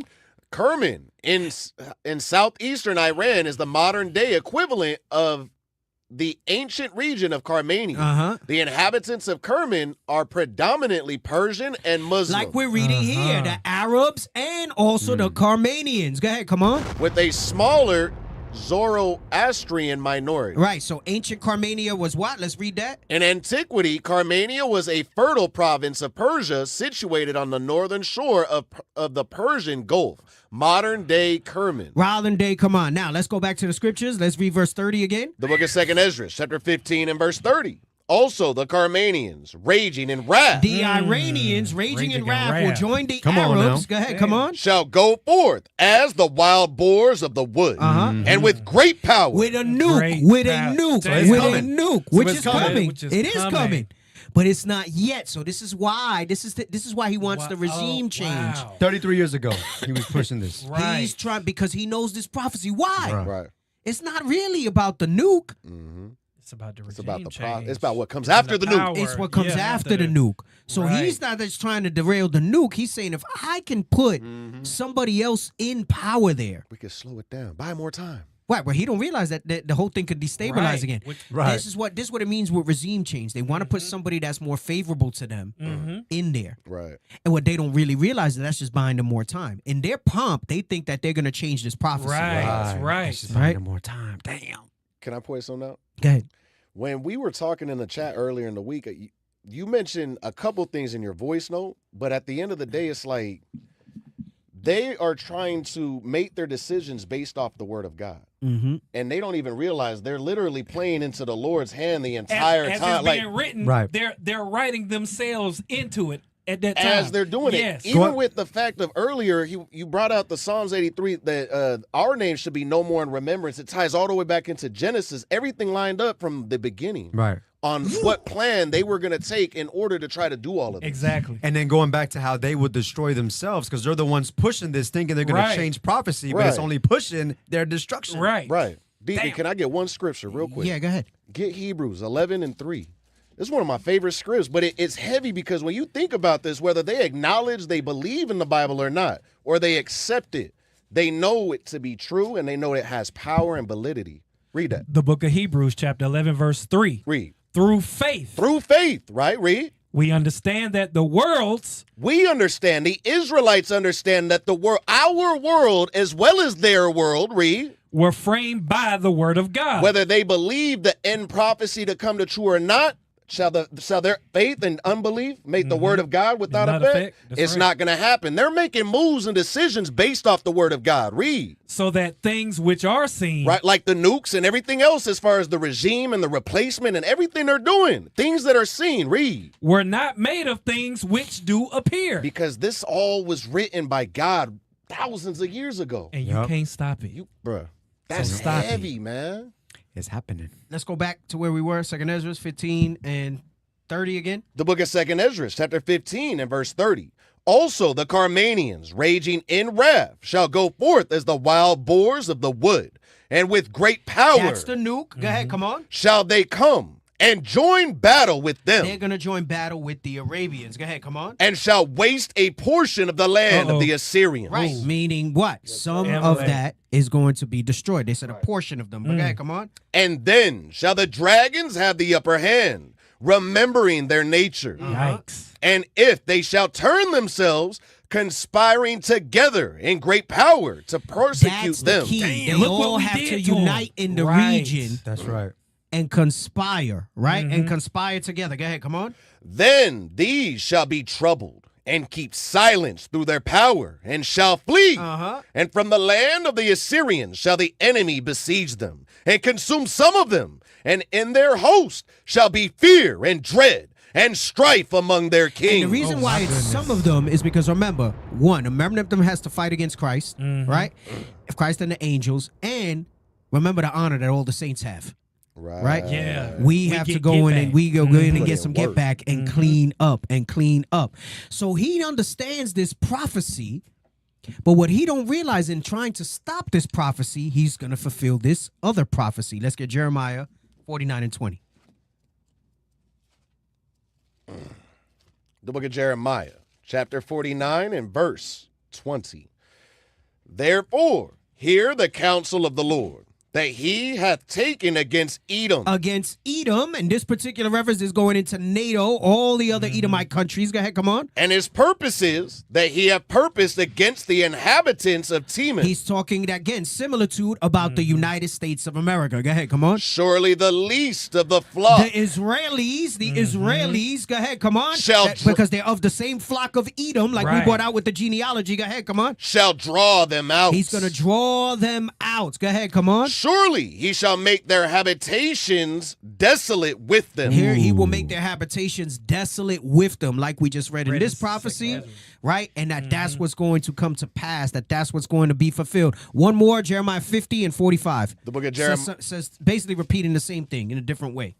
The book of Jeremiah, chapter 50 and verse 45. Therefore, hear ye the counsel of the Lord, that he hath taken against Babylon. Right, so now he's referring to the United States of America, right, as Babylon. Go ahead, come on. And his purposes, that he hath purposed against the land of the Chaldeans. Come on. Surely the least of the flock shall draw them out. Surely he shall make their habitation desolate with them. So it's like he doubles down, letting you know, listen, it's going to happen. This is going to happen, and this is what I'm going to talk about. So a lot of what you see playing here and what he's trying to do is really destabilize and topple them because that means he knows this. Yes, has to. That means he knows knows this, and he's trying to prevent that so that they can maintain their dominance. And tell me how pompous and prideful that is. The pride of thine heart said, "Who can bring That's me what it down?" says, right? The pride of thine heart have deceived thee. They think their houses will continue forever. Right. They think that if they do this, that they'll disrupt God's plans. Right. But what they don't realize, by what they're doing, they're man of actually sin is being enabling. Because all revealed. I've been thinking about is, you know what? If they are successful, people are going to think that everything's peaceful over there. Right. And when they say peace, Right. They're already talking about that the original prince that was from there is already saying like he's ready to go back if the Ayatollah regime gets taken down. They're the ones that got kicked out in 1979 during the revolution that they had there. And that's when you had the Ayatollah Khomeini take over, and that it's been under that regime, the supreme leader and everything like that since 1979. There's a deep history with the region and stuff like that, right? And I saw another article today where the prince, which is the son of the original king that they deposed, it says he lives here in the United States. That's crazy. And the United States and NATO, they were saying in the article, I wish I saved it, actually see him as the heir apparent to put in place once that regime is taken down. The patsy. Shoot. The patsy. Right. But I'm going to tell you, that would only be for a season, that you would have Right. some sort of peace, or you That would have some peace for a stuff with that. while. So, you know, it's like a lot of this stuff, like we're more well-versed in like P. Diddy stuff and Yeah. everything else that's going on, right? But this- And we're this not looking at political this, stuff, and this is yeah. stuff that's literally mentioned in the Bible. Right. You know what I'm saying? P. And- Diddy's mentioned in the Bible as much as you read about lasciviousness and what we read in Right, Romans. that's it. That's it. Right. But to actually, we just showed you, like, historically, Right. scholars know that the Carmanians are the Iranians. Right. And we just read a prophecy about Carmania, and you got people that's not paying attention to any of this. Right. You gotta keep your eye on it. You gotta keep your pulse on It's it. that great war. That's why he said, watch and pray, It's bro. it's that great war of ignorance, like you read in Wisdom of Solomon, right? Ignorance It's that is great war bliss. of ignorance Right. that they call peace. Right.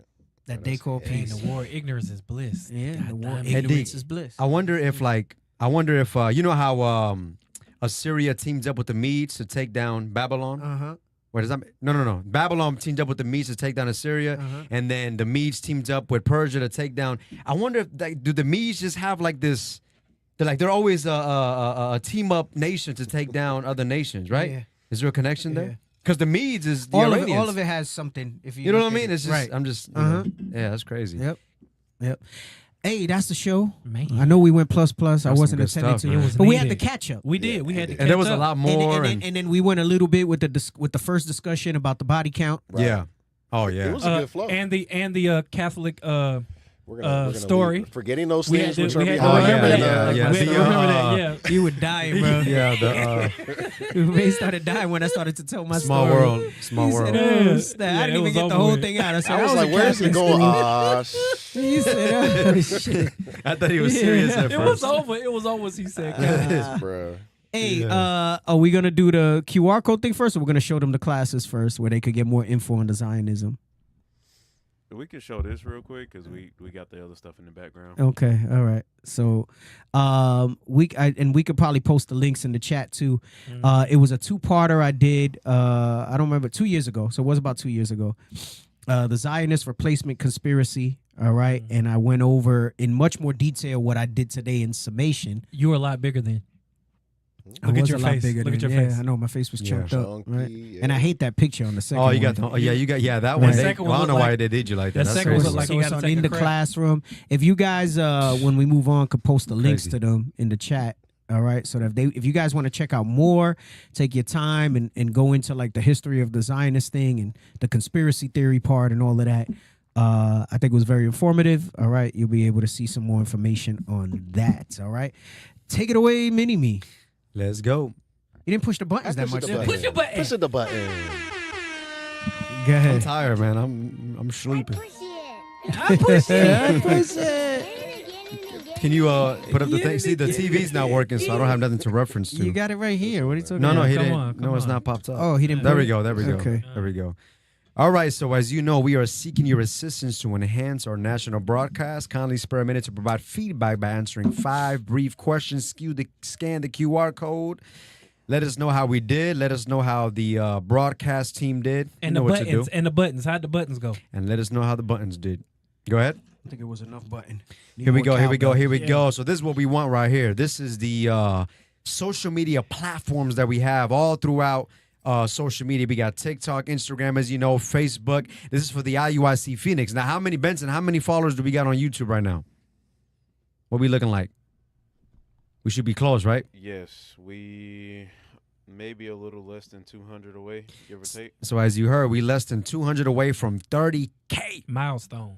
That's a milestone, baby. 205. So help us out. Follow our content. Let's go to the next one.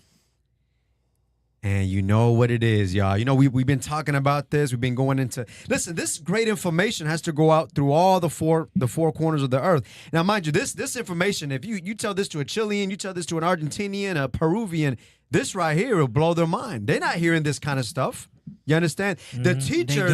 They're gonna. The teachers, the majority of the teachers are from the United States of America. So why not help deploy the troops out to these different countries so we could do what it do?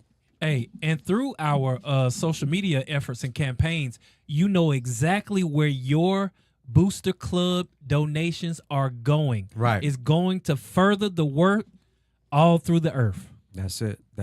Hey, as a matter of fact, speaking of different countries, Argentina has a huge splurge of Amalecch, bro. There's a whole bunch of them over there. A lot of Nazis went over there, too. They did. Oh, yeah, that's right. Support the Booster Club. Hey, and also, Lord's Will Life Last next week, we got some stuff on colorism and the immigration stuff. Oh, yeah. We got a show about that. I got a lot of information on that. And there's a lot going on right now. Man. And going back a little bit to that unity, all right? Oh, yeah, go ahead and put that one up real quick. Yeah, man. And never forget, don't be caught slipping in your slides. Don't be caught slipping in your slides. Like this brother was. Yo. Can I read a verse? Oh, no. No. Shalom, family. Most High Christ bless. Shalom, Most High Christ bless. That was good. Crazy. This for the Southern Kingdom, Kwam Yasharallah. Hey, one nation, one nation. This for the Northern Kingdom, Viva la Raza. We one nation, one nation. This for the Southern Kingdom, Kwam Yasharallah. Hey, one nation, one nation. This for the Northern Kingdom, Viva la Raza. We one nation, one nation. It wouldn't be Israel without Mexicans. Black love, brown pride, cause we next to kin. We ain't gotta tell Esau to let's be friends, cause we above all nations and we better than them. We the salt of the earth, ayy, ayy. And we been king since birth, ayy, ayy. We put the kingdom first, ayy, ayy. And they gon' get this work, ayy, ayy. We was chosen, not cause we the most of the people. Few in numbers, but we over the people. We gods of this earth.